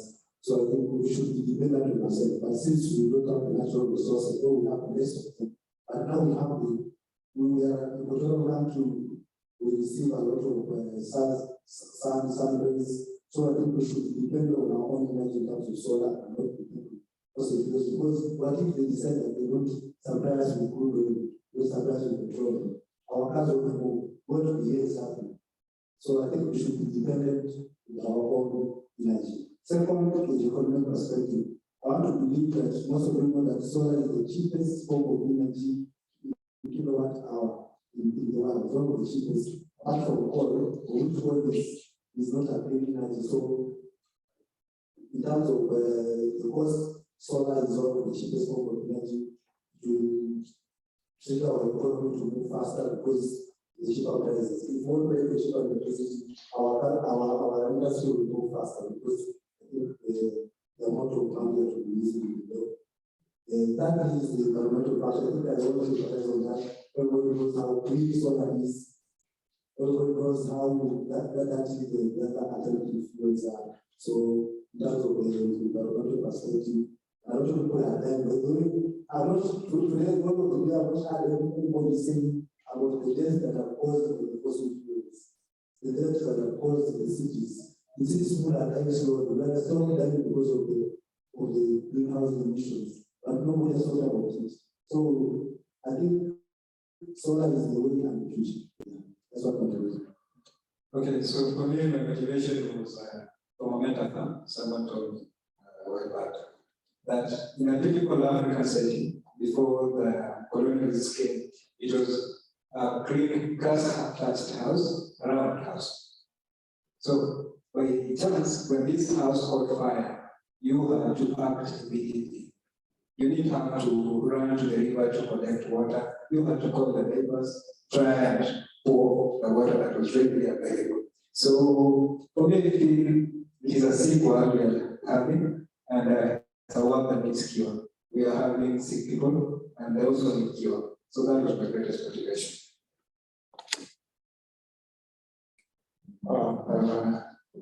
Nilisema ukishajua the end game ya mtu kitu anataka, then unaweza gauge. Mtu ako serious sana tu ana bluff, you know.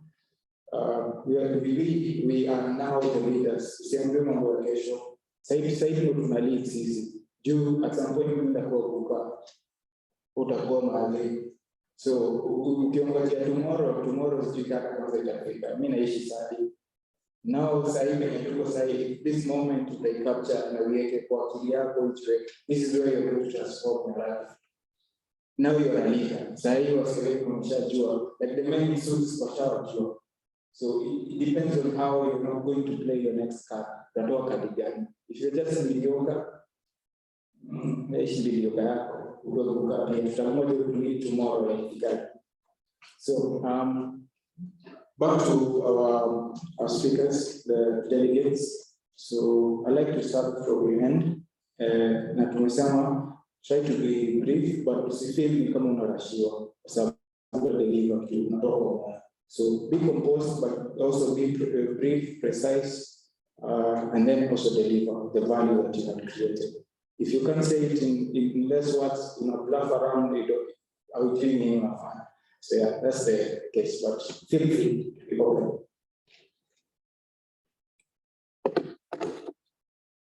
Okay, so the question? Another question.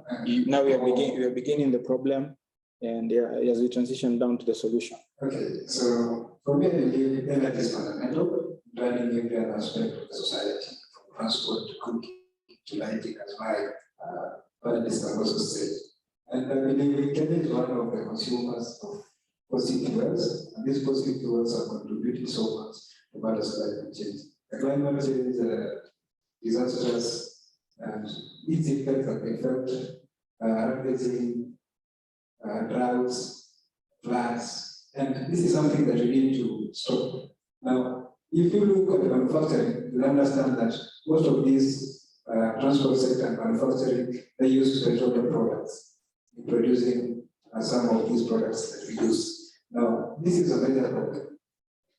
Being a great contributor to climate change, we need to shift ourselves to sources that are renewable and clean. And that is where we have the conversation of solar energy coming in, wind energy coming in, geothermal energy coming in. And you realize that Kenya is one of the producers of highest producers of clean energy, ranging from hydroelectric power. But there are still challenges that many folks really face. And one of the challenges is accessing these solar panels and with these wind turbines, being attributed to the high costs that are in production and the supply.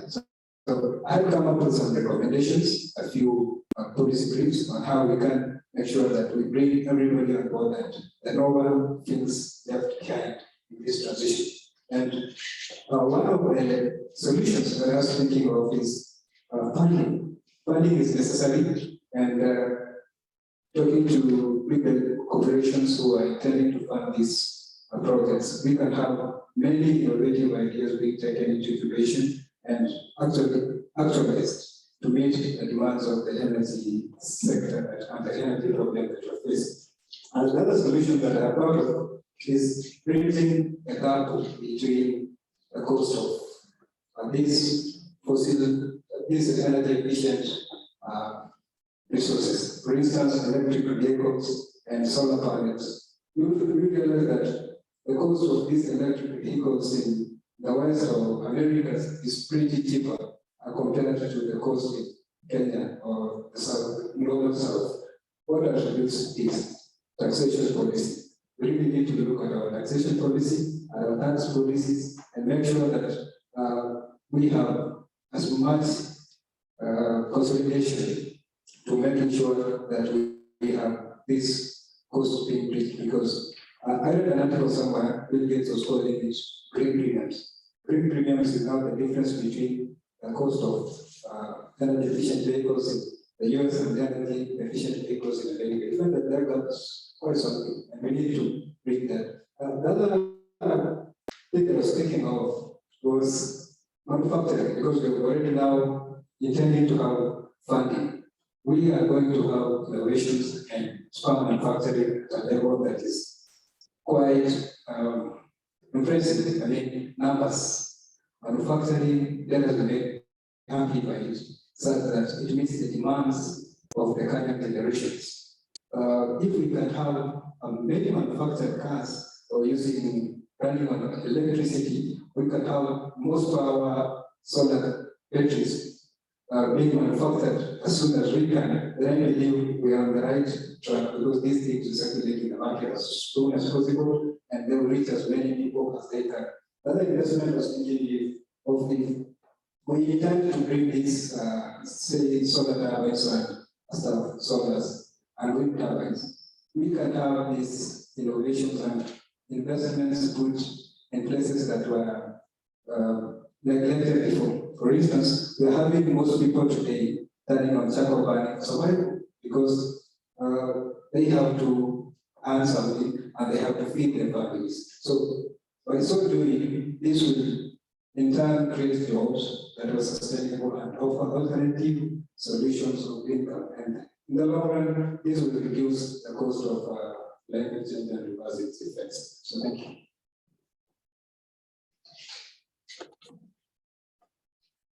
Yeah, that's really nice also. Earlier on, we had a conversation with one of my colleagues, and he was clearly mentioned that people living in like the northern part of Kenya, instead of depending alone on livestock, they could sell palm. You see, there's a huge chunk of land just lying there which is dry now. Because it has been a challenge for them to access water or maybe create the boreholes. They could have installed a wide array of solar panels ranging beyond more than 30 kilometers. So when I just land there, I know like I have like more than 100 solar panels. These are mine.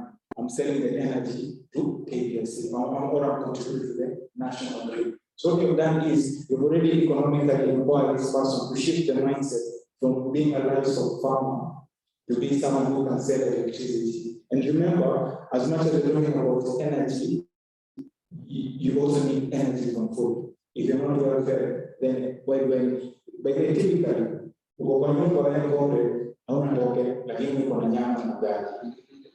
Nani anaweza? Uko na stima, unakunywa maji. So afadhali nilale bila naro, lakini nimeshiba. So this conversation starts down from the energy itself, the food is starts at the food price, and then now I'm able to think of electricity. That's a good one. So I will bring also my topic is solar energy development in Kenya policies and good practice. Basically, I'm talking about the policies and consistencies about solar energy and the good practice that we should as citizens do. So the problem here is the policy consistency towards solar energy development in Kenya. Then I discussed barriers. Why is it so? There is consistent policy signals which can increase market confusion. Someone is restricting regulatories and licensing procedures. We don't know about the EPRA. Last year, in 2021, the passed a bill that they say that for you to be a certified solar installer, you have to go through some courses, which are very expensive. I think the last time we checked, it was almost 130,000. According to me, how can I get 130,000 just to be certified to be a solar installer? I think that was unfair to a lot of us, and these are the policy processes that we have. So then I jumped some of the policies here. Policy number one, there are 9, so I'm not at our policy number one is renewable energy standards. I think as a nation we should have standards which will define the renewable energy policies and let's say the threshold that they're supposed to be. A good example is like setting appropriate and refusing alternative compliance, payment, SCP rates. We should have rates of renewable energy. A good example is when we have 2 cars, my friend is talking about electric cars. I have an internal commercial car and the other electric car. The one with the electric car should be certified by the government for lower prices, and I should pay more taxes because I'm polluting the environment, the person who has the internal commercial. So such policies will be important.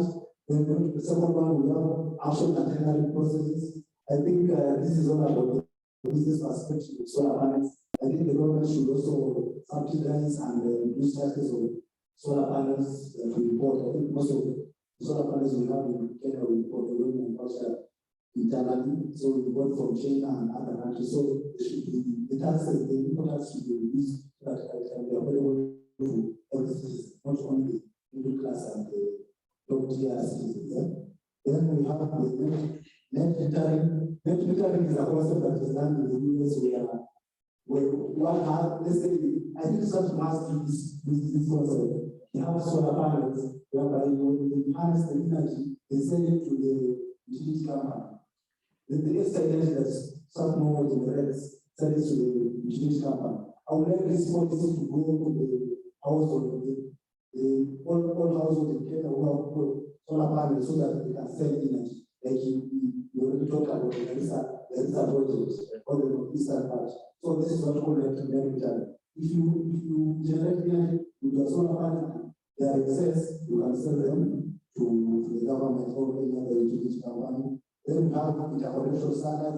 I think net metering and interconnection standards are just the same. Then solar investment and production tax credits, I already talked about it. Further approaches to support private investment. I think there's a guy from UN, he came from electrical engineering college. He talked about private investment, about renewables. I think the government should support other investors who want to come to the country and invest in this kind of projects, something like that. Other projects to support private investment, yeah, that's one. Then let me read my recommendation. Better renewables and clean energy policy should be emphasized.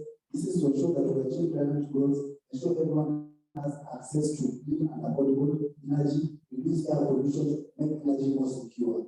According to International Energy Agency research, renewable energy and efficiency provides 80% of the additional work required to achieve the United Nations Sustainable Development Goals. Thank you. I think I was just prepared.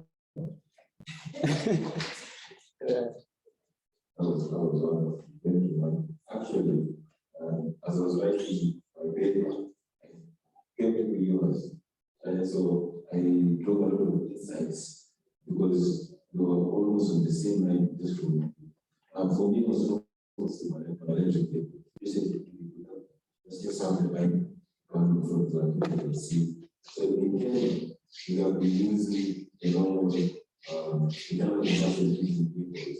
And for us, the concept is very simple because we don't have this is a place where we can have a new Kenya. So this is a prototype that has been developed right here in Strathmore University. This is an e-bike, the electric bicycle, and what it does is that it only has a battery and a motor. These are the special features in this vehicle.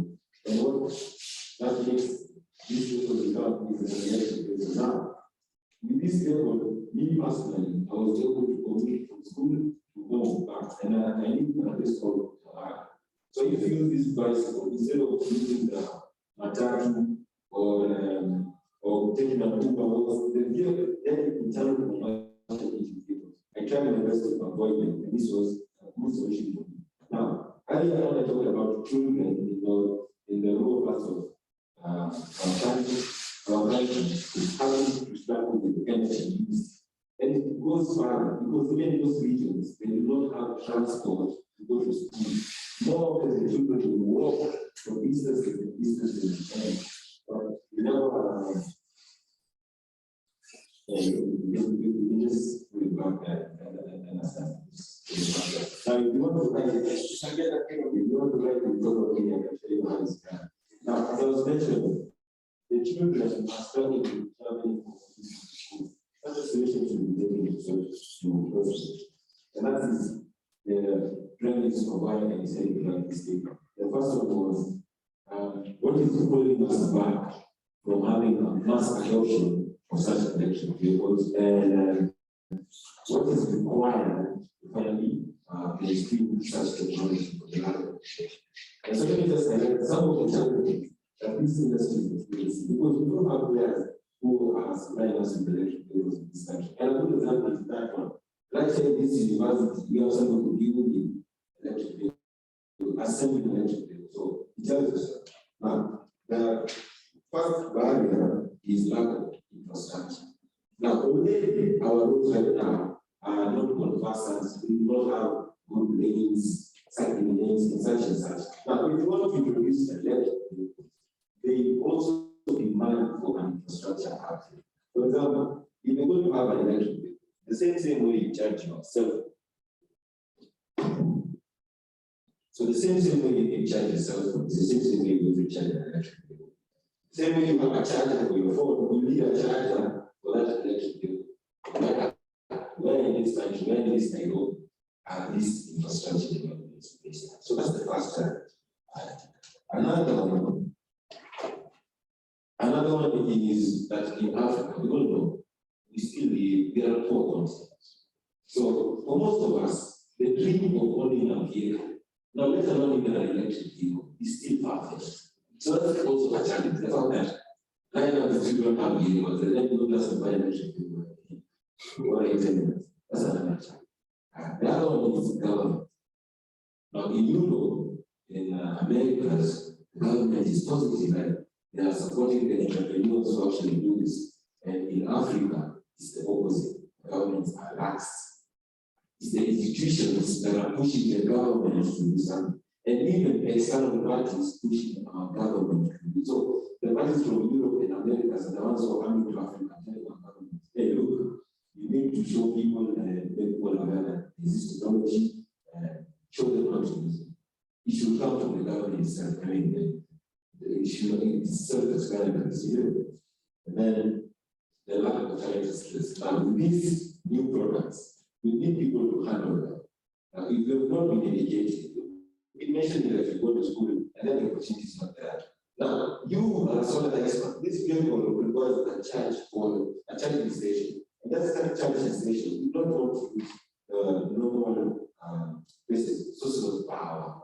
So if in a power utility hybrid, the country is doing a very good because more than 80% of our electricity is renewable energy. But go to a different country where they use coal. Now you bring an electric vehicle and then you charge for the power that is used to charge that's coming from coal. You're not happy. So right here in our country, some skills like this, people who are solar experts will help us in mapping out if you're going to infrastructure development. Which buildings are those that need solar panels on top, and will they have capacity to have parking? Now, this guy comes in and tell that person who owns the building how to connect. We need that kind of skill. We don't have that kind of skill. So you start studying. Start studying because this semester is about the other is always the financial challenges. In Africa, our own investors are very afraid of putting money in our venture. Right now, you go and teach. The investors have so many questions for you. And in Africa, we need to teach ourselves about pitching and we saw how Mr. Mr. Martin showed us how to pitch. Then it's the problem, how you pitch it, the way you convince someone. We need to know to learn that. Now, for us to get that learning, we need to have that language. Mzungu will come here and convince somebody from here about their business. They come with the idea from where they come from, show us here. Are we just living here? So our investors should acknowledge that our investors are coming from there and put money for us. Now, that's what it's we made some progress. We've seen the market here. So the fact that it's here means that somehow being done. Now, some of the things encouraging the adoption are like an institution like Kenyan Power decided to come up with a plan to do a whole infrastructural development for the charging station. That's a huge commitment from the entity. And Kenyan Power is part of the government. It's one of the grounds the government continues to implement such projects. The other one is we have an association. So the small people like me, what the idea about electric vehicles came together and formed an association. That association is known as the Association of Electric Mobility and Development. It started in Kenya. Now those people started the conversation here and go all the way to East Africa. That's crazy. There's somebody in a room coming up with an idea, then going to share with another person who started in their own room, and they came together and shifted to different countries. That's what we're doing. Then you have the import duties, which is a big thing in election. Generation to take this into consideration because we cannot have, it's going to be easier to bring in an internal combustion engine and very hard for you to bring in an electric vehicle. And you're saying that you want to help us to solve this problem. You know, if they want to be taxed, the person who is polluting more, as you say, should pay more. Right? Other things that are also going to be paying is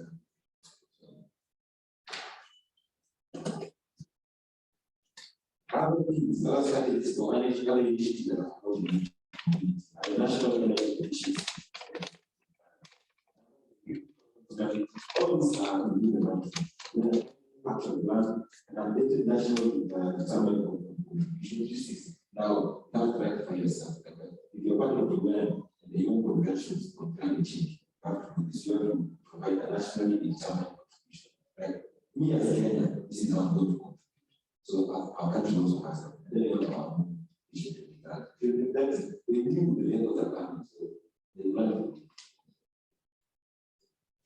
So let's go to the different policies that we might use and the ones that are existing and the hybrids. The first one is the equality.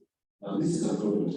For it to go to the market, the consumer has to say, actually, this one has made a certain standard and we use it.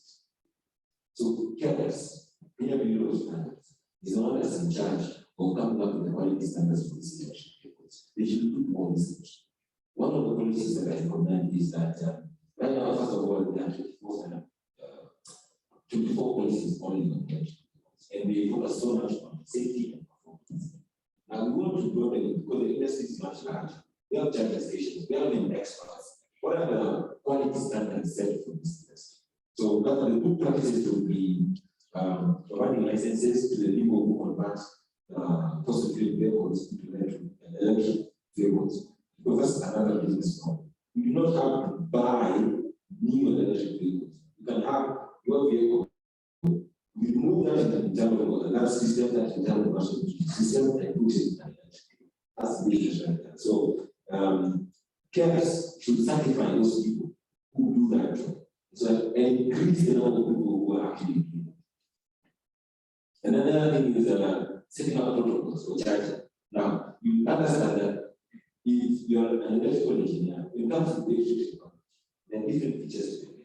Now, if you're going to have standardized infrastructure, we need to also have standardized features. So if it is a bench, we need to know that bench.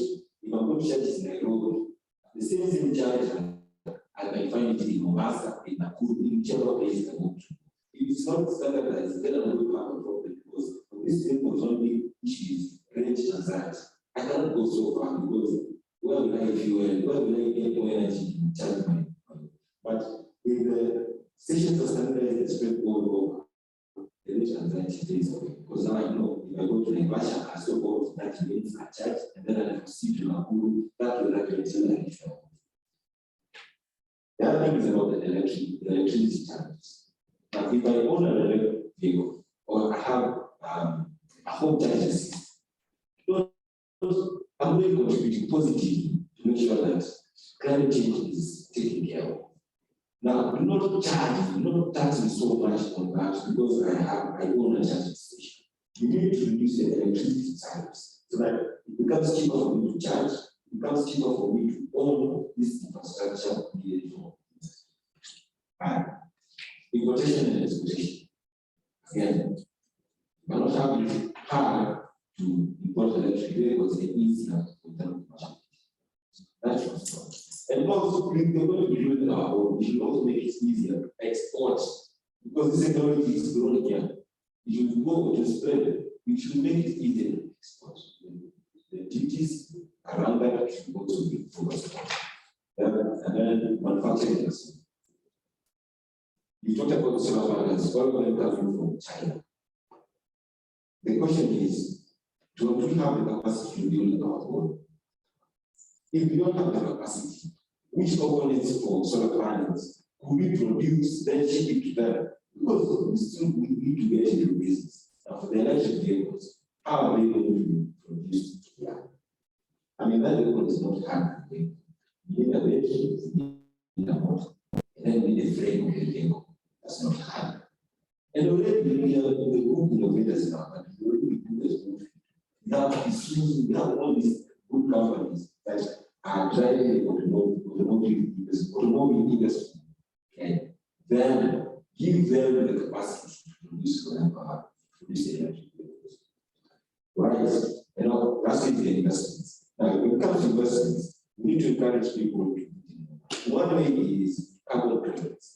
So probably your company, we know will they ever be good at reducing the amount of emissions they have. But if they support a similar a company who does good climate action, then they're able to reduce their carbon. And that's what the carbon credits can. You tell an investor, if you make investments in these companies that are doing good for climate, they're going to give you tax reductions. The investor will ask himself, so if I keep this money and I pay so much tax, it goes to somebody that I don't want to give them. But if I give this money to the right person and I create that relationship, I create the them, and then I'm saving, it makes sense. Such senses are what we're looking for. And yes, that is what I thought about. There's more to it. So I encourage you to come and talk to me. Let's do this together. So the guys want to use the mic and want to know more, come. I'll show you how it works and see what the pictures of the video. Okay. I've taken too much time, but thank you for listening.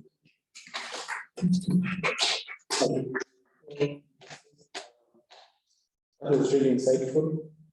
And when you go back to the respective universities, we are looking at how we can provide those electric bikes to different universities. Kama ni KU, kama ni system, whichever, multimedia. Kama hao students wanaweza pata hizi bikes watu wanaendaga nazo, first of all itasaidia comrade fair. Fair inamalizaga comrade kabisa. Haike fair alafu kejani akona chwani pale hivyo kibandasi.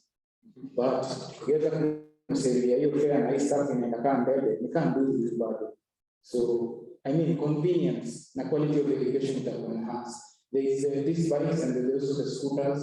So when you go back to the universities, jaribu pia, ninakwambia you are the leader. Just like I'm doing right now. Ukirudi huko, wewe ndio ambassador. Go try something out at the university. Go try to talk to people. That's what we've done with the organizers of this event. We have talked to a multitude of people who are ready to listen. And that's the key. Initiative, self-drive. This starting very soon we're going to implement it here at Strathmore. The scooters and the e-bikes. So that I'm saying I'm going to navigate around that town. So go back, think about it, and to because you're going to have an extensive relationship. How can you impact? Doesn't have to be a university at large. It could be maybe a business person who maybe make deliveries or one or the other. Yeah, so I recommend. So when we look at our country, and all of these resources that you can use to produce more renewable energy.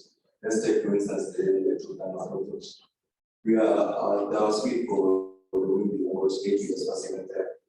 But the windows there our country is like shying away from attracting the investors. So we can develop a policy where as the youth, you can lobby other development partners to come and invest in the renewable energy sector so that we are producing enough energy to sustain our economy. Also, in the hydroelectrical energy, we're not producing enough energy to sustain our economy. So we can look for the development partners so we can power our country. There are other financial policies that restrain the investors also. Like when they come here, we can call them box. So when they come to our countries, they call the offices. They ask for box for them to be given the tenders to produce the energy. So we can clean up the energy sector so that the energy we produce can be sufficient for our country. Okay. Really nice. These are the top leaders we have in front here. So I'd like to limit the number of questions to one per person so that at least we have ladies here. So lazima nipate hivi. Najua sasa sisi gentlemen na saa sita au saa saba just walk around ukinyongo story yako. So yeah, any person who has a question, you can talk them. But let's say maybe student one. So I need someone to distribute the mic for me. Yeah, if you have big number of me. So I would like to upload one of the things that we seen that consultant in this business administration have seen that just the way you say the electric vehicles, they need the charging systems. So it's just telling my name over here that it's a very nice idea. And you guys doing it in Kenya. I think the way you say that our documents reference to the highest office. To the highest office. Yeah. I think you guys can contract the Ministry of Energy in Kenya. Even President William Ruto, his agenda even yesterday, what he was speaking, climate change was number 10. I think the government has a capacity to come and encourage Strathmore University. You can mobilize, you can create much more eggs, and the government has the capacity to even educate the masses. We have very many people, like they are trekking from their home place to industry. This is a very nice idea. We also have students in that capacity. So I think we can implement those ideas and take them to the next level. Claire for the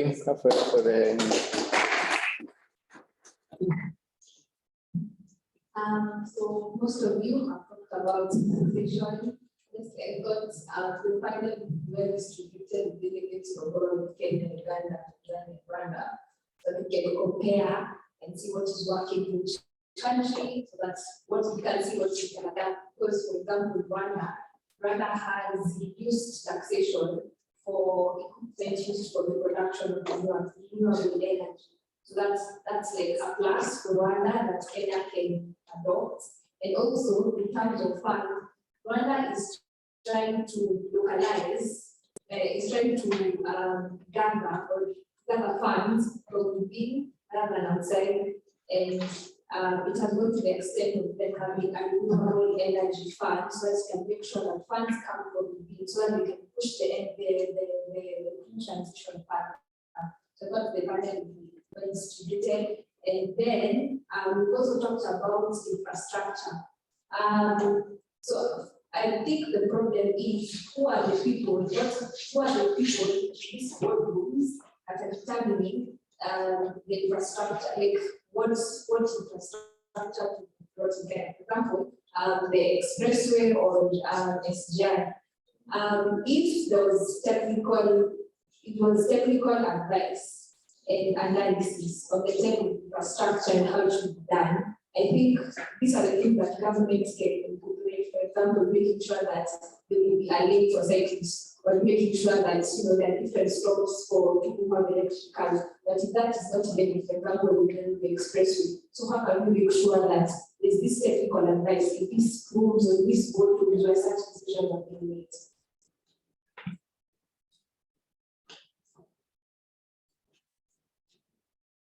So I was asking, though all of you have spoken about normalizing on green energy, what will happen to the other types of energy? Though we are moving from the fossil fuel, the still energy, how will you balance the both?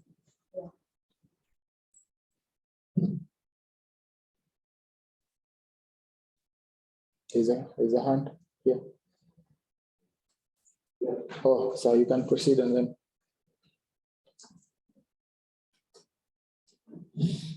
Okay, I love and appreciate the fact that the creativity behind the electric cars and the electric bicycles, but I have a concern. Is it that they are 100% fully environmental friendly?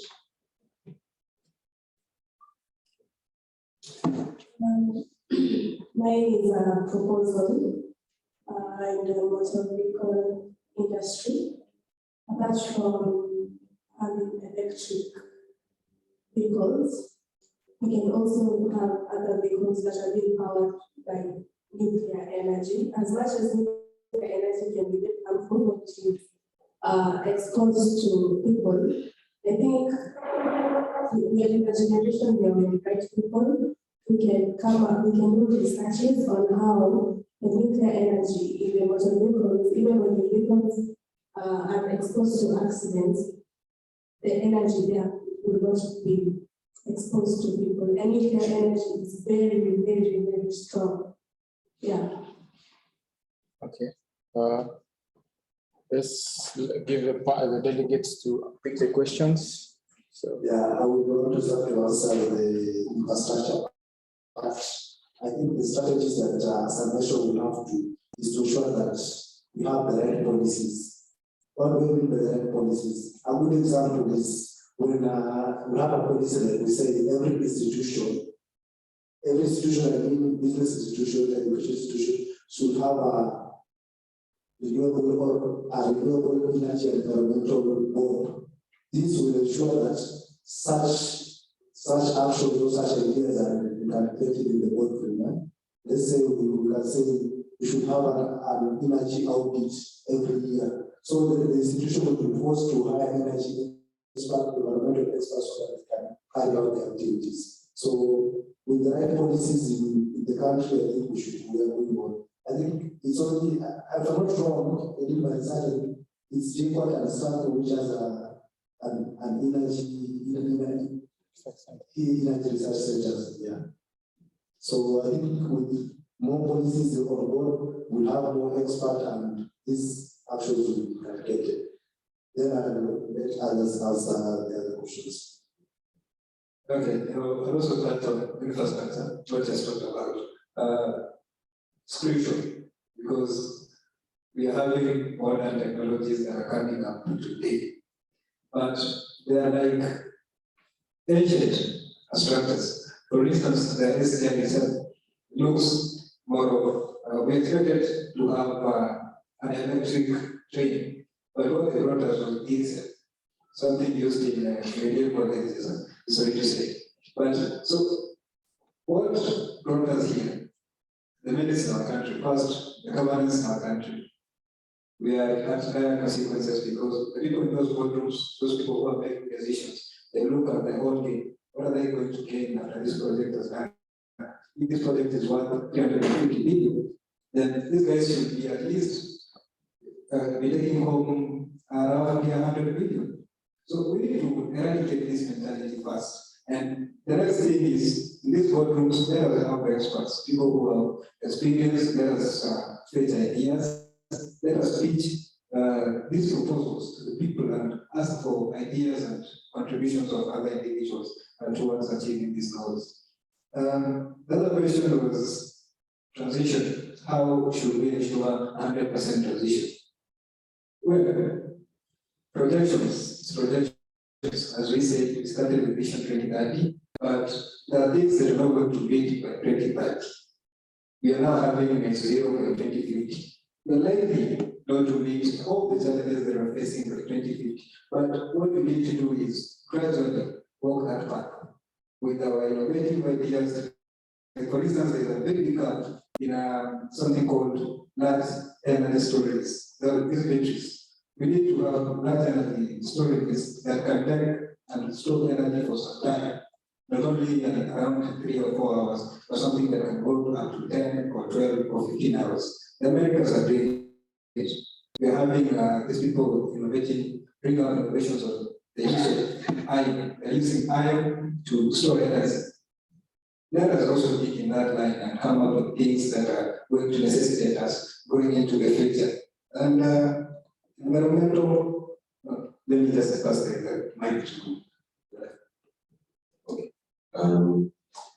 For the infrastructure, you already mentioned it. It starts with the vision that you have. You know that this is a new thing that's coming and this is how we're going to do it.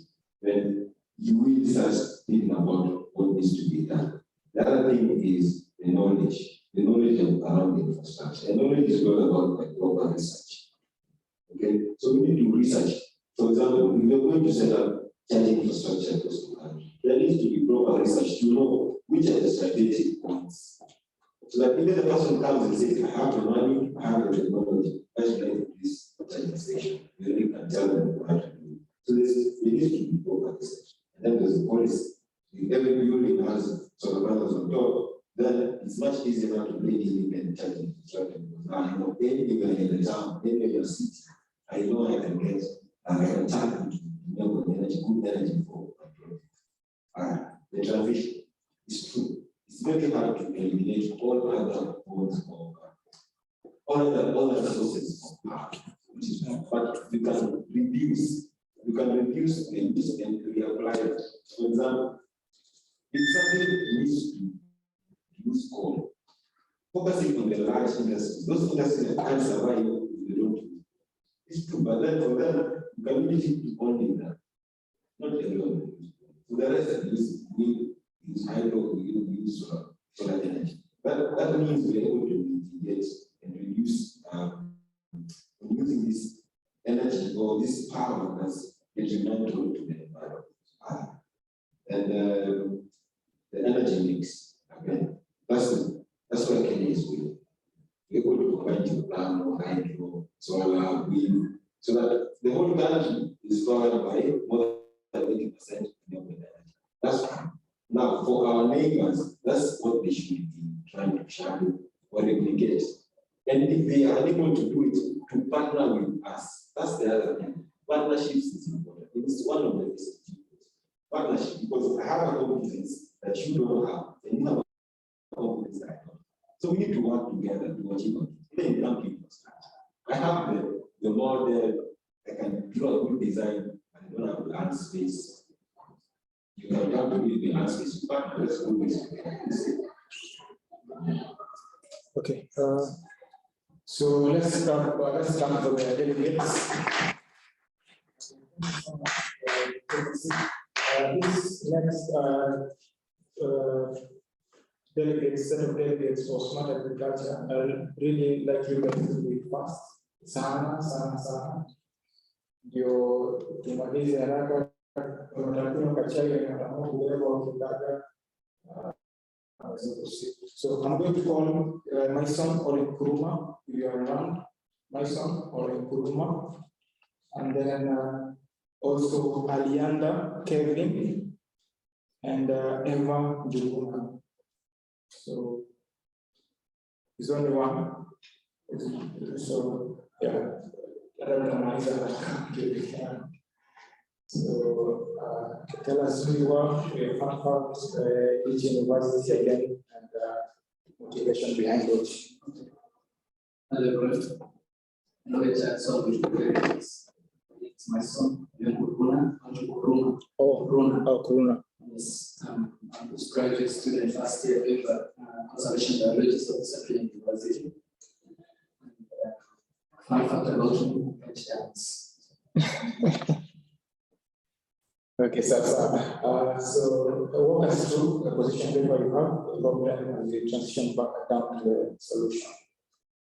So allow me to refer to my, so that will be very fast. I won't read it, just refer to it. So my position paper was specifically on climate smart agriculture. I come from Nairobi, so I've had Joseph refer to people down in the north in Turkana. I'll just tell you a few kilometers from here, in Rongai, just like maybe 10 or so kilometers, a place called Rongai or Senya, people are there. So my position paper is about personal experience. I come from a community that has been doing pastoralism all their lives, so they don't know any other economic activity. So at the moment, I'm using my personal experience to get to the point. The Maasai community are experiencing a lot of problems because they only think about, don't get it wrong. That is what they learned, that's what they've been grown to. Taking care of cattle, that's their main economic activity. So the climate changes that are coming due to climate, what we're talking about, the climate crisis, are affecting them in that when the cattle die, these people die too because, maybe you take cattle or livestock too serious. You may die of hunger or you may die of shock, either one. You lose maybe 70 head of cattle. So my point is, what if we taught our communities to develop in a way that maybe we can't change the entire climate space, but in the small ways we can teach these communities to use these new forms, the smart climate smart agriculture, like irrigation. We can help them to watch the other panelists talking about taking care of the soil, water management, all this, because I'm trying to wrap up summarize, can be used to change these communities. As people of my community, you should have your own experience from where you come from. Teaching these people to, save water away trees. We know they are erratic. The weather changes as time goes by, and this has affected livelihoods. But we can go there, teach our people to accept that it's not only livestock that can make us, who we are. It's not only livestock that can keep us as a people, but as my friend Rafik was talking about, we have these cultural issues that still surround livelihoods and how people get their economic activities, their social lives. So I just think instead of reading the entire position paper, that is in a nutshell. It's about doing the right thing with the changing times. Thank you. A round of applause for him. Okay, one question as we run out. So anyone who has a question for him?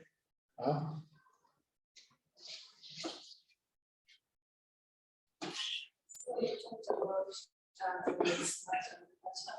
So like, is there a way which maybe if this is where there is the deficiency of water, like is there a way this soil can be to make it fertile and like the water also can be the soil can be treated to retain the water sometimes that can sustain the crops. Yeah, so I'm not an expert at soil science. I think there was a panelist who discussed that. But what I can tell you is that we forced or twisted the arm of the Narok County government to drill wells in areas where there's no water, and to also, if you guys know, a few years back, Narok was overflooding all the time. And by trains, the town is run over. So right now, over the couple of times, maybe the last 3 or 4 years, whenever it rains, the town is not run over by floods because we talked to the county government and they came over and had policies that could, their accounts, which one should I use? Innovation projects. I mean, we can achieve what we could do on the top side of the town because that's where it was affecting. Now the people who live in those areas have water reservoirs that have, because there is a lot of land out there, so they preserve this water, they use it to irrigate, they use it to water their livestock, and there are also other small or tiny details that come in, like how the soil is still taught how to have furrows in their land. I think that is the entire. I hope I answered it. So one last question, Pale, Kimaliza, and then certificates.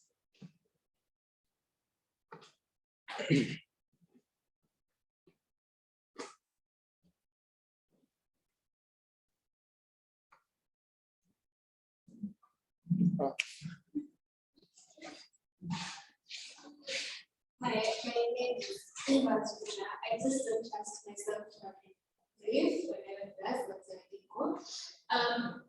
Mine is not a question, but I think you mentioned that smart agriculture basically we need to move to a different era of, it's not just livestock what we can do, but we need to move to other areas.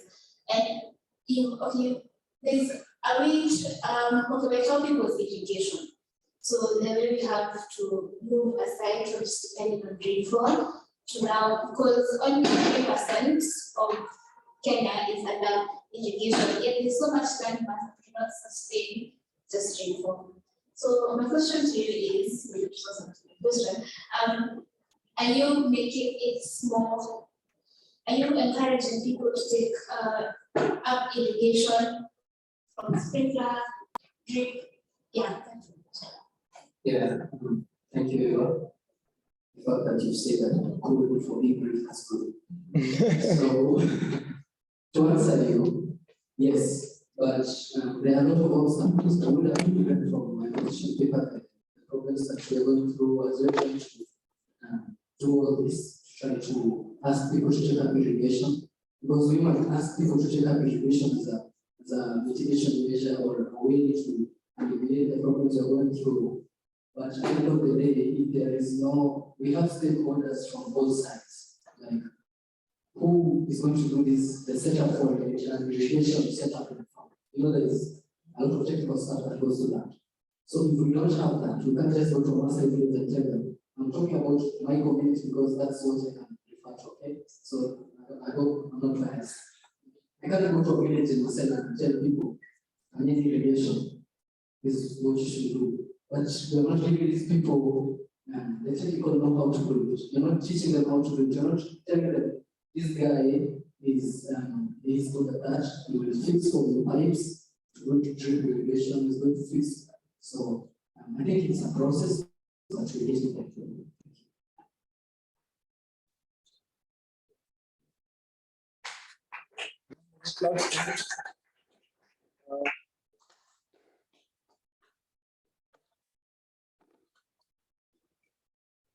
So thank you, my son.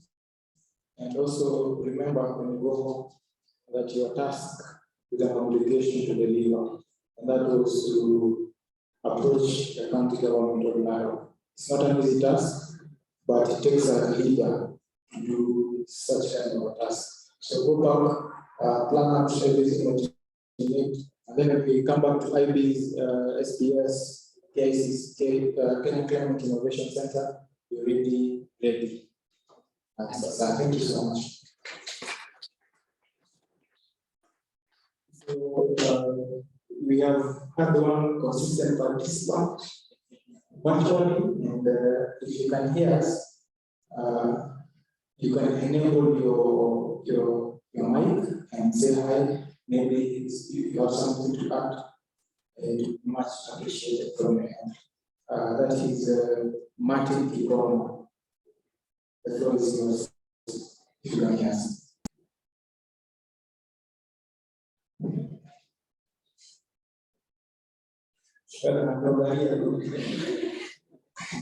I think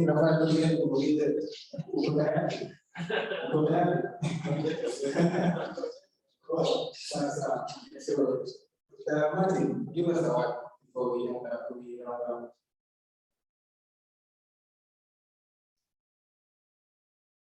Well, yeah, but I probably done here to see the results. So, from my end, I'd like to thank you guys for setting time. What you have done today is going to impact your future. You might not necessarily see it right now, but when you go home and you think about what has happened here initially, it's something that's going to propel you forward if you're really serious about it. Hapa hivi hakuna mediocre game, hakuna mediocre. If you know you're a mediocre person, unakumbuka ile idea, niko na idea kali, sasa uko 30 years, ningeifanyaka imefanywa. I mean, this is your time, so let's play the game, the A game. Okay, if you come home, go just contemplate what you had today, the idea you have, how we're going to keep in touch via WhatsApp, and tutazungumza tujue the way forward, but make a group iko even bigger, but to brainstorm, to refine our ideas. Hapa hivi ndio sasa the next big thing is going to pop up from. So hopefully enough, we'll umekuwa hapa hivi part of this organization. So also, I'd like you guys to clap for yourself. I want to welcome Christine, who has been a major player for this event, and come and say something, and also give any certificates if or even call out the names. Yeah.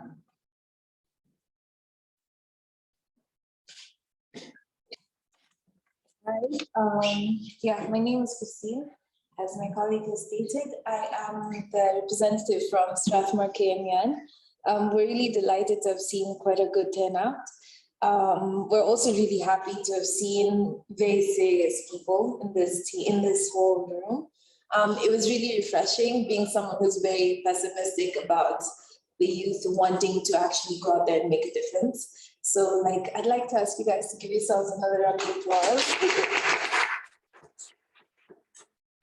And just to echo what my colleague said, this is just the beginning. You've presented your ideas, you know each other's ideas now. And now when you leave this room, you don't just leave them here. You go talk to each other, network.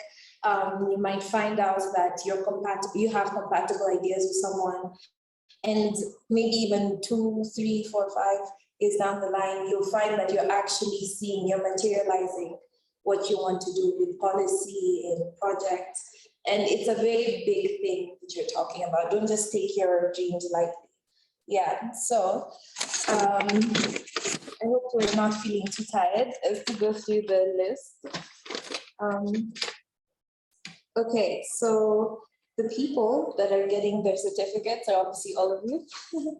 So just to read out your names, Doris Olela has already left, but she received her certificate. You can clap. Sorry if I butcher your names in advance.